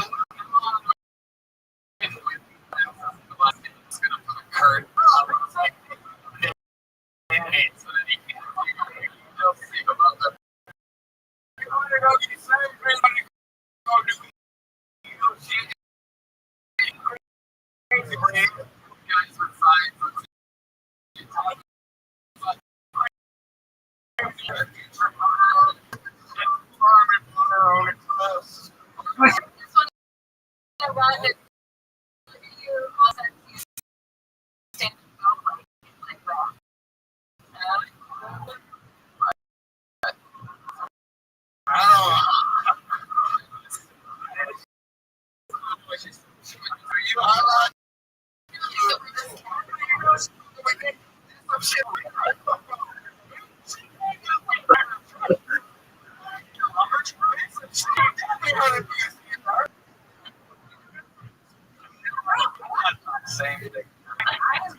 meaning of the day.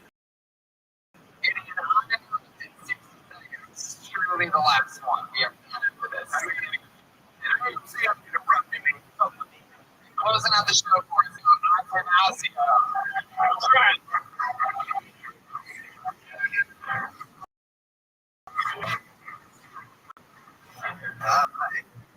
So I'm 31 now, and having had a hard time relating to my friends because they're all having kids. And they also are considering great. This guy kid is like, hey,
with the video. They went up. Thanks for coming. How about one more time for Detroit's hero, Danny Brown, huh?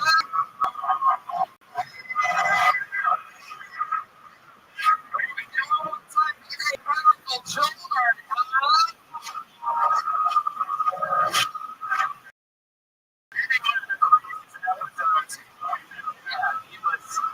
Needless to say, definitely a lot of fun.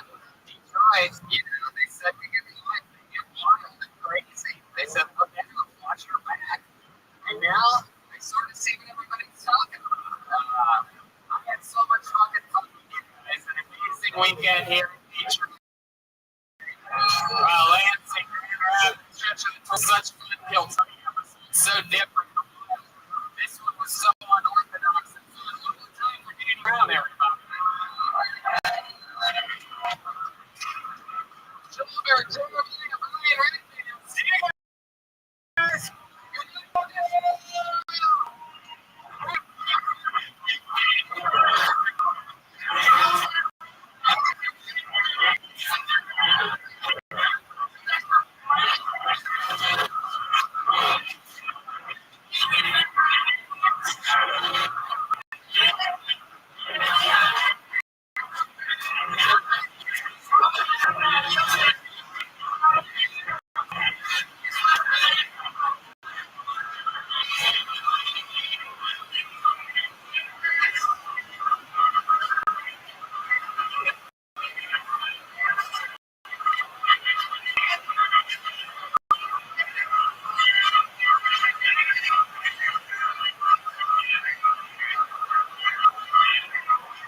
Detroit, Michigan. And it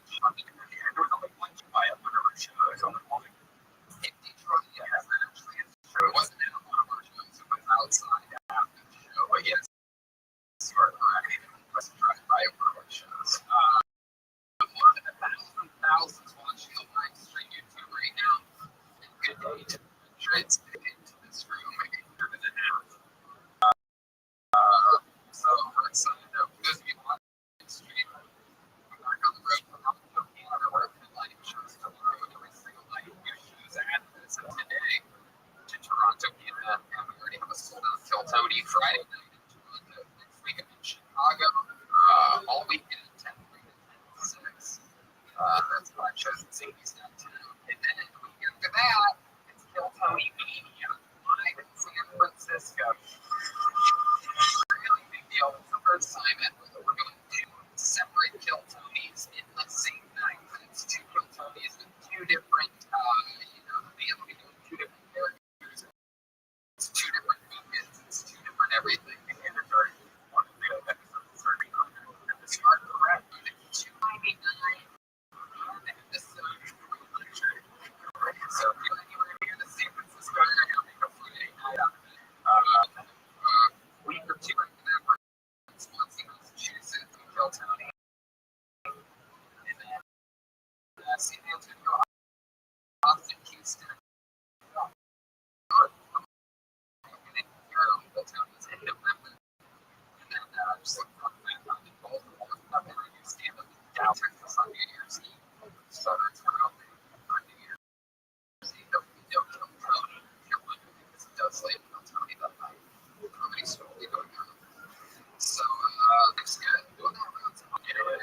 custom prescription cream tailored to keep your skin looking youthful, reducing the appearance of visible lines.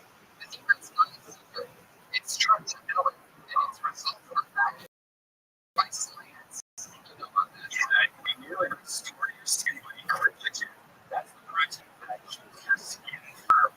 It takes seconds to apply, and it's the same treatments that women use to keep them and the faces looking young.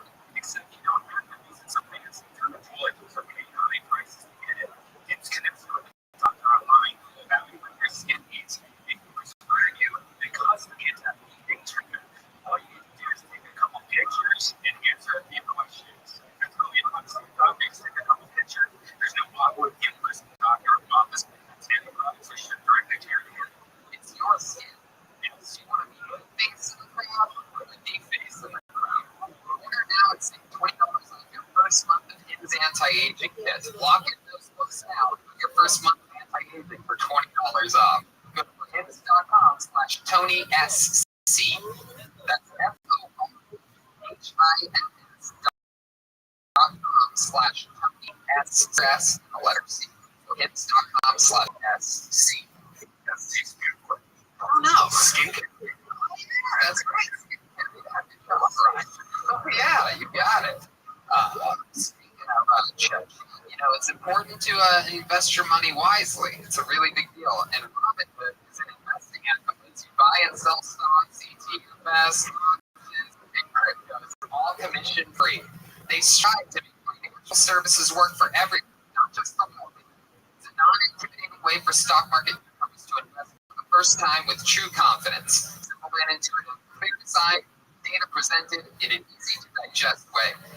There's no cost or commission fees. Other brokerages charge up to $10 for every trade. But Robinhood doesn't charge commission fees. Trade stocks, and you can keep all of your profits.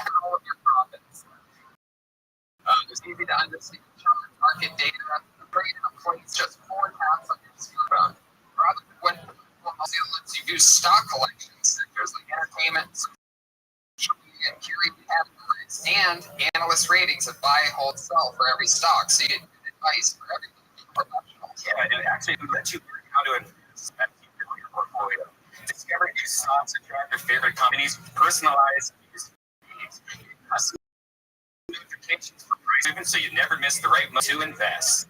It is giving listeners of this show free stock like Apple or Sprint to help build your portfolio. Free stock. A free stock.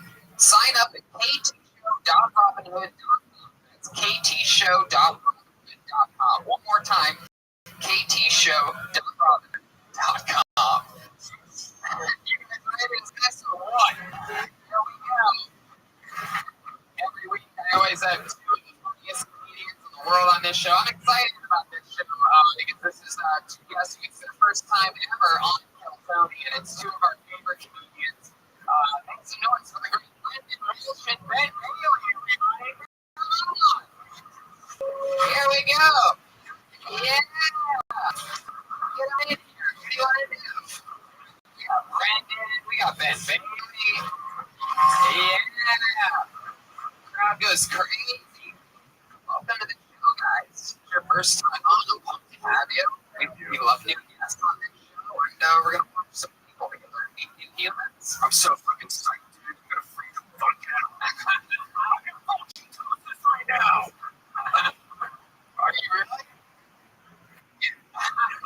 Is that intermittent? I don't know. Is that just hi? So first sugar and no carbs. I'm like ketos now, baby. I thought you were freaking.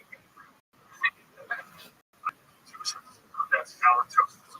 Yeah, that's halitosis. But keto doesn't get it. I'm not hearing it. Bro, I know halitosis. I wouldn't know about it. I have the metabolism of a young god.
Really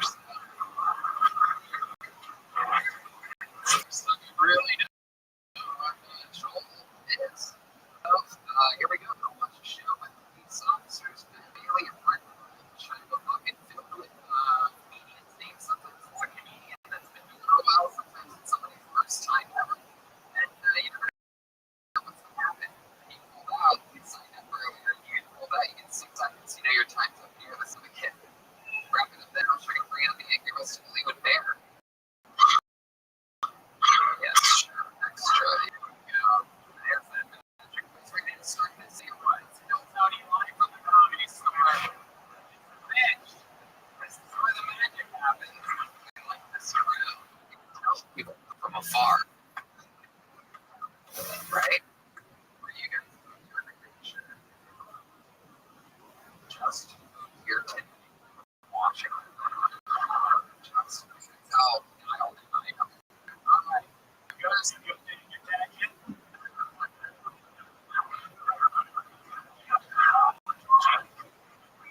Your first performance was getting an uninterrupted 60 seconds time goes by the name of Patrick Bautista.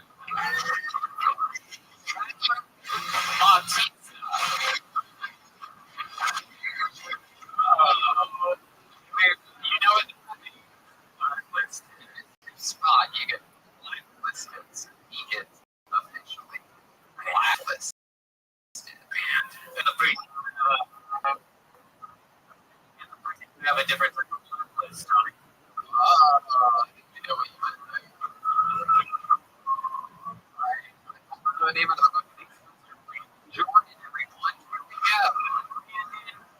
Jordan, I see you. Here he comes.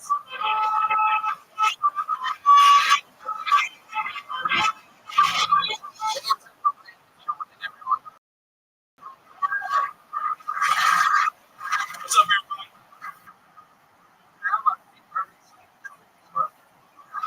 So, no. I was not, as I'm getting older, I started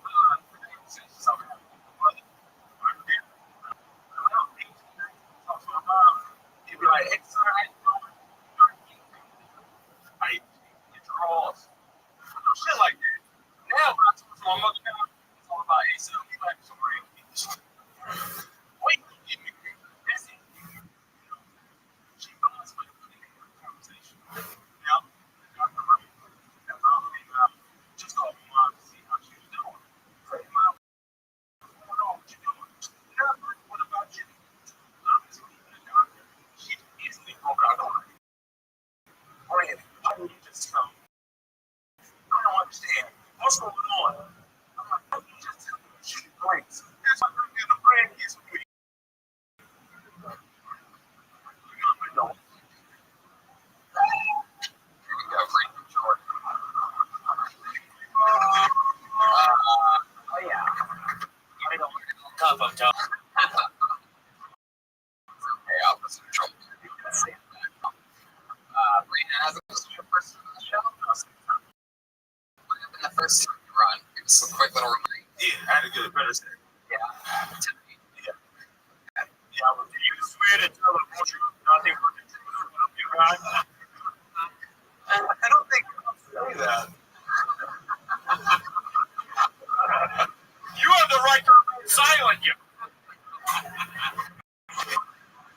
Take the piss when you call my name, so put it up and turn. Where are you from, Brandon?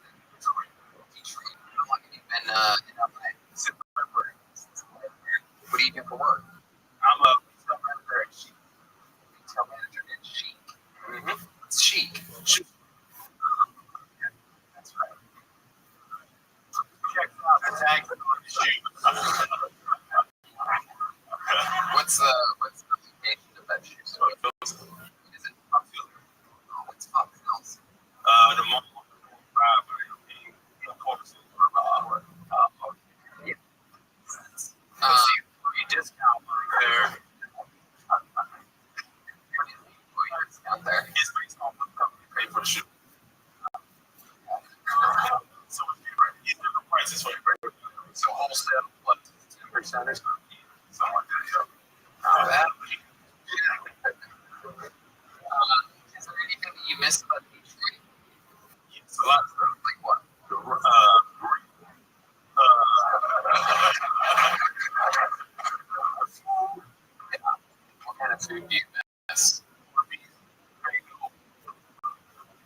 Wow. That's what Malcolm was raving about.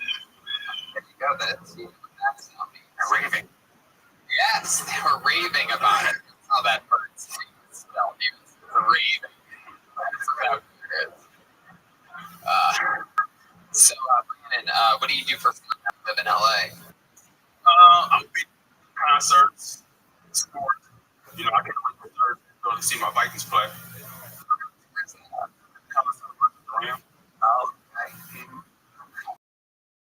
Why are the Vikings team in Michigan? For the loser line. I thought you were gonna say it's because you're Scandinavian. So you were always a Vikings fan? Did you leave a relationship or anything behind in Detroit? You've been single, got here to LA? Mm-hmm. Single. Any dates or anything like that? A couple. Yeah, how have those gone? Not too good. How do they do? It's in your situation. Not real. What do you do these days? You went on dates with them. Find them. Shows.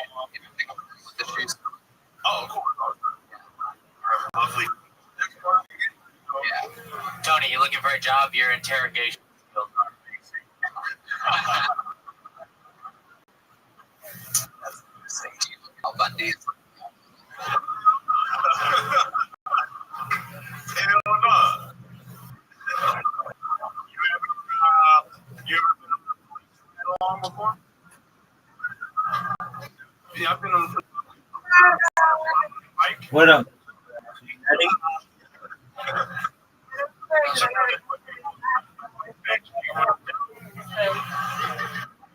You can do that when they're hanging. Oh, yeah, that's great. How you doing? Well, I have booking for podcast tomorrow. It's not going to be as long as we can tell you. I have one Monday. I have one Tuesday. I have one week. Okay. Things up.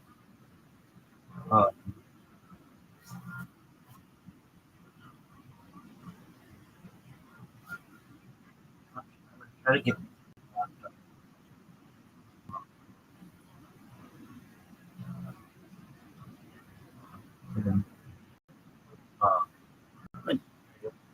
Just 3 minutes.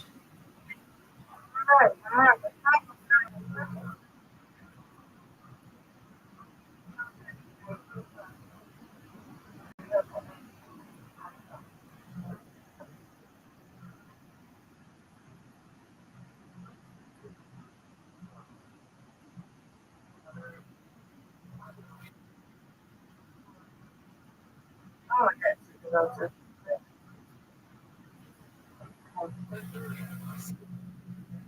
so time is good. Let's see. Oh, here's the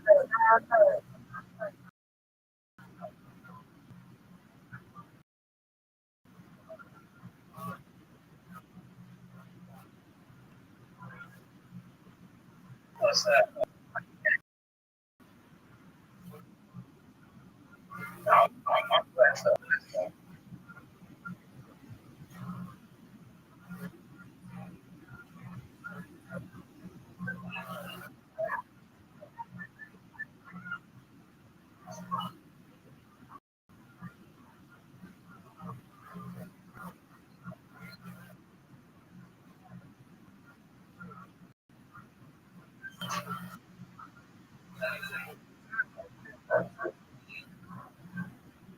All right.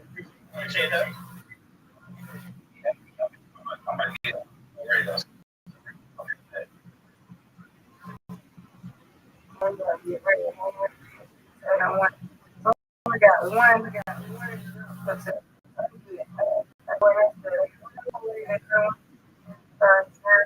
Good, good.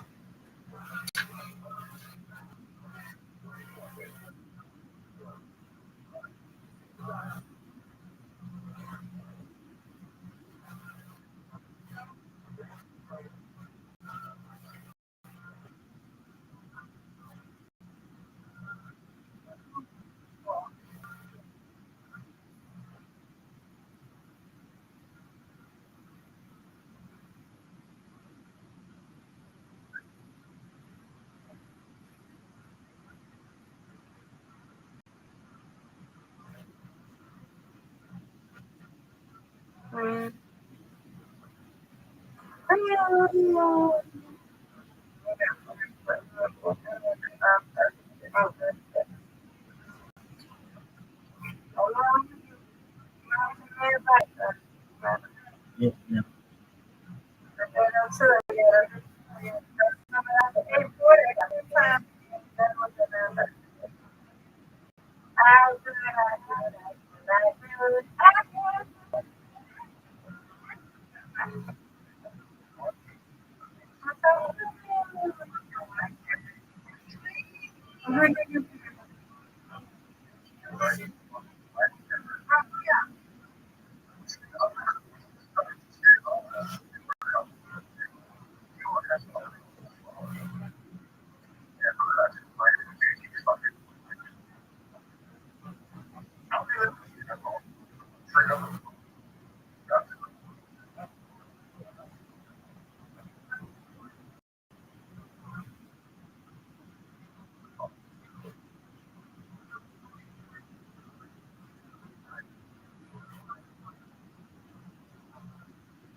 Was ready, and now I'm back to do.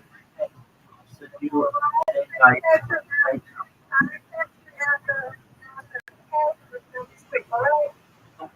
I'm sending. Of course, you listening to me.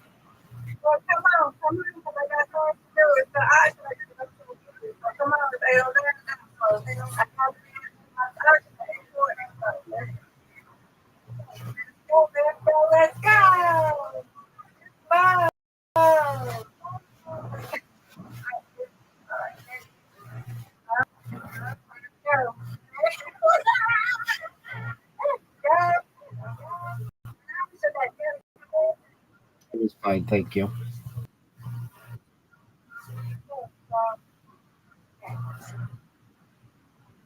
How was your day? How was the nail place?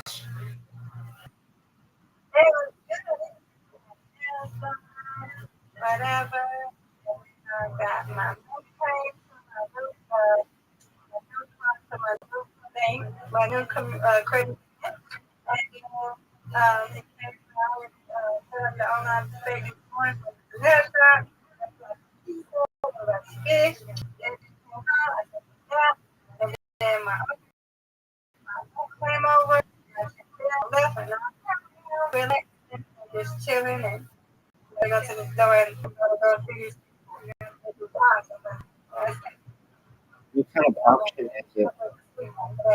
What kind of auction is it?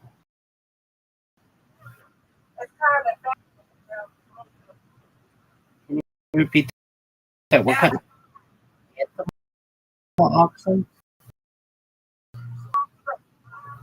Oh, what is that? The opera. Okay.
Is this an, is this is this an auction that you pay with money or with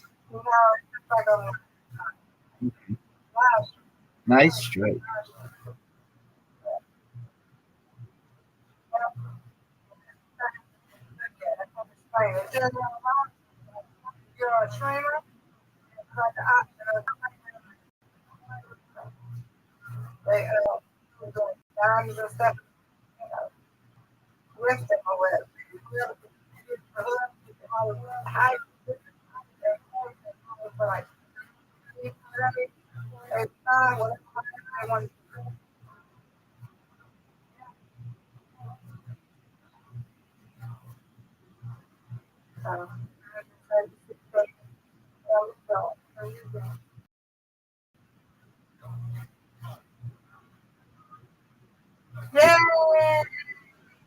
Reload.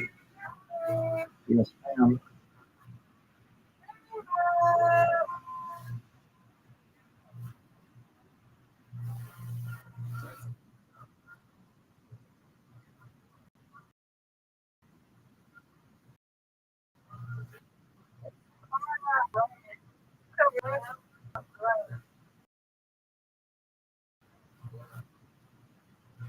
Stop.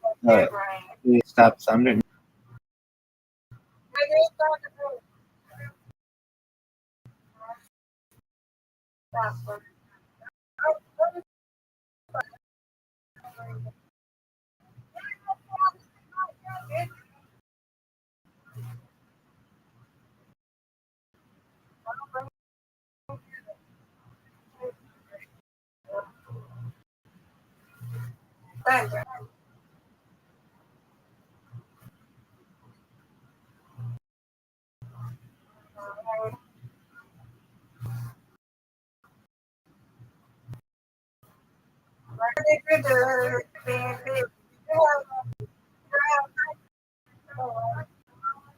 Tomorrow, Monday and Tuesday today. Um, trying to schedule. And I'm trying. Yeah, I'm trying to schedule one every day. And, I set up you know, working on my strings at company because they did something and everything. I can't do it. Well, they paid me 22 cents, Mr. Crew. You're in the money. Money. That's huge money, Mr. Crew. It's giant. Yeah, it's 2,978 away from being making $1 million.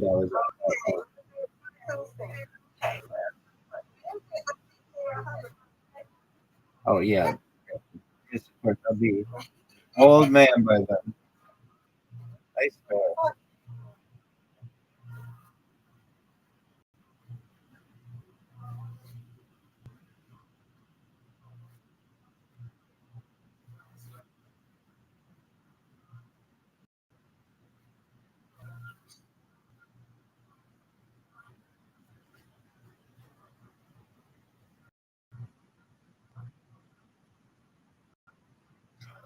Yeah.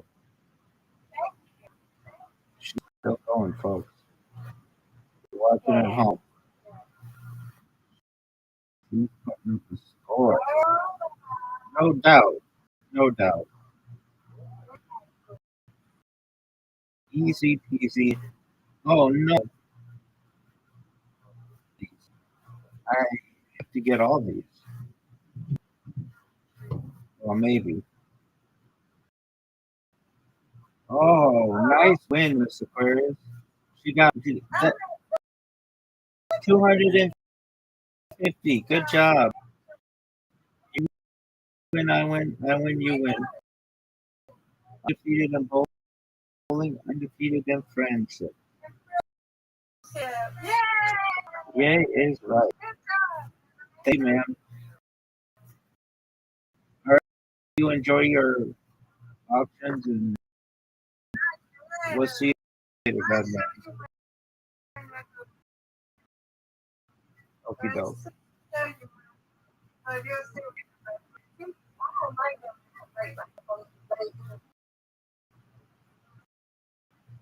Okay, doke.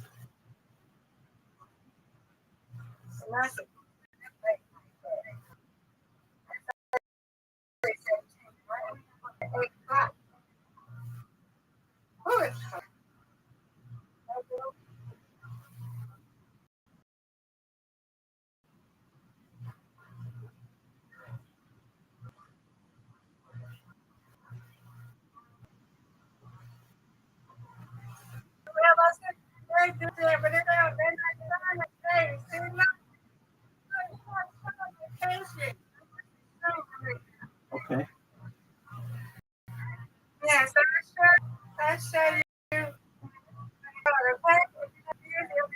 Okay, doke, madam.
Did you watch the enhanced game?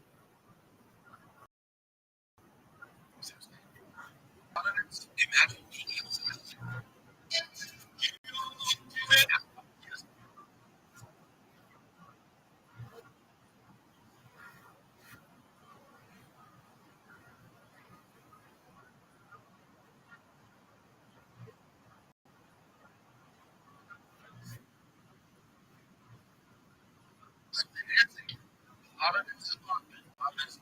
Dana White sitting down with the Rolling Stones.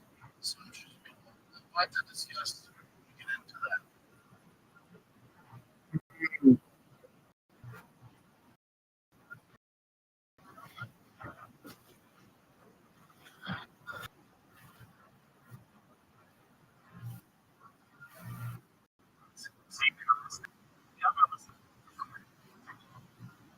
Tires, please.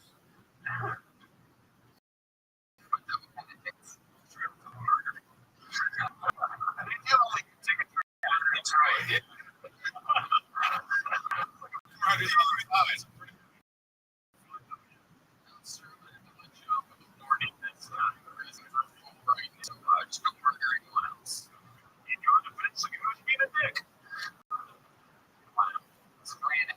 I don't think I got an answer. What did you end up doing on those dates? Where did it go?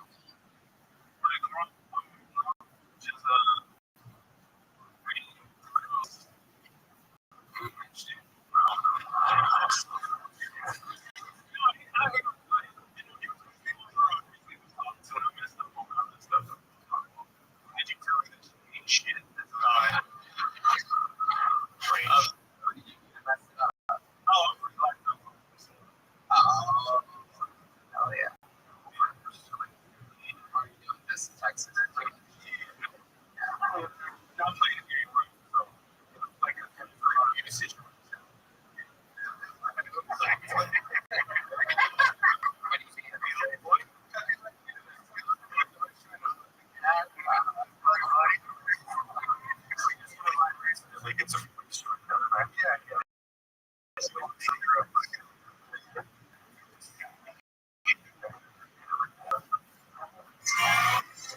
Any special skills or talents or anything like that? You know, like yo-yo, skydiving. Yeah, no, I did. Special skills.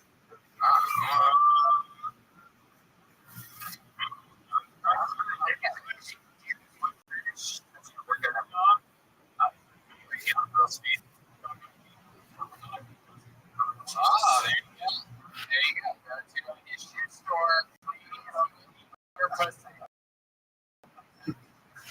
Shoes when you want to see. Trying to cut some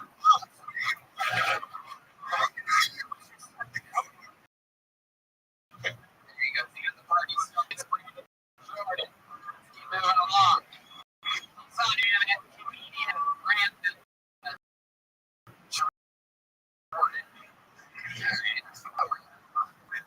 You guys have any out there? Looks like a new name for Yoga Leroy.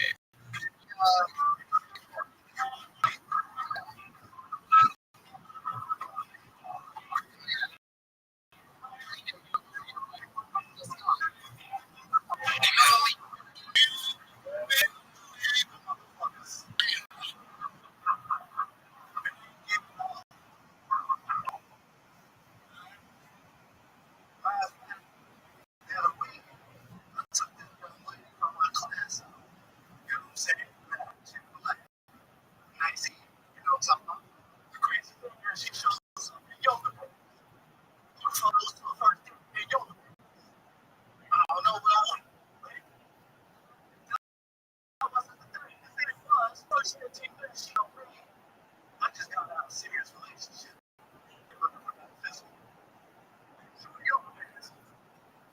All the physical things happen to all the parents. That's why you gotta meditate. Then I went home and I meditated to some people. You know what I'm talking about?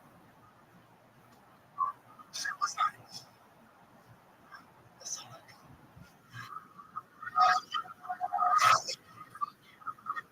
Yoga.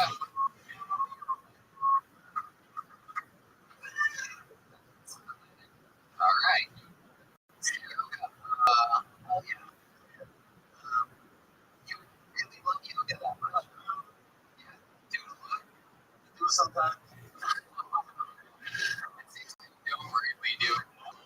You, the on-stage persona of a tough guy who does yoga. I mean, it made me laugh. I do yoga, motherfuckers. Like, that's like a great line. Like, you yeah, like getting affiliated. Yeah. I don't know. You look like sitting versus police skip joke. Like guy who does yoga.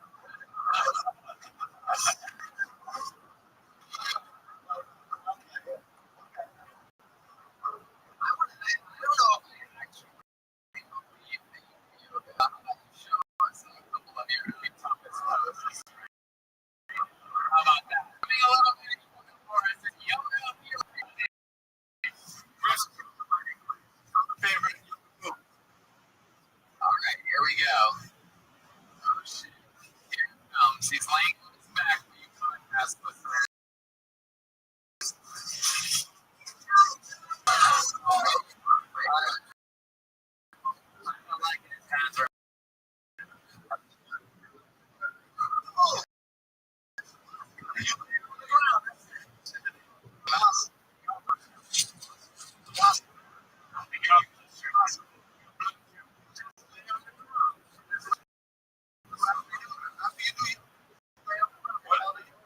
What is it called?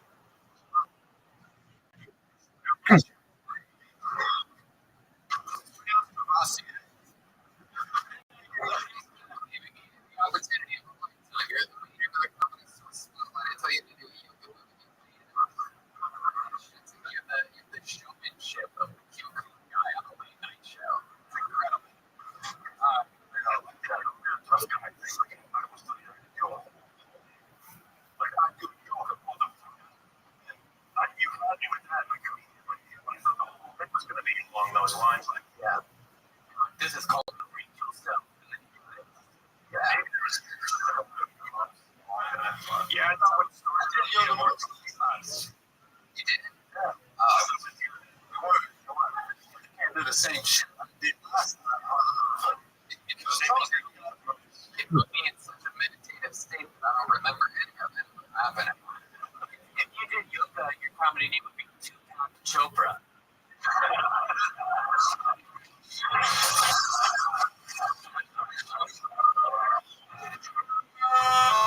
Perhaps now you're facing Snoop Dogg.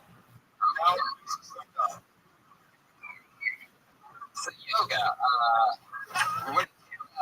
So it says you have to go be your wife. Can I call you yoga? Yoga Leroy. Is Leroy your real name? Is yoga? Do you know that position downward facing Snoop Dogg? You think I was going to get the answer to yoga mode right in there?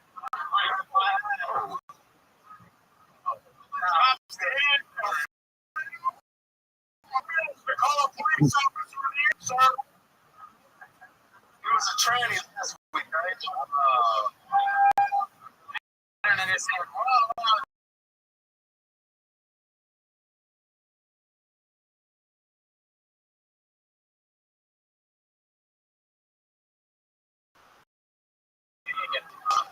Sit up, crazy beast.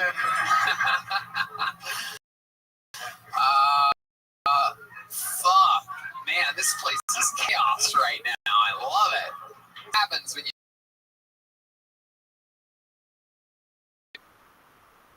No, I love him. never make fun with is clearly a man for a mustache.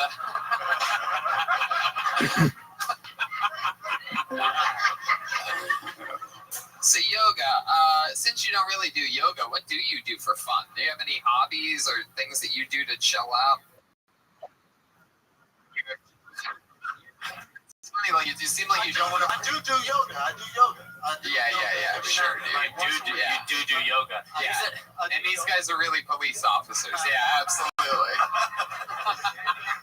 Impersonating an officer will get you to jail at least 10 to 15 years. Some people I know that are really into yoga, when they're telling me that they do it, they say, I do yoga. Yeah. Oh, say it. just the very basic. I do yoga. What else do you do? How long you been a genie that lives in a boombox?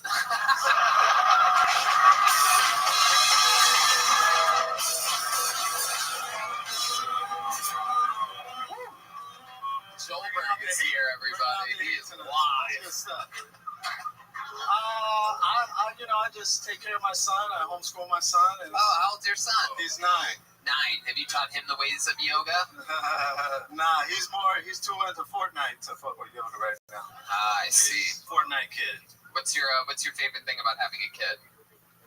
You could name him Yoga Matt. He's into Fortnite. You fuck with Suge Knight. Favorite thing about having a kid, just having a little you. I guess he's just like me. Looks like Tony.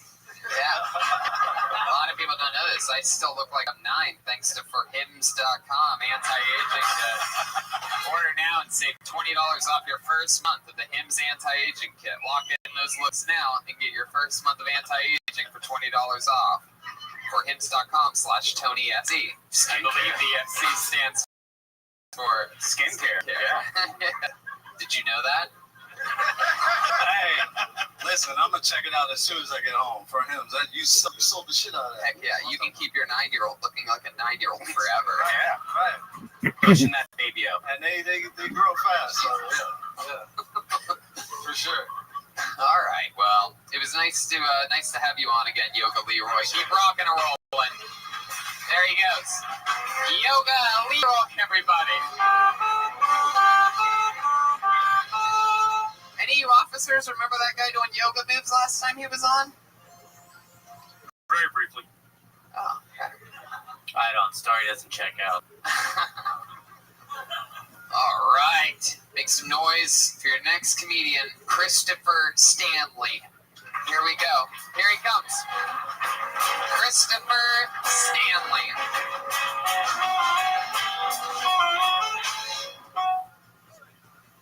My ex is a burlesque dancer.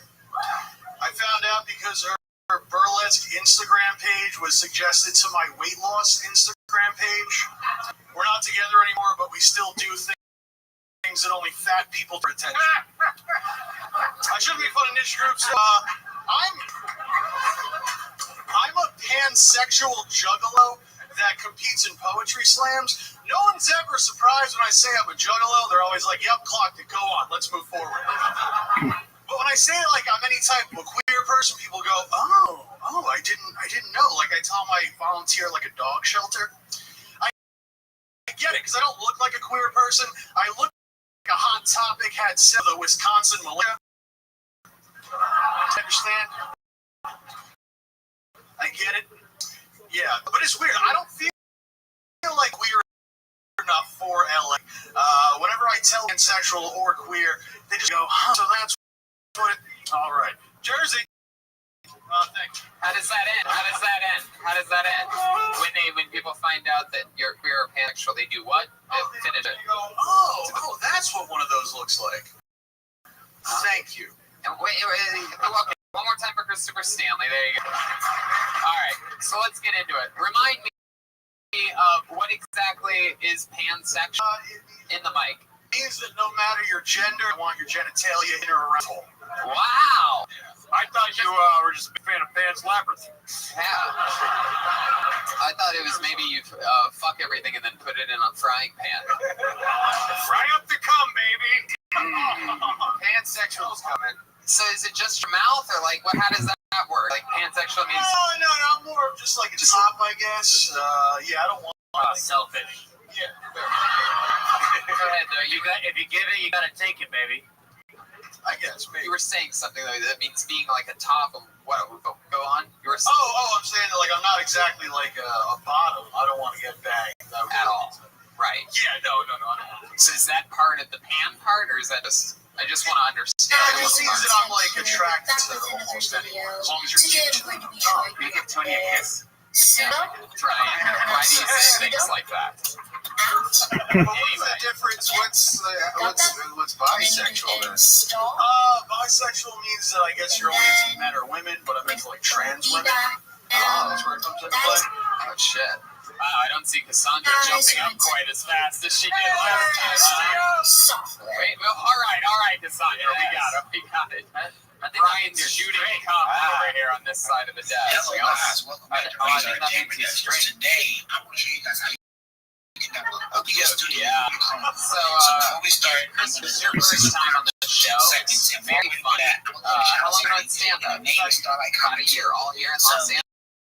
About 3 months in New Jersey, then I moved out here. Shout out here in subscribe. South Jersey or New Jersey? What's that? Comment. Where did you do That you're subscribed and like our videos. And I love you.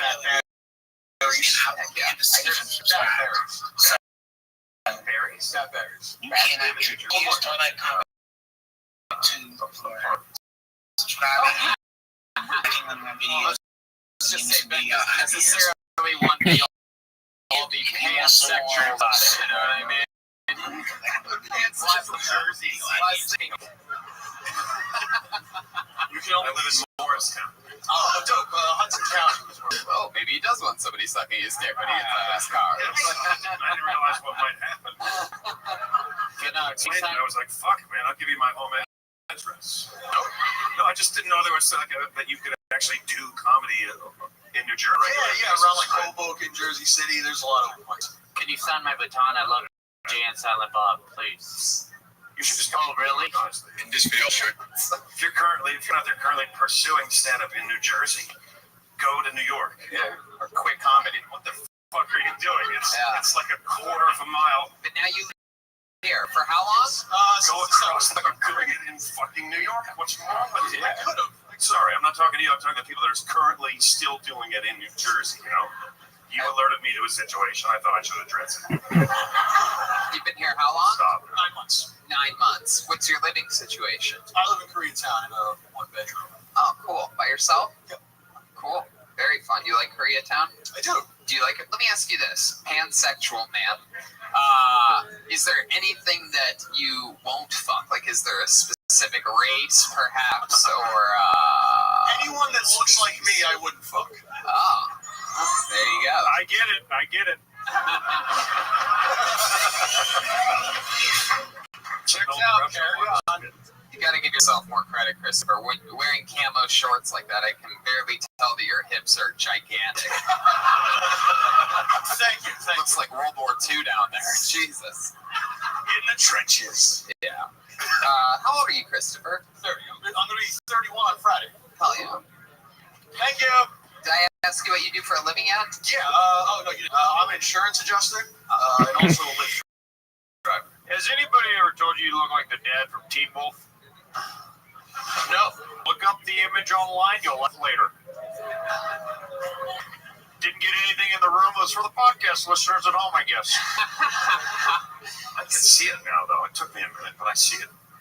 So, insurance adjusting, does that mean that you go and you do a little bit of your own research like T. Hunter? Like, you sort of just like climb over people's fence and shit? Yeah. Really? Yeah, no. Well, I don't hop over any fences. But yeah, no, I do. I do like Section better not now. on the fence with a lot. We're going to get you anyways. I look at like damage and then I write estimates for it. Right. I have a question. What's a juggalo? Juggalo is a fan of the Wow, there you go. He was right there. Wait. fan of the Insane Clown Posse. There you go. Big. Shout out to Detroit. Woo shit. Okay. How much of a fan are you? You go to live shows and I stuff? I've been doing that since I was like 12. Is that the Undertaker's logo on your arm? No, this is my buddy's clothing brand. Oh. Yeah. Oh, okay. You got a tattoo of it. Yep. You're such a loyal friend. I'm a loyal dude. Did you fuck that friend? No, he won't let me. I've tried. Who would you rather fuck, Freddy Krueger or Jason from Friday the 13th? It's true. You're pansexual. You should be able to pick one. Jason. Freddy's gross. Disgusting. He's not a tall drink of water like Jason. Oh, yeah. Freddy's funnier. What's the strangest thing you have ever put your dick into?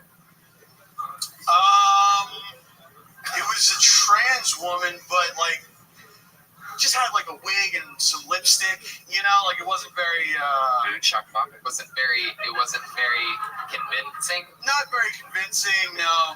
So it was very, it was a dude with a wig and lipstick. pretty much, yeah. All right, there you go. So you Did it look like this with lipstick and a wig? No. Redhead. All right, well, Christopher, it was nice to meet you. Nice to Fun meet you. times. There he goes. First ever openly pansexual comedian on the show. I didn't even know what that meant. These things are popping up every week. I'm finding out about new things you could put your dick into. Still doesn't really make sense. It seems like so much like Cash Cow. I think it would just be bisexual, even if it's trans or anything like that. You know? Yeah. For $200, what's the weirdest thing you've stuck your dick into? That guy. All right, we've had this young man on the show before, and at least I believe so. I know for a fact that I met him outside one day, and I thought he was interesting as hell and had an unbelievable charisma to him. And then I went to, I was judging a roast battle here on a Tuesday night one night, and I saw him roast battle, and again, very impressive. I can't tell whether he's a genius or he's crazy. So here he is for you, ladies and gentlemen, William Montgomery. He's something else. He's a special character.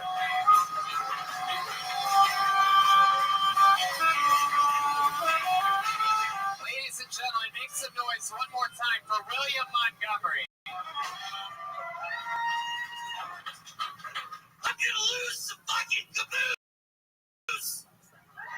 That is the train conductor with the gambling problem. I like when my mom goes out of town because I get to sleep on her side of the bed. I have a friend who's paralyzed from the waist up, which is a blessing because he's a damn. I get $30 fucking off to see. The least you can do is buy the movie ticket. It's an impression of my uncle in '94 before we went to go see the movie Twister. You can do is buy.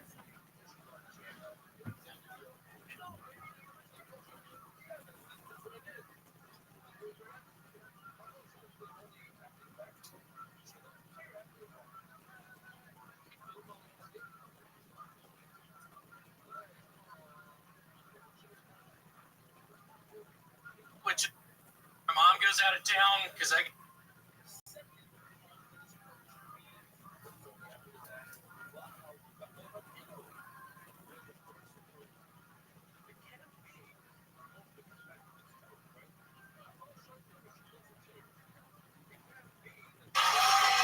He's something else. He's a special character.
Yes. This is what it looked like. They just versing each other. See?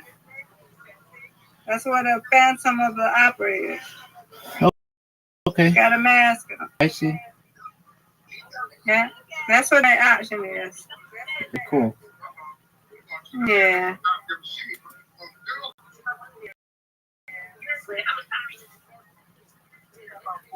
That's cute. Yes, ma'am.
Now this is my person right here who I'm one of my supporters. He's in my community.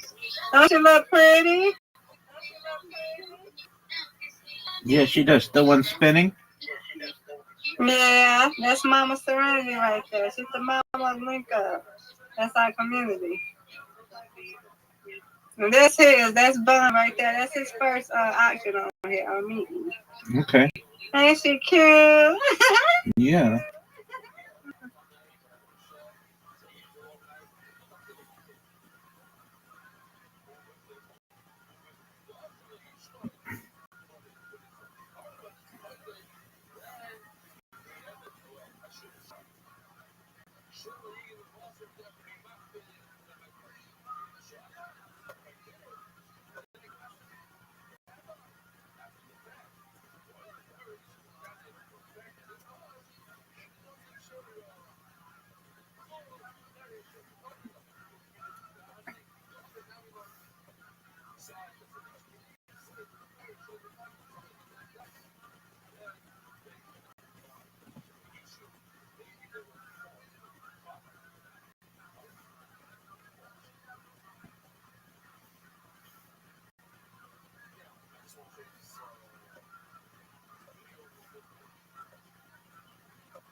It's starting again. All right, Miss Aquarius. I hope it goes okay. It's starting. What you doing? You're in a different position, Rabbi. I know. Watch yourself. No, I'm working on this computer. Okay. Yeah. All right. I'm here. Excellent, madam.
You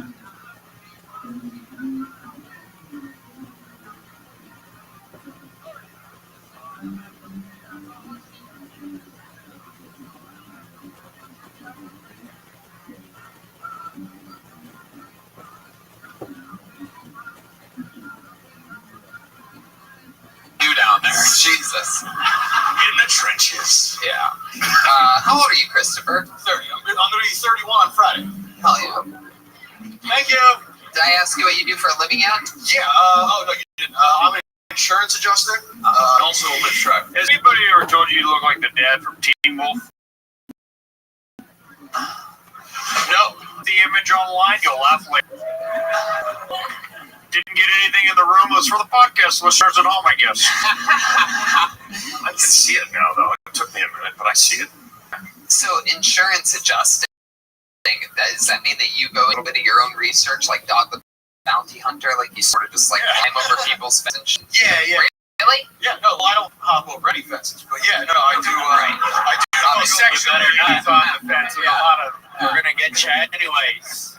Yeah. No, I look at, damage, and then I write estimates for it. Boring question. What's a juggalo? Juggalo is... Wow, there you go. He's right there. Wait. Fan of the Insane Clown Posse? Really? There you go. Shout out to Detroit. Shit, man. Okay. How much of a fan are you? You go to live shows and stuff? Yeah, I do actually like 12. Is that the Undertaker's logo on your arm? No, this is my buddy's clothing brand. Oh. Yeah. Oh, okay. You got a tattoo of it. Yep. You're such a loyal friend. I'm a loyal dude. Did you fuck that friend? No. I've tried. Who would you rather fuck, Freddy Krueger or Jason from Friday the 13th? It's true. You're pansexual. You should be able to pick one. Jason. Freddy's gross. Disgusting. He's not a tall drink of water like Jason's. Oh, yeah. Freddy's funnier. What's the strangest thing you have ever put your dick into? It was a trans woman, but just had a wig and some lipstick. It wasn't very. It wasn't very convincing. Not very convincing. No. So it was a dude with a wig and lipstick. Pretty much, yeah. All right, there you go. You Did it look like this with lipstick and a wig? No. Red man. All right, well, Christopher, it was nice to meet you. Nice Fun to meet you. times. There he goes. First ever openly pansexual comedian on the show. I didn't even know what that meant. These things are popping up every week. I'm finding out about new things you could put your dick into. Still doesn't really make sense. It seems like so much like Cash Cab. I think it would just be bisexual, even if it's trans or anything like that. Yeah. For $200, what's the weirdest thing you've stuck your dick into? That guy. All right, we've had this young man on the show before, and at least I believe so. I know for a fact that I met him outside one day, and I thought he was interesting as hell and had an unbelievable charisma to him. Then I went to, I was judging a roast battle here on a Tuesday night one night, and I saw him roast battle, and again, very impressive. I can tell whether he's genius or he's crazy.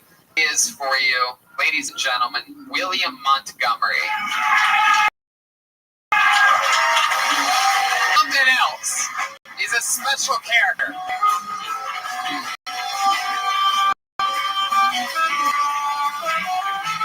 Ladies and gentlemen, make some noise one more time for William Montgomery.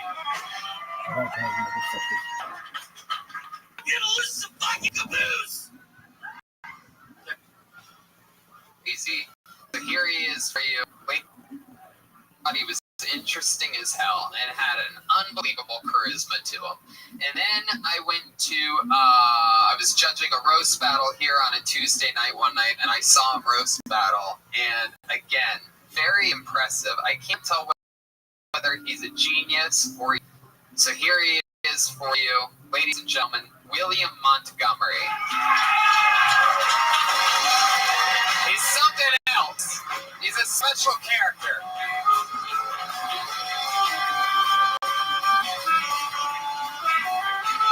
Ladies and gentlemen, everyone, make some noise one more time for William Montgomery. I'm gonna lose some fucking caboose! That is the train conductor with the gambling problem.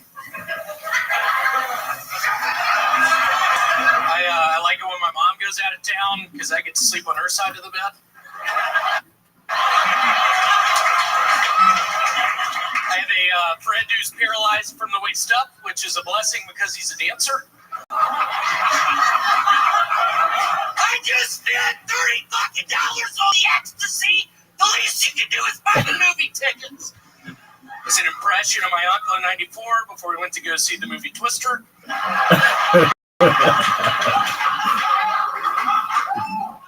So I'm pretty sure I'm allergic to heroin. It makes my stomach hurt.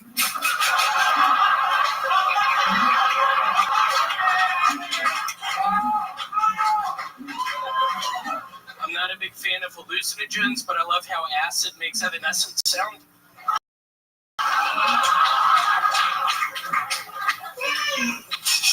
Fuck yeah. William Montgomery, ladies and gentlemen. That's how it's done right there. I mean, holy fucking shit, William Montgomery. Every time I've ever seen you or talked with you, you've always somehow wildly improved. Have you been on this show before? I never have. I've been signing up for 3 months now. Wow, this is your first time ever on this show. Time. I started coming here and I had a conversation with you at the back door for a while, and I was high on PCP at Frankville. and then I don't let me believe it. tell this story real quick, because I don't have very many great stories about a lot of the people in the scene, but I do have a special with you, because I was judging the roast battle one night, and he did something that I've never seen in the history of that show, and I've done this show a lot, I've judged the show a lot, whatever, I've seen a lot of that show, I love that show. And he came out, and basically this was, you get 5 jokes each, go against the other, 5 jokes, 1 round.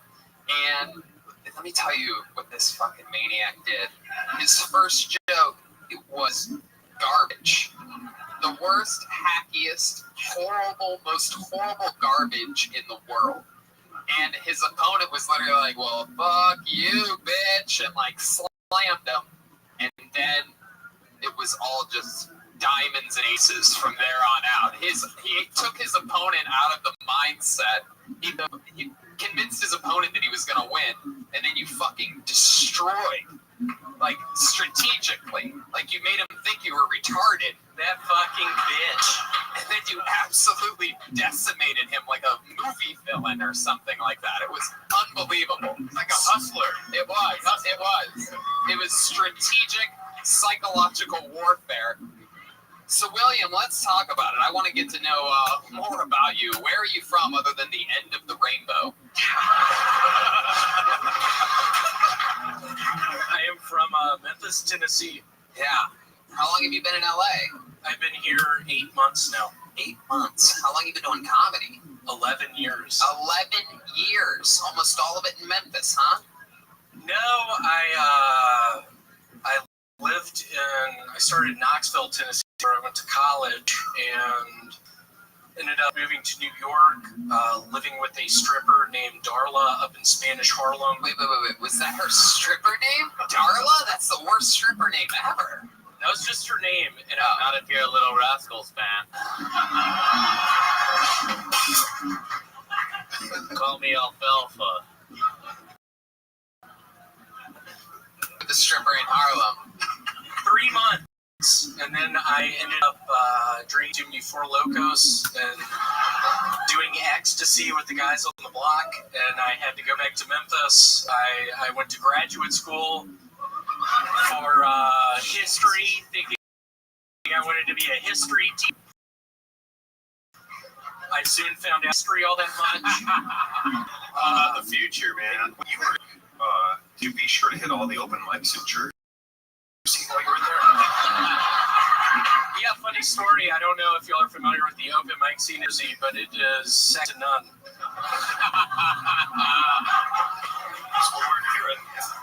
So, William, how's LA been treating you? What's been happening here? It's been good. I live with a young lady named Angie. Craigslist. Right when I moved here, I was living in Compton.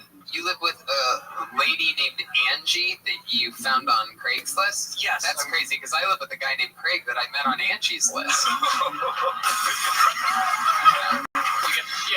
You get to make that joke once in a lifetime. That was good. Tell me about Craig. But yeah, no, it's been going well. I work at a self-storage unit place. Yeah. What do you do there? I lease out. If it's a self-storage unit, then what the fuck are you doing? Just being creepy outside? Like, you got that shit or what? Because if you don't, you're fucked. I do a lot of that. I stand outside of the bathroom. One of the things that's really standing out to me right now is the roars that you're getting from the comedians themselves. Like, it's sort of crazy. Normally they hate people that do good, but they seem to all be on your side. You do a lot of open mics. You like hustle a lot. I'm grinding away at the open mics. I'll be quite frank. I have this issue with PCP. So half the time I'm at the open mics, the other half the time I'm down in Scottsdale, Arizona with my aunt, flipping over Hyundai Elantras, y'all.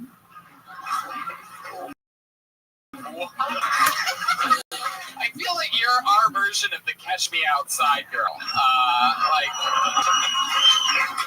What do you say you're doing in Arizona? Flipping over what? Hyundai Elantras. It's a surprisingly light car.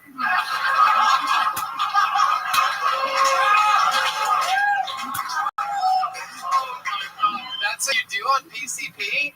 It is. Half the time we end up in the Laser Quest arena, just standing behind the smoke machines. The other half, we are fucked up, just in the line, just looking for Hyundai Elantras.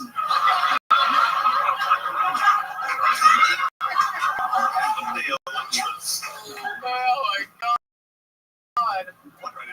Never gonna be able to look at an Elantra the same way again. This is crazy. Every time I see anybody in an Elantra, I think like I could flip your car if I wanted to. If I leprechauns. What does that mean? It means you look like a Hyundai Elantra. Easy to flip over. If you had to guess how many Elantras you've had numbered, I don't have to guess. It's 14. Oh, that's one of the best jokes.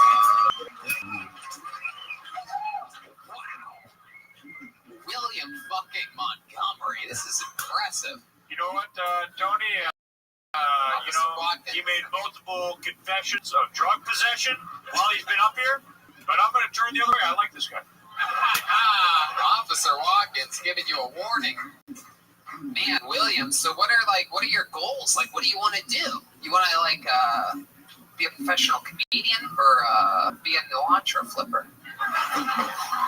I don't know. A couple of years ago, I was living in Scottsdale, Arizona, and I was general manager of a La Quinta.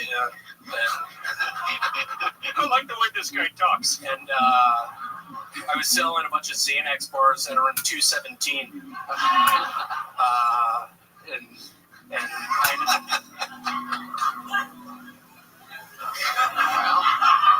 Is that a fucking joke? All right.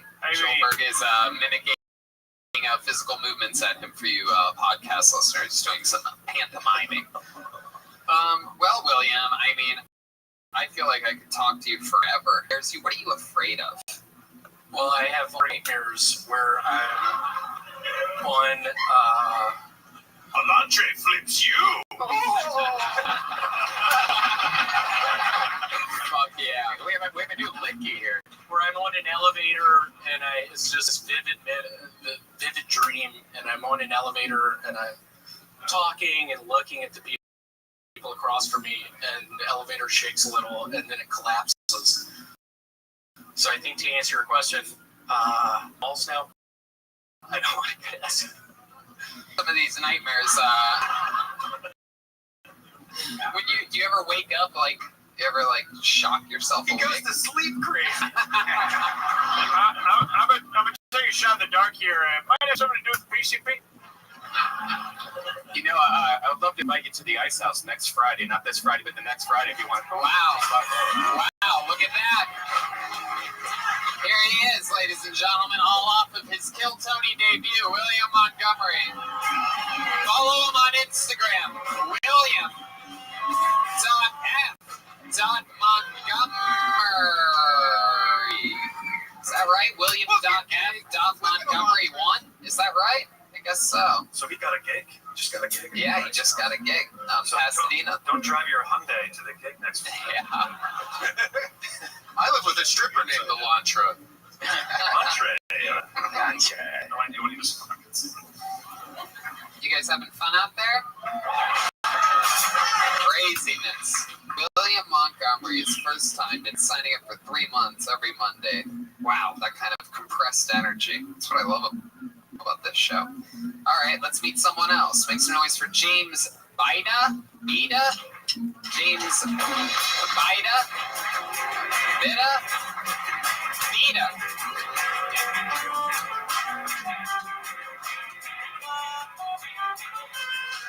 Here he comes. All right, here we go. James Bida, everyone. All right. Thank you. How are we all doing? All right, so a little bit about me. I'm Brazilian American, 100% Brazilian blood, born and raised on American soil, which means a lot of people find me very attractive, but I'm very arrogant and hate everyone who I don't know. It's a real dilemma. I may not look it, but I spent most of my life being really fat. Now I'm not thin either. Now I'm just that kind of fat where you're not fat until you sit down and everything just kind of doubles up. When I was real young, they told me I was borderline obese. Then they told me if I wanted to cross over the borderline into obesity, all that's required are parents who can't read American food labels. Yeah. When I brush my teeth, my torso still looks like a plate of Jell-O on top of a washing machine. That's it. Have a nice time. James Bida. Okay. First question. Why can't you be more like William Montgomery? Man, I was so afraid to follow that guy. Yeah. It was funny. It is tough to follow William, obviously. So thanks. Especially when you look like the top half of a baby pony. Yes, thank you. Like a baby centaur or something like that. You ever get that? Anyone ever tell you that you should have the bottom half of a horse? That's the first time. Yeah. The last time you told me I was Edward Scissorhands. Nah, with something else, like with AIDS or something, right? I wouldn't have just said Edward Scissorhands, unless you had fucking scissors on your hands. All the charisma of Edward Scissorhands. That's what you're saying. Nah, it was better than that. I think you naturally punch brilliant things down. He looks like Mowgli if he was raised by Chihuahuas. Okay, yeah, there Looks you like go. Gilda Radner if she was still dead. So you were born in Brazil? No, I was born in America. But your parents are both Brazilian. Yes. What do you do that's Brazilian? Anything Brazilian about you? You like jiu-jitsu or barbecue or something like that? Barbecue's good. Yeah, no, I that part was sort of like the rhetorical question part. No, I mean, I just try to ignore my past pretty much. Wow, why is that? I don't know. I thought it was. You don't like your parents? Not sure. You still have your mom's haircut. I mean, they're all back in Boston. I moved out here, so Boston. I'm just trying to live my own life. How old are you? 26. Oh, cool. How long have you lived out here? 4 years. Yeah. What do you do? I work at Dunkin' Donuts. I came out for film school. Film people ended up being kind of weird. I just, no shit. Yeah. I don't really like hanging out on sets or anything. Jeez, so descriptive. Man, you have the charisma of Edward Scissorhands. With AIDS. I don't eat much. You don't. No? Now, did you Just transfer bare necessities. Dunkin'?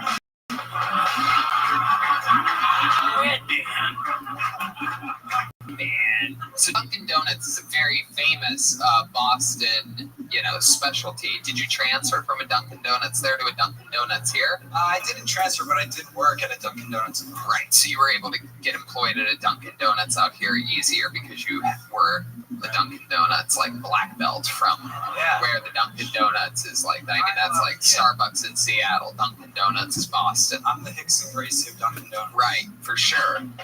So how many years total have you worked at Dunkin' Donuts? Going on 3. Wow. And how many blood moons is that between both Dunkin' Donuts? Or just the one here? Total between the two. Like, I'm sorry, am I allowed to ask questions? No, no, of course. Was there like a manager at the Dunkin' Donuts here who was like, yo, that Boston shit's not gonna fly? We do shit our own way out here. No, not really. No. Those are gluten-free sprinkles. What do you notice are the differences between the LA Dunkin' Donuts customers and the Boston Dunkin' Donuts customers? Well, the Boston customers, they all have like their own Dunkin' language. Like they just go in and say. Well, everybody from Boston sounds like they're retarded. That's the accent. When you say Dunkin' language, what do you mean exactly? Like they just order. They all have a specific cadence when they order. English? Here, they're just like, I've never been here. What do I? They all act that confused. You're saying that people in LA don't know how to look at a menu and read? No, they never. What location do you work at? Hollywood. Wow. Like right in the heart of Hollywood? Hollywood and Argyle. Who's the most famous Dunkin' Donuts customer you've had? Meredith Palmer from The Office. She comes in all the time. Oh my! Yeah, do you want to talk to the donut guy, or? I mean, what are your specials lately?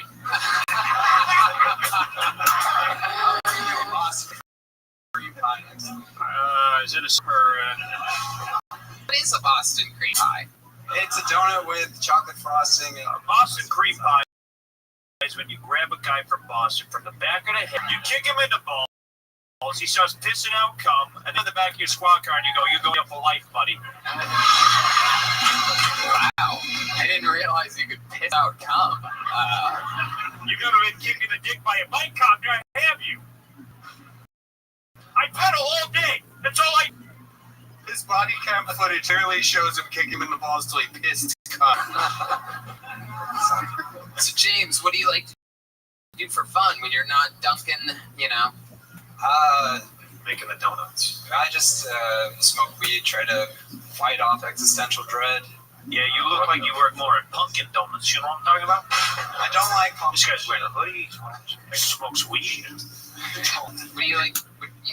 One just note on your set, you were talking about how you're fat and you have like what, a 24-inch waist there or something. I used to be really fat. Is that true? Most of my life, yeah. Pretty much. What were you doing? Getting high on your own supply over Dunkin'? I grew up, my parents didn't really know about like processed foods and stuff. I just grew up on sugary cereal, McDonald's. I keep getting these little hints of you really disliking your parents. Am I right? I feel like there's a real underlying tone. Like, my parents didn't feed me right. I had to escape my parents. Like, all this shit. You seem like Wyatt from Ozark or something like that. Like, you look like a Gilligan never made it off the island. He looks like he calls an escape room Thanksgiving family dinner. Okie dokie. So what's the deal with your parents? You ever talk to them? Like maybe 2-3 times a week. Oh, wow, that's a lot. Sometimes it's like once every 2 You close with both of them? No, it's weird. I'm not very close to my dad at all. What does he do? Pretty close to my mom. He's a teacher. Oh, what does he teach? Well, when I was a kid, he taught math. Now he teaches Spanish. Yeah. He's a substitute teacher, so he's not employed. Do you call your dad or pop? What do you call him? Dad. He wants to share Brazilian roots. Yeah, sometimes I call him father. Father. Whoa. You're from Brazil? Wow. You're from Brazil and he teaches Spanish? Yeah, I speak Spanish. Jeez, you don't care about Portuguese at all? Very close. That many people speak. There's not much need for Portuguese here. Okay, good. Tell them that. Checks out. Under what circumstance do you ever call your dad father?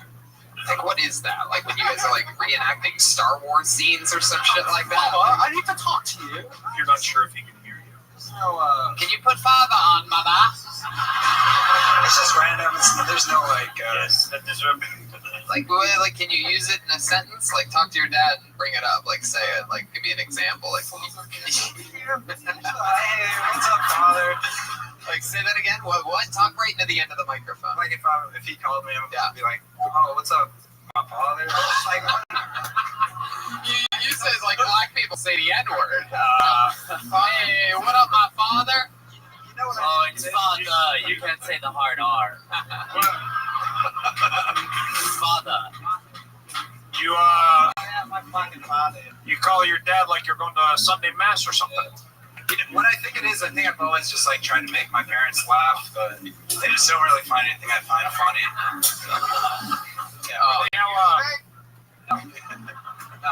Now, does your father have a fat ass? Yeah, does he have a Brazilian ass? Or your mom? Yeah. Well, they are Brazilian, so their asses are Brazilian, yes. Yeah, I mean, you know what I mean, T. Like, look at Cassandra's ass. Do they all look like, oh my god, stop it, Red Man. You two have the right to remain silent, so. Yeah. Yeah, that's true. Alright, James, fun times, dude. Nice to meet you. Tough to follow William Montgomery, man. But there he goes. Lots of courage. James Vida. To the bucket we go, where it stops. Nobody knows. This looks like a new name. Make some noise for Rick Seagal. Rick Seagal? Seagal? Rick Seagal? Is that Rick getting up super slow over there? Or is that just like... That can't be Rick, right? Blacklisted. Right? There you go, Blacklisted. Sure. You and your brother Steve. Wow. Alright. Here we go. Here's another name. Make some noise for Paige Rios. Here we go. Paige Rios. It is the Simpsons song. It is the Simpsons song. Oh, we know her. Simpsons. There she is, Paige Rios. What's up, Comedy Store? How are you doing? Cool. I'm on Tinder right now, because that's how my life is going. I mean, I'm not like lying to myself. Like, I'm not on Tinder the love of my life, you know. I'm there to fuck. It's Tinder, you guys. Come on. We're all there to fuck, you know. But like, honestly, like, if I could just say, like, the guys on Tinder are just like too fucking direct with me. To be completely honest, like, I'll match with a guy and he'll be like, "Hey," and I'll respond and I'll be like, "Hey, what's up?" Next fucking message right away is like, "Let's fuck." Holy shit, dude. Like, Jesus Christ. Like, no, like, witty banter, no, like, small talk, no, nothing, dude. Like, Jesus fucking Christ. Send me your address, dude. I'm down. I'm so fucking down, dude. No, but, like, I also, like, I hate when guys give me mixed signals. Like, I fucking hate that shit. Like I'm casually fucking this guy. I don't have time. You can go ahead and finish it. Casually fucking this guy, and like, you know, it's casual. We're just, you know, we both said it was casual, and then like out of the blue the other day, this fool like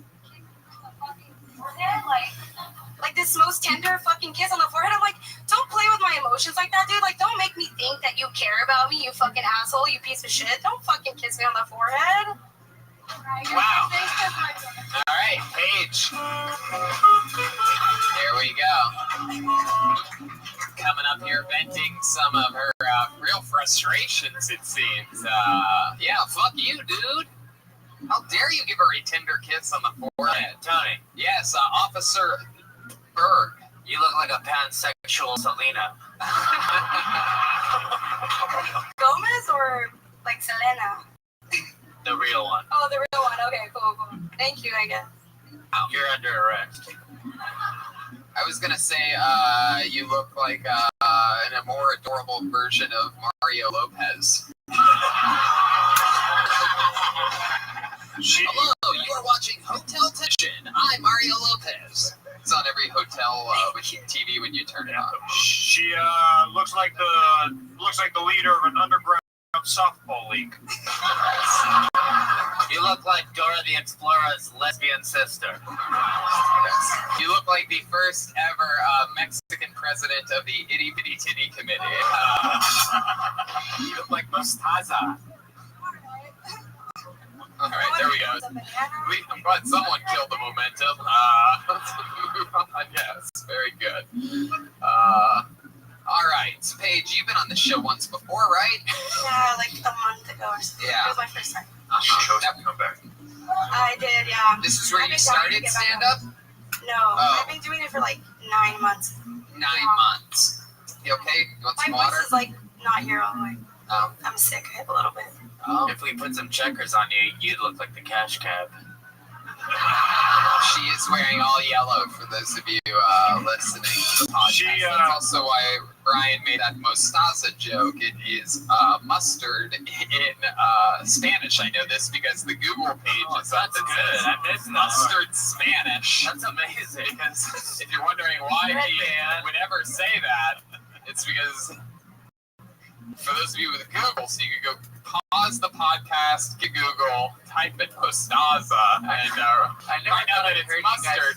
But then you realize that you're not watching the podcast, so it still doesn't work because you don't know that she was dressed like a little mustard tiny condiment. You know, one of the little ones. Yeah. The little to-go ones, yeah. Heck yeah. So you've been doing it 9 months. You from? Yeah, Covina, so like LA County, yeah. Oh, there's. I don't like to claim I'm from LA because it's not really like LA. It's just LA. It's like a suburb. What do you do for a living? I work at 2 restaurants and I go to school as well. Oh wow, what are you studying at school? Communications. Yeah, so that you can communicate with men better. Yeah, I really need help in that area. That's really crazy to me. You seem so like sweet and fun. What do you think the problem is? You get like serious quick? You seem like one of those chicks that like you would go on a date and just talk about how you're not gonna fuck them the whole time. That you sort of like that. Just to let you know, I'm not gonna fuck you. Like, so you just keep bringing it up over and over again. And then you're at the very end of the night, you're mad when they don't try to fuck you. Like, he just gave me a kiss on the forehead. I don't know what it means. No. Like, well, I mentioned it last time. I just got out of a serious relationship, so I'm looking for anything serious right now. Right. How long was your serious relationship? 2 years. Wow. I mean, Sounds serious. What was he like? Why did that end? I don't know, like, Kissed we her on just the went in forehead. different directions, I guess, to put it nicely. You gonna put a baby in me or what? Fuck that. No, we just like grew in different directions, I guess. We just weren't meant to be together. I still like I have a lot of love for him, but we're just not meant to be together. How was the breakup? Like almost a year ago. Oh, yeah, you're not over it yet. I'm not. Well, I am, but I'm just not trying to date anybody. Like, I'm honestly. I'm not. I mean, I am. I am, but I don't stalk him on Instagram. So Yeah. like, How many? What's the dude's name? Jacob, like a super generic name. I'm not gonna tell you his last name. That sounds white. He wasn't white. He's Mexican American. All right, we're gonna talk to him. That's like off-white. Okay. He's Mexican. Like What does he do? He worked at the restaurant with you? He works at Wells Fargo. Wow, he works at a bank. Yeah. Did you guys break up? And he's like, transaction denied. No, You were like, give me your deposit, fool. Give me a baby, I need your deposit. Direct deposit. And he's like, insufficient funds. No, we actually had like a joint savings account, and then like. That sounds like a great idea. Someone say joint. It was. Within 2 years, destined for failure. Wow. It was now in hindsight, it was probably a bad idea. But I think also like a few months before we broke up, he was like, "Should we like cancel our saving because we're not like saving anything?" And that was a red flag. I was like, should have known he was gonna break up with me like 2 months later. But you know, it's okay. I'm Hey, could I get your half of the rent this month a little bit early? I've got some plans. Thinking about going somewhere. Everything's fine. Everything's wrong. I'm not breaking up with you. Everything's Rothschild. Hey, I'm just gonna be taking this bed out of the house quick. Hey, do you want to go camping indoors tonight? That'll be fun, right? Put on the sleeping bags. What do I do that, huh? Wow. So, any of you do a lot of spots throughout the week? Stand-up comedy spots, or you find yourself working at the restaurant mostly? You got 2 restaurant jobs. Those are nighttime. You work. No, well, like, Are those both the same restaurant? What I work 2 jobs. Well, you can be No, I like work a at 2 different waitress. restaurants. No, I work at 2 different separate restaurants. 2 different ones? They're like right next to each other though. But no, before I started like school again this semester, like I was trying to get up. I was getting up like maybe 4 times a week, like really trying to do a lot of minutes like every week. But since school started, like I'm only able to do like 2 nights a week. So like tonight I come out, and then on Thursday nights is my other night that I do comedy. You look like the president of the Chicano Studies program. You've taken that, right? Thank you. I am Chicana, so yeah. That's The right. restaurants are right next door to each other? They're like one's upstairs. Like I work in like an outdoor mall, so one's upstairs and one's downstairs. You ever like double book a shift and you have to like run Yeah, out? I've had to work a double before. It's us. Do you ever work at both At the same time. Like Three's Company. Where's the I work at the waitress? same You're like, I work at 2 separate restaurants. They are taking all of our jobs. She's dressed like she'd be on the sitcom Saved by the Bell Pepper. You know what I'm talking about? I loved it. it's a good name for a restaurant. All right, Paige. Well, I feel like the curse of William Montgomery is on us, and our expectations are now too high for everybody. So it was a tough night, but fun meeting you, fun interview, fun times, fun to have you on again. Good work. So maybe there's only one thing we can do to battle the great curse of old William Montgomery. Let's bring up a little assassin of our own. He's the regular on this show. Every single week, this guy doesn't come out of the bucket. He writes and performs a brand new minute every single week. He did it this week. This is his 5th new minute this week. Because he just did Monday, and then Grand Rapids, Lansing, Detroit. Here he is again, ladies and gentlemen, Malcolm Hatchett.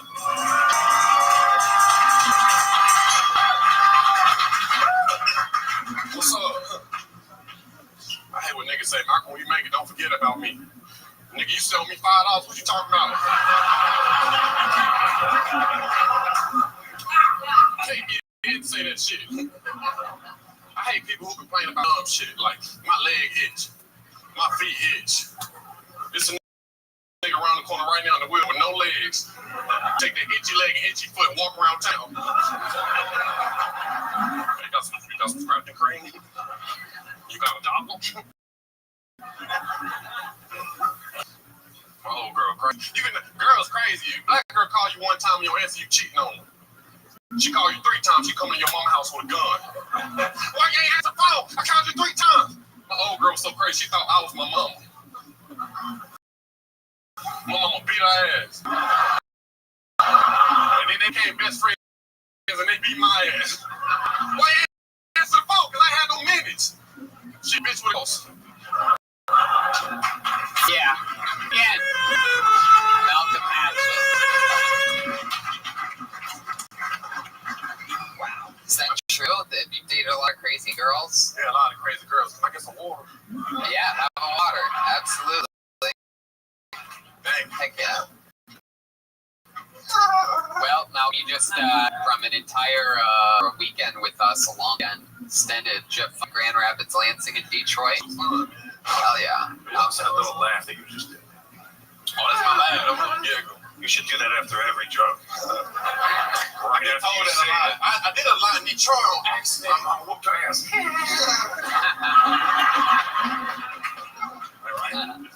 Just try to be. I used to get tickled a lot, so the shit just came. Laughing. Hell yeah. So now you're back. How's life been in the 24 hours that you've been back in Los Angeles? Everything Talk good? to Saray Joy. Yeah. Eats a lot of candy. Ooh, I got so much candy from Michigan, bro. Oh my god. By the way, people were literally, like, when Malcolm got on stage, people were literally, like, throwing bags of Sour Patch Kids. During shame on you. You're killing my friends. Stop it. Hey, I got on the stage in Detroit, and I came out with a joint. I thought, what's up? And somebody threw some Sour Patches in my ankle, bro. That was cool. And I was like, do this. I was like, throw something else, motherfucker. Yeah. Yeah, that's what I call a diabetic stripper. Okay. were weren't you outside during the drive-by? Or? Yeah, I was outside, brother.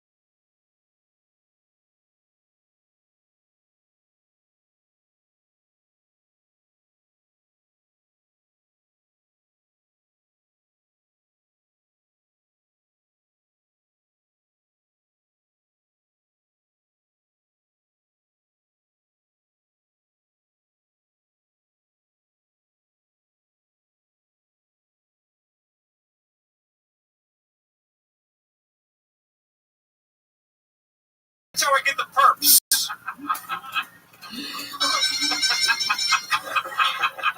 That's a British bike, cop bike. So, Tony. Yes, Officer Gilbert. I shared a room with Malcolm. Yes, each night. What was that like? It's amazing. I mean, it's interesting to see the way he writes. Like, napping every 20 minutes, he'd be staring at me while we were sleeping and thinking of some new idea. And so, like, all the shit he writes is like stuff that's just happening. So it's interesting to just watch it all kind of unfold. Like, No, he's just writing about all the current shit that's going on every night, you know? Yeah, no, it's continuous. You remind me a lot of hanging out with Dave Attell, who is hilarious all the time. It's not like he's on all the time, but he's hilarious all the time. And I didn't say he got that way from thinking of what's the funniest possible thing and doing comedy, but at the same time, for whatever 30, 35 years or whatever he's been doing it, but he wrapped his head around always being funny, and I can see her in the beginning stages of doing that, like you're working that muscle that way, and it really is interesting. You are truly like a 24-hour workhorse. Like, he can't help himself. Quite often, I noticed he was annoying some of the, perhaps a little bit of the Kill Tony crew, maybe Officer Watkins a little bit. Yeah, because we were in a group setting and he was talking on the phone, and we were trying to have and the person that he was on the phone with wasn't there, and I said, "Hey, Malcolm, it's a little bit rude, my friend. You might want to end the phone call so we can engage with each other, my friend." Yeah, we were eating McDonald's in a hotel lobby at 3 a.m., by the way, so way out of line. Your manners at those 3 a.m. McDonald's take out 3 a.m. Everybody gets a piece of Malcolm but me. Come on, I can't have a little bit of time. Don't try to spin this negative on me. I just want some time with Malcolm. Gosh darn it, Tony. You should stay in a room with them. Yeah, next to together. That'd be great. All right. And then next time I'll room with you, Red Band. How's that sound? Yeah, Red. No, I'm a grown adult. Jeremiah would draw a line in the middle of the room and be slow with him. You guys don't want to sleep in the same fart chamber as Red? Yeah. Cheeto, baby. There's ham cheese. You know the real death squad. Did he sleep in, talking to sleep or snore? No, I was scared that I was going to say something racist in my sleep, though. That's true. Just so Michigan knows, I mean, every day he's like, I don't know what my minute is, and then like would figure it out that day. So just so you know, he was thinking of it that day. Did you end up saying anything racist in your sleep? Do you know? Yeah, but he had his headphones on, and black people sleep with their headphones on. He said he's like, it's all good. I wouldn't have heard anything. And honestly, his phone was off. He still sleeps with the headphones on. I don't know. That's called sleeping comfortable. Hell yeah, Malcolm. Well, things did it again. Another brand new fun minute from Malcolm Hatchet. All right, back to the bucket we go. Let's do it. You guys ready to meet another human being? Come on, you guys can do better than that. We're coming down the home stretch here. All right, make some noise for Tracy Walker, everyone. Tracy Waken, perhaps? Waken? Walken? Waker? Waker. Nope. Blacklisted. Oh, yes. All right. She's probably changing her tampon. Wow. Why you say things like that, I have no idea, but it doesn't really make sense. Bodes really well for you. On to the next one. It's David Winch, everybody. Kid Winch.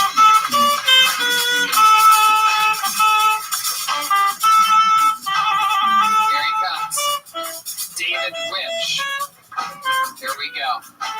Clap your hands one more time for David Winch. How about that? It's actually Daniel Salomon. But how y'all doing? Yeah, okay. Yeah, I'm from Boston. Yeah, Boston. We're all in Los Angeles.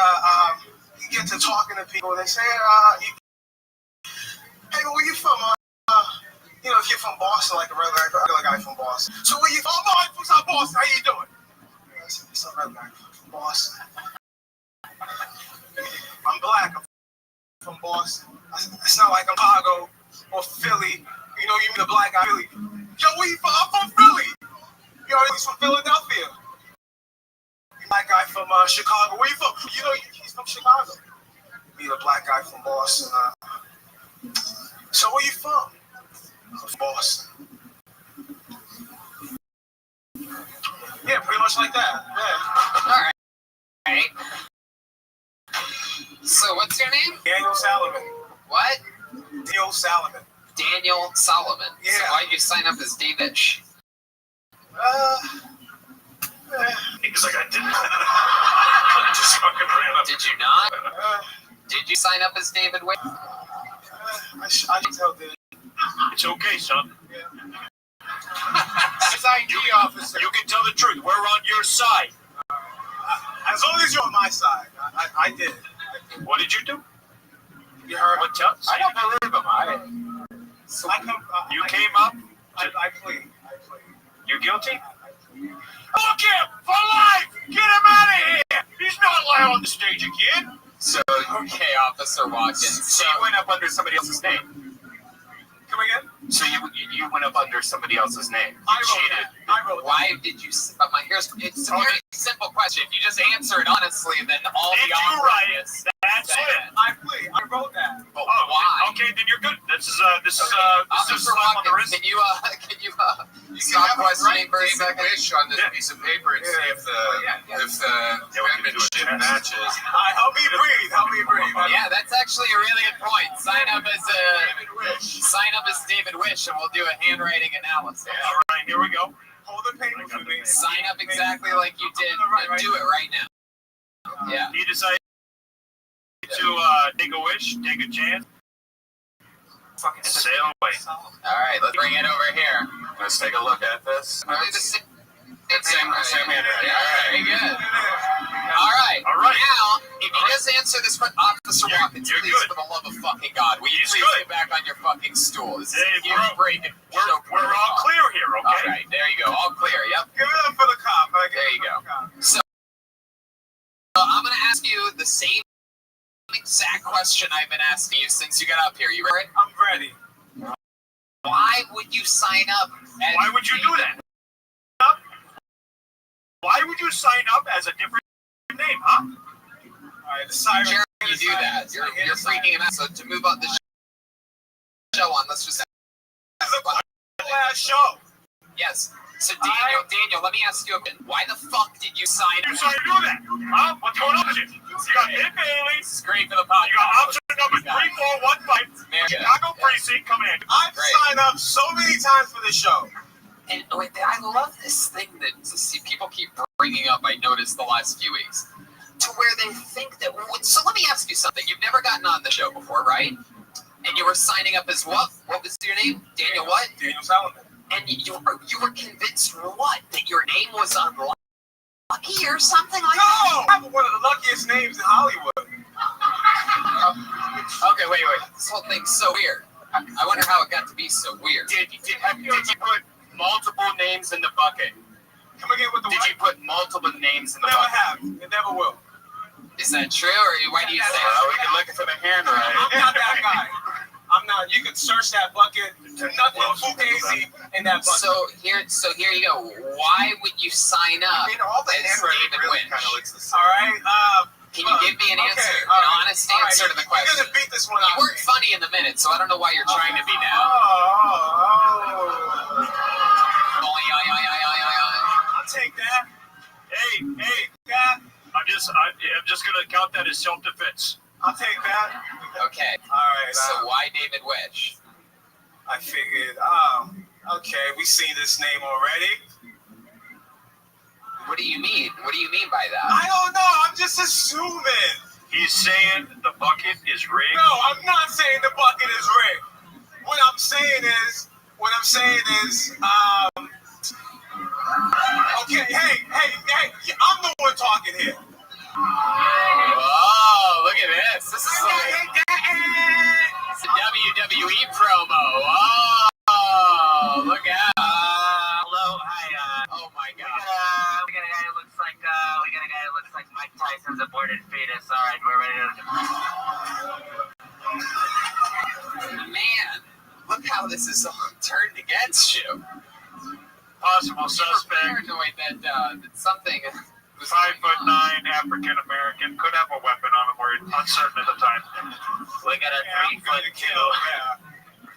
All right. Well, I mean, so you thought what? That we try to get only new people up, but you have never been pulled out of the bucket. I mean, we met William Montgomery, who I know every Monday for 3 months. We found out tonight. Yeah, I know he's been signing up. And had he signed up as David Wish, I would have asked him why the fuck if he came up and he goes, my name's really William Montgomery, like I read it wrong or something. You know you did that.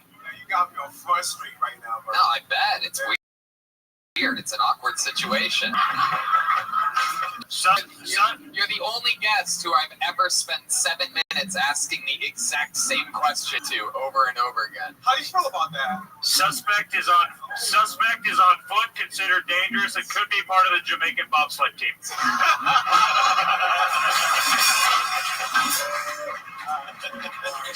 You got that.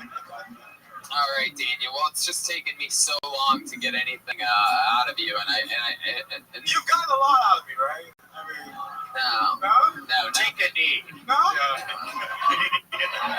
Or don't. I don't know.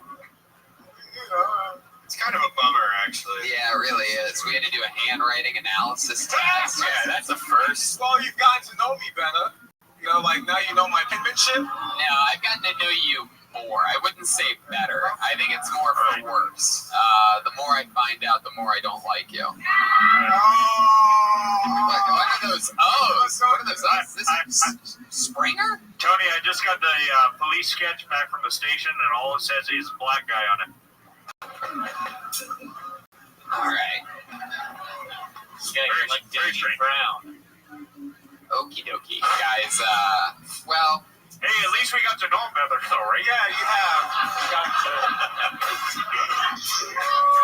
You know, one of the main things with this show that I always preach to the people that get pulled out of the bucket, especially during the interview part, is honesty. You know, because honest things always translate. You signed up in a disguised name and then corrected. Yes, Officer Watkins. Final, how do you say Elantra?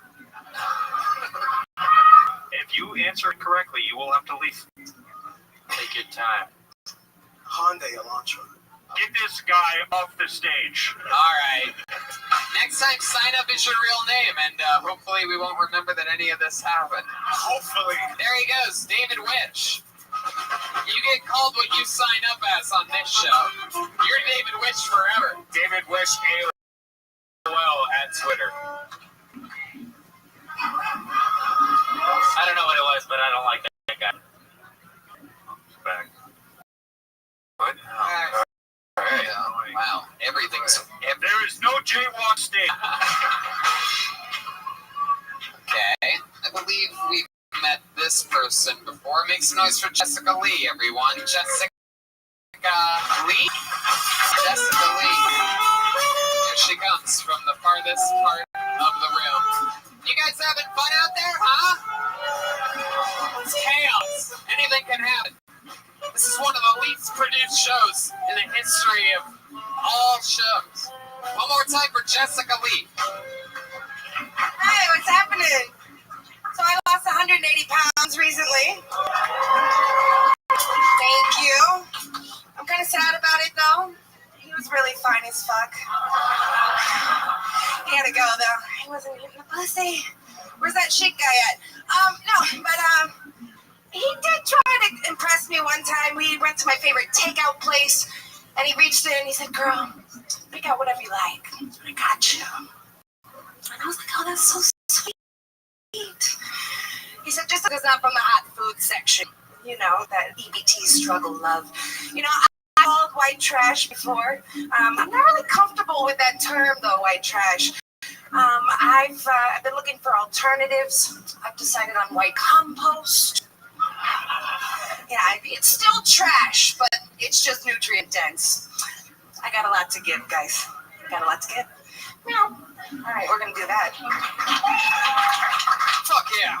Jessica Lee. This is your first time on the show, right? It's my first time on the show. I'm so fucking excited. Yeah. I'm glad I didn't go right after William Montgomery. Right. Right? What's your real name?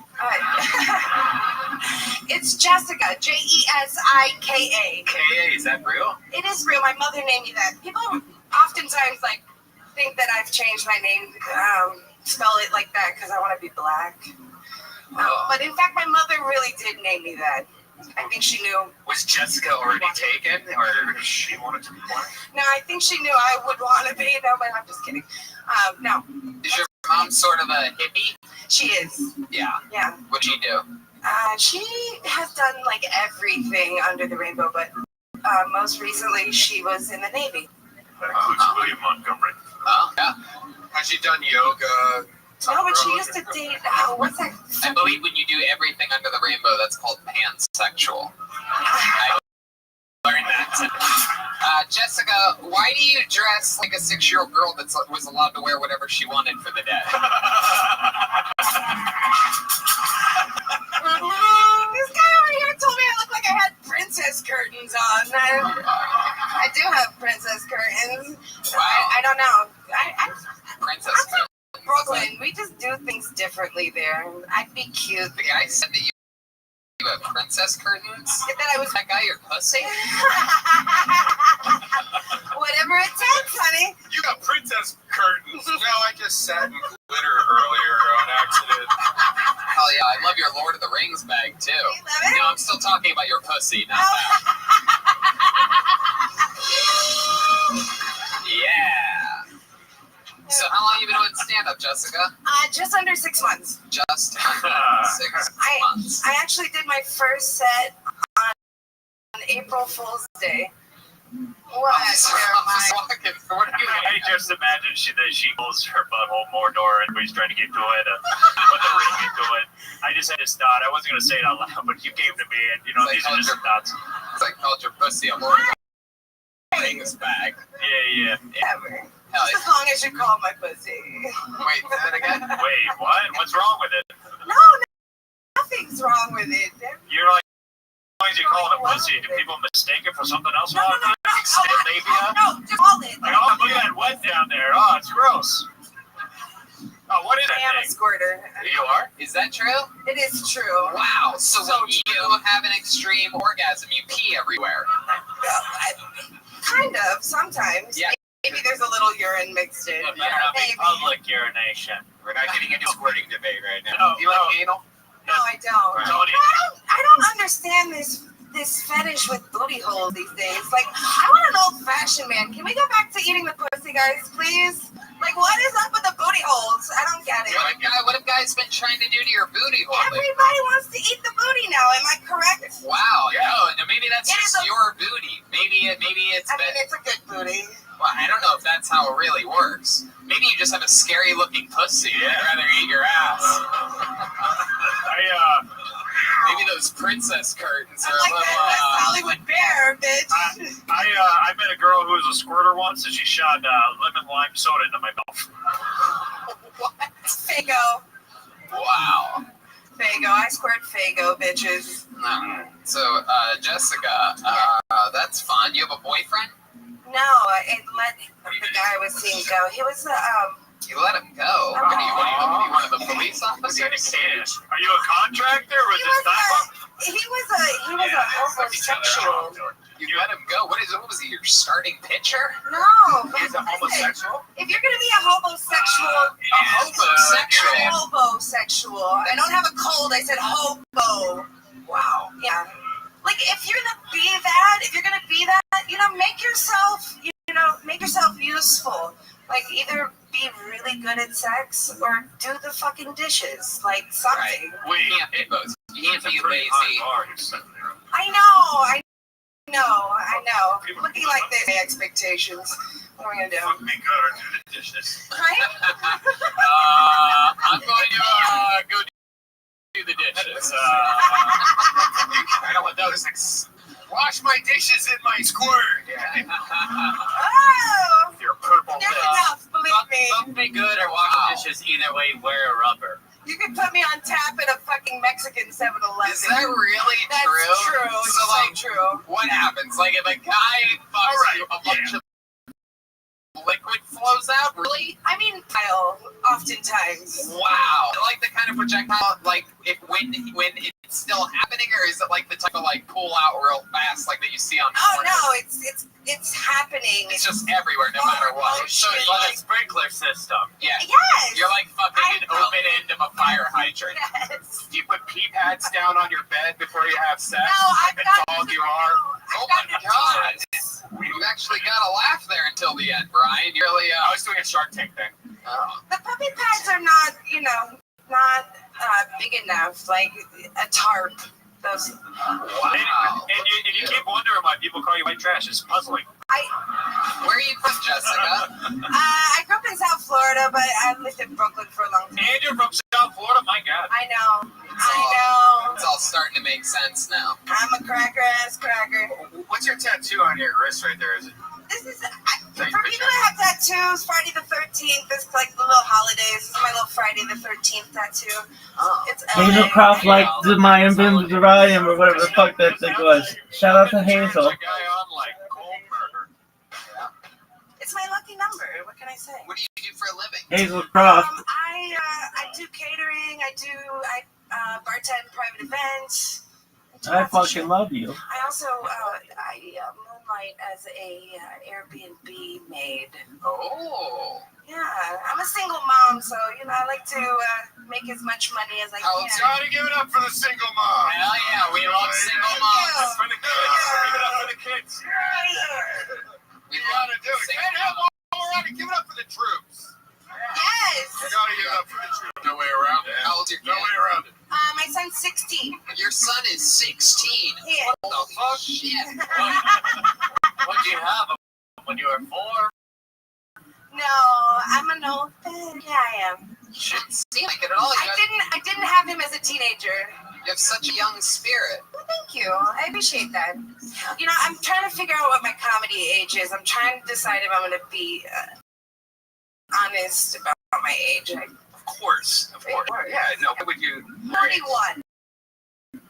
Wow. It looks like your squirt's a fountain of youth.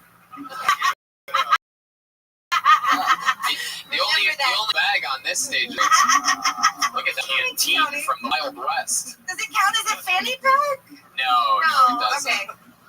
You have a lot of keys. You definitely are an Airbnb maid. Oh, I know. Incredible. So what do you like to do for fun, Jessica? What I like to do for fun. I am an avid hiker. I like to camp. I'm a national parks nerd. Hell yeah, no, I could tell you have a old faithful right between your legs. Oh yeah. Wow. What's your favorite national park? I am gonna say Sequoia. All right. I like those big, Well, there's a Sequoia thing. hard. We'll have the precinct just pitching a tent right now. So Hey, who's pitching it to? What's your second? The other guys. What's your second favorite national park? I love Officer Watkins is trying to follow up on these questions. Make sure you're telling the truth here. I like. You've never been to a national park, have you? No, I have. Okay. Yeah. All right. Sure. All right, Jessica. Well, is your 16-year-old a boy or a girl? He's a boy. His name's Lucas. I'm really proud of him. He is wanting to be an architect. So this summer he got a scholarship to go to Yale to study architecture. Wow, scholarship at 16. Yeah. Officer Watkins. I don't know how to tell you this, but he's a squirter too. Yeah. I don't want to know What are nothing. you teaching him how to build fountains? Oh, you're embarrassing me. Stop squirting all over the house. Oh, God. Wow. You asked for a super soaker.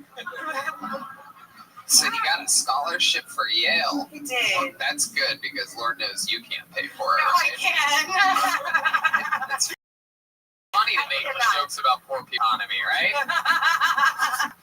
I cannot. But you know, he's giving back. He just went to work with Habitat for Humanity. Oh, that's cool. So he's building houses? Yeah, he's building houses. Did they send him somewhere wild or?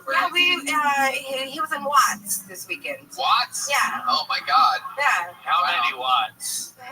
He is like fucking 200 watts. That kid. He is. Can I ask you something about it? Is he real? He is real. You can find him on my Instagram at JessicaLee_comedy. Yeah. Yeah, I have a bunch of adults follow your little kid on Instagram. Oh, I mean, he's not a little kid. He's 16.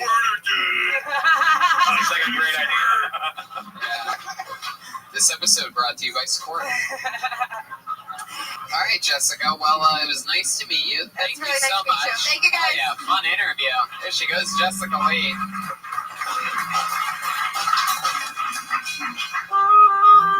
You guys want to do one more? All right, let's do one more. One last one. She's the first one who touched me as she was leaving. Oh, she touched you. On the shoulder. Squirt all over you, man. That's good. Yeah. I don't think so. All right, I believe this person's been on this show before. Let's all find out together. Put your hands together for Andrew Rose. Andrew Rose. Here he comes. Walking on stage. It's the last comedian of the night. Put your hands together for Andrew Rose, everyone. How you doing, everybody? Awesome. So, yeah, great. I had open heart surgery when I was 16. Yeah, I wanted a Prius, but fuck, what are you gonna do? The reason I had the surgery is because I have a heart condition called hypertrophic cardiomyopathy. It's an enlargement in part of the heart, sadly. It's the only enlarged target I've given. Also a joke, hashtag medium. So, when you go in for the surgery, they make you take a medical questionnaire to make sure you're not gonna be allergic to anything, right? First question that she asked me was, are you allergic to anything? I was like, kryptonite.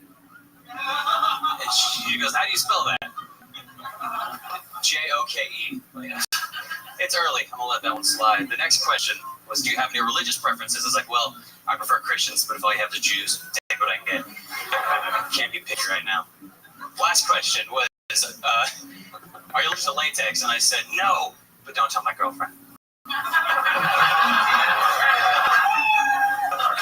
Okay, Andrew Rose.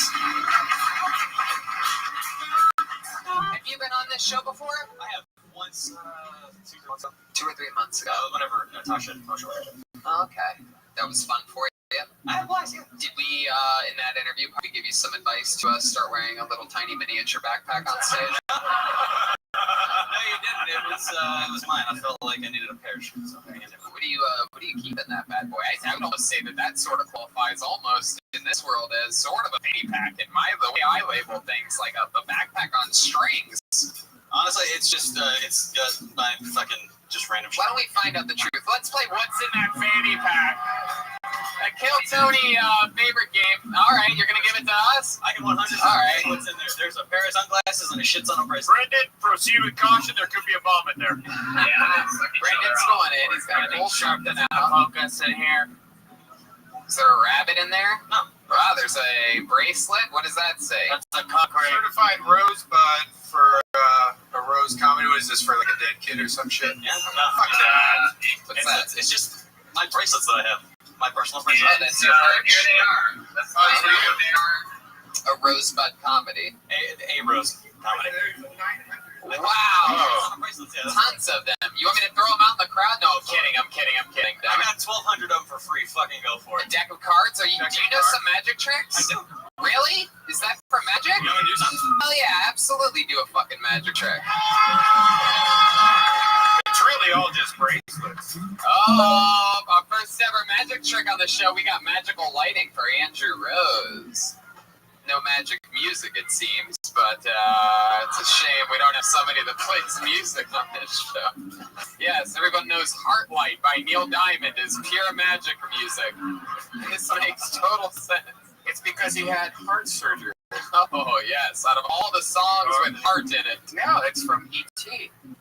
Okay. You want to check it out, right? Yeah. All right, I got it. Wow. For any listeners, He is taking a card out, Ben Bailey. It's taking a card. I see what it is. Officer Watkins sees what it is. The audience, Brendan, Red Band, all saw what it is. We all saw I didn't know Theo did magic. Okay. Ben is putting the card on top. Card, bro? Yep, still on top for sure. I believe him.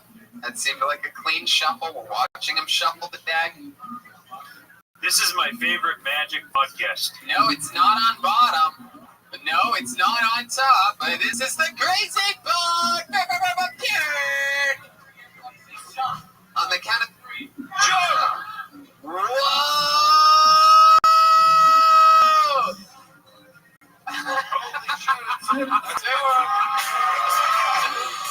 Wow! I'm sure you podcast listeners know that when you heard Neil Diamond's part come in, that the magic trick worked. How the hell did you do that? You cannot lie to a cop. That was the goddamn 6 of spades. Came right out of that. Wow, holy shit. Wow, look at that. What are these extra cards that you put on the table here? It's just like Jokers. Instructions. Let's see if you can get these cuffs off you. So here's I actually have a really good note for your stand-up comedy. Do magic. It's better. Once you're good at it, it's better. It takes too long to get really good at this. How long have you been on stand-up for? 6 years. 6 years. Where at? Started in Oklahoma. Started in Dude, Oklahoma. go to Jersey. I've heard. How long have you been in Los Angeles? Actually, last Monday was 1 year. Wow, congratulations. There you go. So, other than magic and stand-up, what else are you into? You seem like you're a man of many, bracelets. Yeah. I do a lot of stuff. I play guitar, I write songs, You drum at all? No, I do not. Oh, too bad. I'm not gonna... You fucking idiot. All right. Well, Andrew, this was a quick one because we are at the end of the show. So it was nice to meet you. Thanks for your magic. Thanks for your set. There goes Andrew Rose. And this was this week's episode of Kill Tony. So much fun. Make some noise for Brendan Walsh, everybody. He's in Chicago on Saturday at the North Theater. Is that right? North Bar. And then October 27th, he's at the Good Comedy Theater in Philadelphia, Pennsylvania. How about you make some noise for Ben Bailey, everybody? Come on.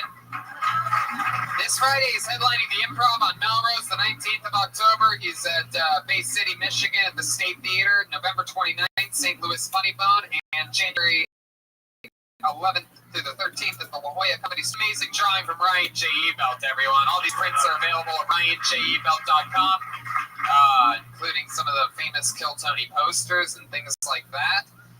Jeremiah Watkins and Pat Reagan have a brand new music video out. Reagan Watkins. My boy My name is Jeremiah. My name is Jeremiah. A Yeah. little straight edge rap from the new. You can catch it on the YouTube page. Just go to any of his or anyone's social media. Go to youtube.com. That's Jeremiah Watkins. Or just go to ReaganandWatkins.com. Yeah, why not do that? Reagan is spelled ReganAndWatkins. Yeah. How about one more time for Jeremiah Watkins, everybody? A legend. How about one more time for the great Joelberg, Joel Jimenez, huh? Joelberg's on all social media sites and mostly sorry. Anything else, Joel? Yeah, we just want to say we love Michigan. Thank you to Nicholas, Joe, Mason for hooking up with drum sets, and shout out to fucking Founders Brewing, man. Luke Sass, he took care of us out there. Damn right he did. So much fun at Founders Brewing Company. We were at the 9th largest brewing company in the United States, right there in Grand Rapids, Michigan. We had a great lunch, great time, great shows. Officer Watkins. Also, Jay Larson is on Jeremiah Wonders this week if you're a Crab Feast fan, so check that out as well. All right. Anything else from you guys? Thank I you. should say that there's new episodes of Cash Cab on Saturdays. Surely one of my favorite shows ever. Every time I see you, I am literally holding back the entire time, wanting to talk about how much I love that show. So It's a great show. Yeah. This is a great show too. This is fucking fun as hell, man. Yeah, thank you. Has there been a porn version called Smash Cab? Like Bang Bus? Well, my mom just heard the Cash Cab announcement and she just squirted, so. Shit.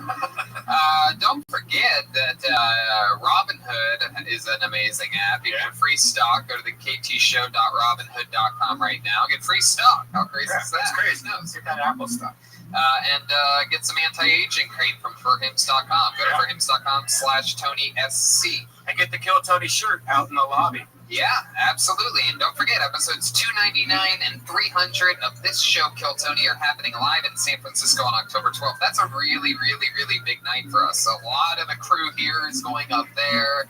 I feel like a lot of the main comedians from here are going to go up there. There's always we've always had amazing sold-out shows in San Francisco. It's sort of like, I don't know like what it's comparable to. It's like our Texas. I guess something like that, but I don't know. It's like Home away from home. what band has like a connection with the city or something like that? It's like that. Boston? Oh, Jesus. Yes, it's like Boston. Yeah, like when Boston plays in Boston. Yeah, that's exactly. Yes, there you go. In Chicago this Saturday. That's right. And that's right. I'm going to Toronto tomorrow morning. I have 5 solo stand-up shows. 2 or 3 of them are already sold out. Kill Tony's sold out. And it's going to be a lot of fun. So thank you, live audience, for being here tonight. We love you. See you guys. Have a great night.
Just for Last 42 in Toronto for a brand new episode of Kill Tony.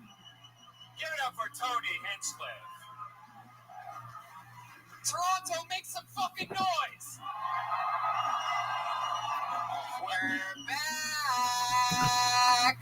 The great Brian Redband is here, ladies and gentlemen. And like that, smooth as it gets, we are back in Toronto, one of the first places we ever took this show on the road. How many of you were at the show like 4 years ago when we came here? Only a few. Look at all this new blood. I'm excited about tonight. It's going to be an absolute blast. How many of you are excited to see some local Torontonians go on stage? you are hoping that the comedians pulled out of the bucket do good tonight? How many of you are hoping to see some people fail here tonight? Wow. Perhaps one of the most hateful audiences we've ever had. This is very exciting. These people want blood. Yes. Thanks to everyone at very lovely JFL 42 for having us. It's a ballsy show to have at a festival with real sponsors and things like that. So, we have real sponsors too, though. Shout out to forhims.com, ZipRecruiter, Squirt, Sprite, all the good things. We'd like to introduce Flow into the mix, everybody. For those of you that love a delicious Flow out of a box. Yeah, after a good squirt, I like some Flow. Wow. There you go. There's some Flow hang right from the get. I enjoy delicious Flow only once a month. Jesus. Out of that sweet box. All right. Chaos is ensuing, ladies and gentlemen. This show has barely begun. Some of you may have heard the announcement about 6 or 7 weeks ago that Joe Rogan was going to be the guest tonight. And some of you hopefully heard the announcement 3 and 4 weeks ago that Joe Rogan wasn't going to be here tonight. If any of you are here because you thought Joe Rogan was going to be here and you wanted to stare at his head the entire time, I implore you to leave because there's probably 100 people that want to be sitting in the seat that you're sitting in. But so now's the time to go. It's to make room for real diehard fans if you guys were just going to be Rogan stalkers. How many of you are here to see Kill Tony, though? All right. There we go. Perfect. Fine. Well, the table is set to bring out our guest. He is one of our favorite guests in the history of Kill Tony. Just a complete awesome coincidence that he just so happened to be at this festival when we were. If you've listened to the show, you've heard him on the show 4 or 5 times. Truly one of the funniest human beings, one of my favorite comedians. Ladies and gentlemen, make some noise for the great Matt Bronger. Here we go. A guy that gets it. Funny. He listens. He pays attention. He tries to help people. That was a big intro. Thank you. I appreciate that. No, we love you here on Kill What's Tony. up, Franz? How are you guys? Good to see you. I've been having a great time in your town, man. I got here Monday. This place is fantastic. I love it. Oh, these are open. Oh, Not to let your they dick. opened every bottle of Flow because they assumed that we were going to drink these. I got out early and opened up the bottles of Flow. Oh my God. What a classic Canadian blunder that is. Am I going to drink all That was me. I opened them all. You're going to drink all these boxes of water. But I crumble some sweet edibles in all of them. Open them up now so they don't have to go through the terrible struggle of twisting a cap. Who knows? It might be too much. They have jokes they need to get to. Now the whole fucking table's soaked. Beautiful. I have to lug this tablecloth We back want to... the water right near the wires. Yeah, it's perfect, you know. Who cares if we burn the place down? Make some noise for the Royal Theater, everybody. And to all you comics who put your names in the bucket, who are losing your minds right now, because anyone looking for someone to fail and the place exploded. I mean, I was backstage. I'll be honest, I was laughing. Just hungering to watch some lions eat some sweet Christian flesh. Yeah. Just take it easy. It's okay. It's okay. It's not okay. He's lying to you. No, it's going to be great. Another part of this show, which as you as listeners know and love, is that this show has its very own band. That's what's up. And, unfortunately, we were not able to bring the entire band out with us. I don't think half of them are allowed to come here, right? It's really... But we were able to bring what one would call perhaps the meat and potatoes of the band, not the fajita and burrito or the silent skillet, but the meat and potatoes. You know him, you love him. He is, without a doubt, the leader of the best damn band in the land. He is the one and the only Oh yeah, I should set it up. For those of you that perhaps don't know, every episode they play a different character and they commit to that character throughout the episode. They do indeed. You never know what's going to happen. We did some shows in Michigan last week. There were billionaires. They were the Mario Brothers. They were, what else? Nerds. Yeah. It was chaos. You never know what he's going to do. He's literally one of the funniest human beings on the planet. You know him from Roast Battle and Kill Tony. Makes a noise for the leader of the best damn band in the land. It's Jeremiah Watkins. Here he is, folks. The Kill Tony man. What is happening? We're at the Olive Garden. Whoa! It's an Italian gangster, it appears. Perhaps a mafia member or something like that. Wow! Look at this guy. Wow, that is very impressive. Are you a gangster? This is pretty scary. You know it, Tony. I've never seen Jeremiah before. This is last time I watched somebody not inhale that much, it was Elon Musk on Rogan's podcast. Okay. This is very exciting. You really tried. I mean, mafioso guy, how do you feel about being up here in Canada? Do you live here in Canada, or are you just visiting? What's going on? Yeah, my name's Vinny Mencino. I've been traveling abroad for a while. Keep that on the DL. There you go. All right. Well, I'm pretty. Somebody want to grab the bucket from the front there? Want to do this, huh? Hey, look at this. The Toronto Bucket of Destiny has arrived. Here it is. Look at all the fingerprints on that bad motherfucker. Goldfish. Look at all these names. That's incredible. We have people in a holding tank, I believe, on the sidewalk, standing in the rain. Some people in here signed up. No, so many people wanted to sign up that I believe there's some just standing outside in the rain, hoping to get the report that their name has been called. So maybe we'll get a wet person up here at some point. That'd be pretty excited. If your name gets called, make sure you enter from that side over there. We've all seen this stairway over here, but if you can, enter from that stairway over there. And if one of the wet people come running, try to guide them over there as well. If you're too wet and high, I will try to lift you if you run here, but please try to be and then exit from the left. Oh, is that what they said? Yeah. Exit that way? Yeah. Wow, even I'm confused about all of this. Yeah. It's going to be a lot of chaos here tonight. If I pull your name out of the bucket, you know how it works. You get an uninterrupted 60 seconds, ladies and gentlemen. You know your 60 seconds is up when you hear the sound of a kitty. That means wrap it up then, or else you're going to bring out the angry West Hollywood bear.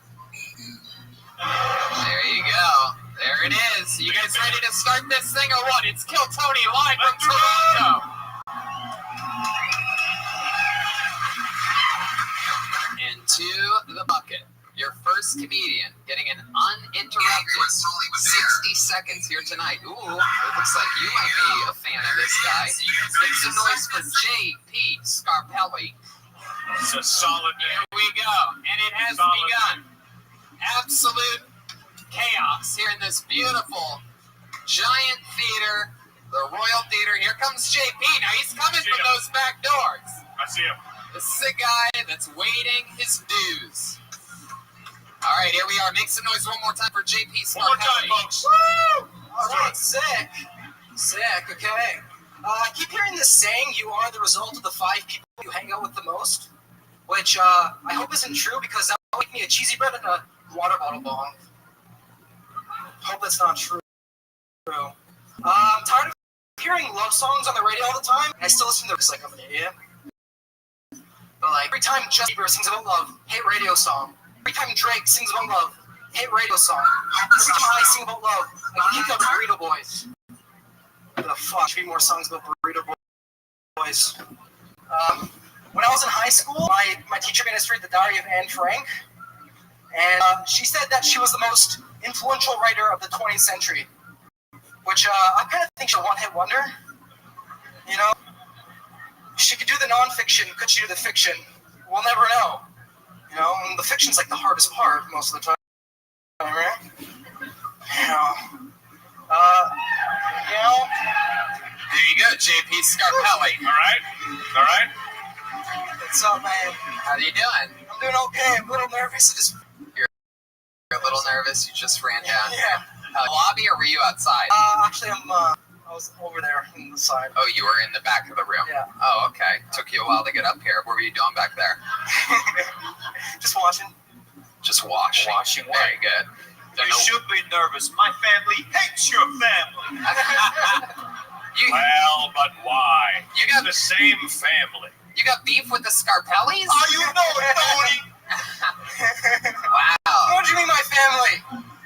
His father took a dump in my father's lunchbox. I'm gonna guess that the JP in Scarpelli stands for Joseph Peter. Am I correct? John Paul. John Paul. John Jesus Boy, Christ. is that Christian. That's crazy because I've seen popes give funnier speeches than your 60 seconds. Horse of truth has been activated. JP, how long have you been doing stand-up? I haven't done this. My first time did it in over a year. Wow, you took it in over a year. Yes. Why that? Because it always went like that? Mostly in open mics. That's how it went. Yeah.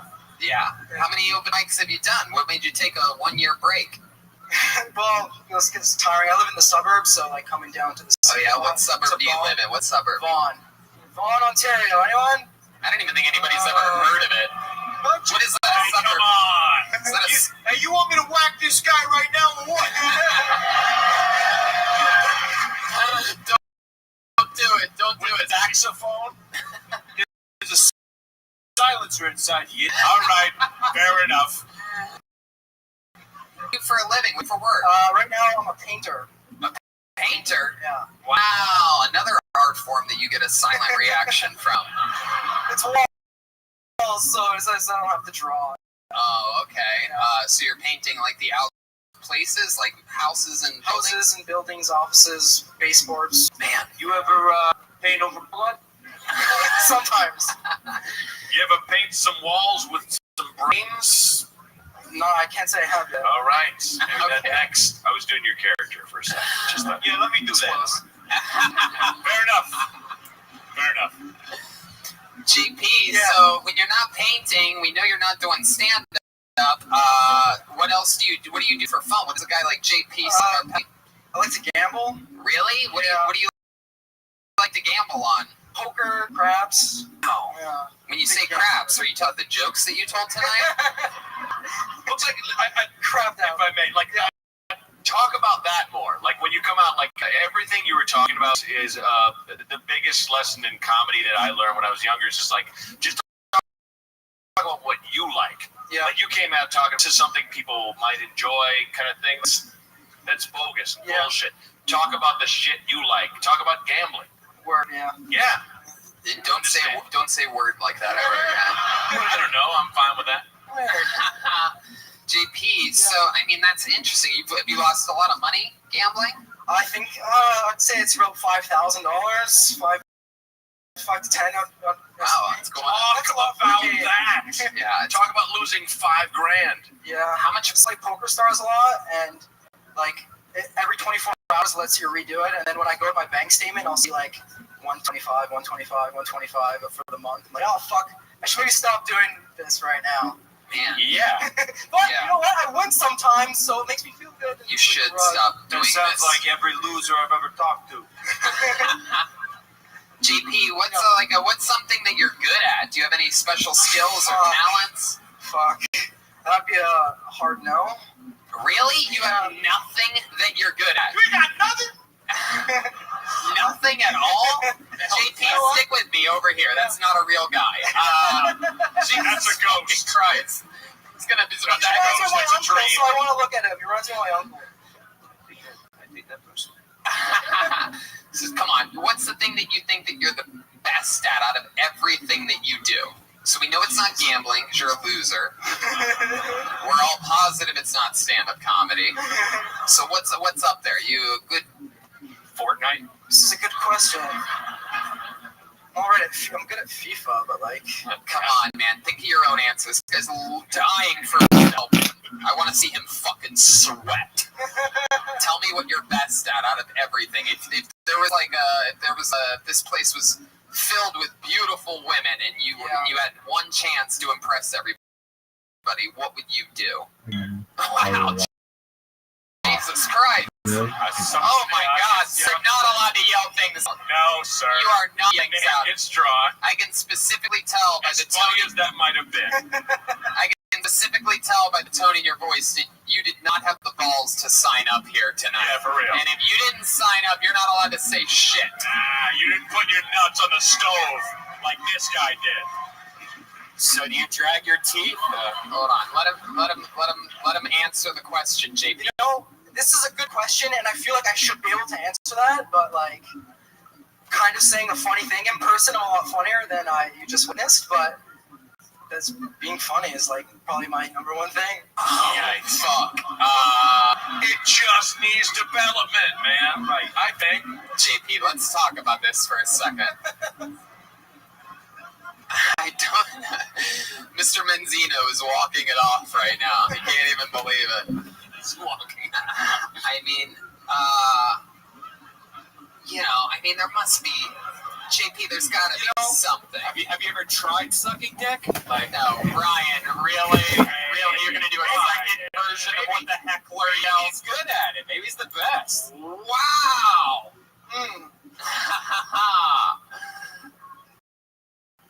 Honestly, JP, you're gonna make Visa cry right now. There must be something. I'm gonna need a lot more therapy for you to get this out of me. Do you go to a therapist? No. Are you good at painting, or is it just like a job you do? I'm pretty good. Okay, I can pretty well. Confidence and say that you like painting. If you're a good painter, you got it, kid. We're gonna keep moving along. Thanks, Uncle JP, Tom. we're gonna move along. There he goes. JP Scarpelli, everybody. Getting the party started tonight. There you go. This way, JP, this way. This way. There you go. There's the don't kill yourself fist bump.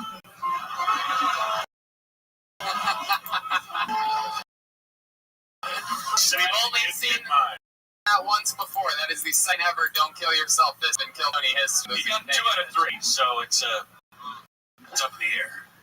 Oh my.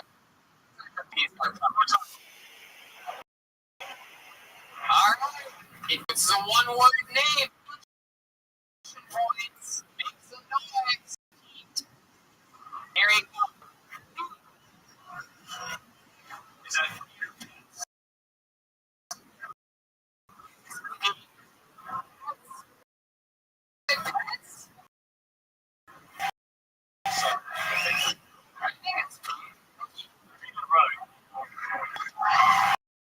Alright, so my name's Pete. I'm gonna get me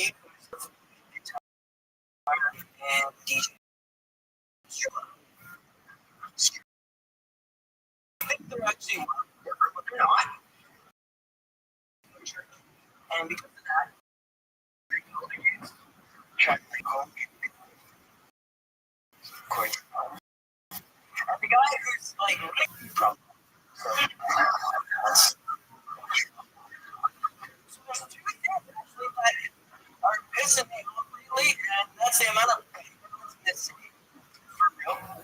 And it's true, sister. What the fuck's up with that? Why is it translating? I don't even have to sit there and I'm not gonna turn down the volume. Like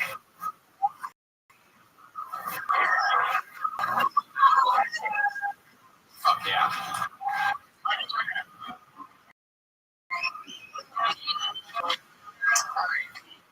Let's just jump right into it. How long have you been on stand-up?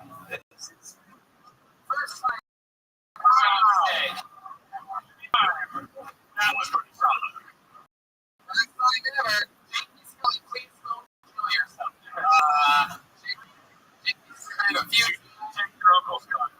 year vacation, came back, and still not back to Pete's first time ever on stage. She got funny points. Twice exclamation points. better than one. I don't know. That's what they Right there. Okay. This is cool. Pete, how old are you? 31 years old. So stand up for the first time. What made you want to try it out? A couple months ago, cousin who's visiting from DC. He's here. Told me about your podcast. I'm listening to it. I work like one a day, and I was like, I'm gonna do this. Fuck yeah, man. Look at that. I love it. What do you do for work? Well, a welder fitter. That sounds like something that watches sister porn. Some of this sister porn. No, listen, welder fitter porn is a whole. What do you mean, she does? What is sister porn to you? Are we talking about what is that? It's not. It's just a thing, right? I've been learning about a lot of new types of porn. Oh yeah, is this more popular in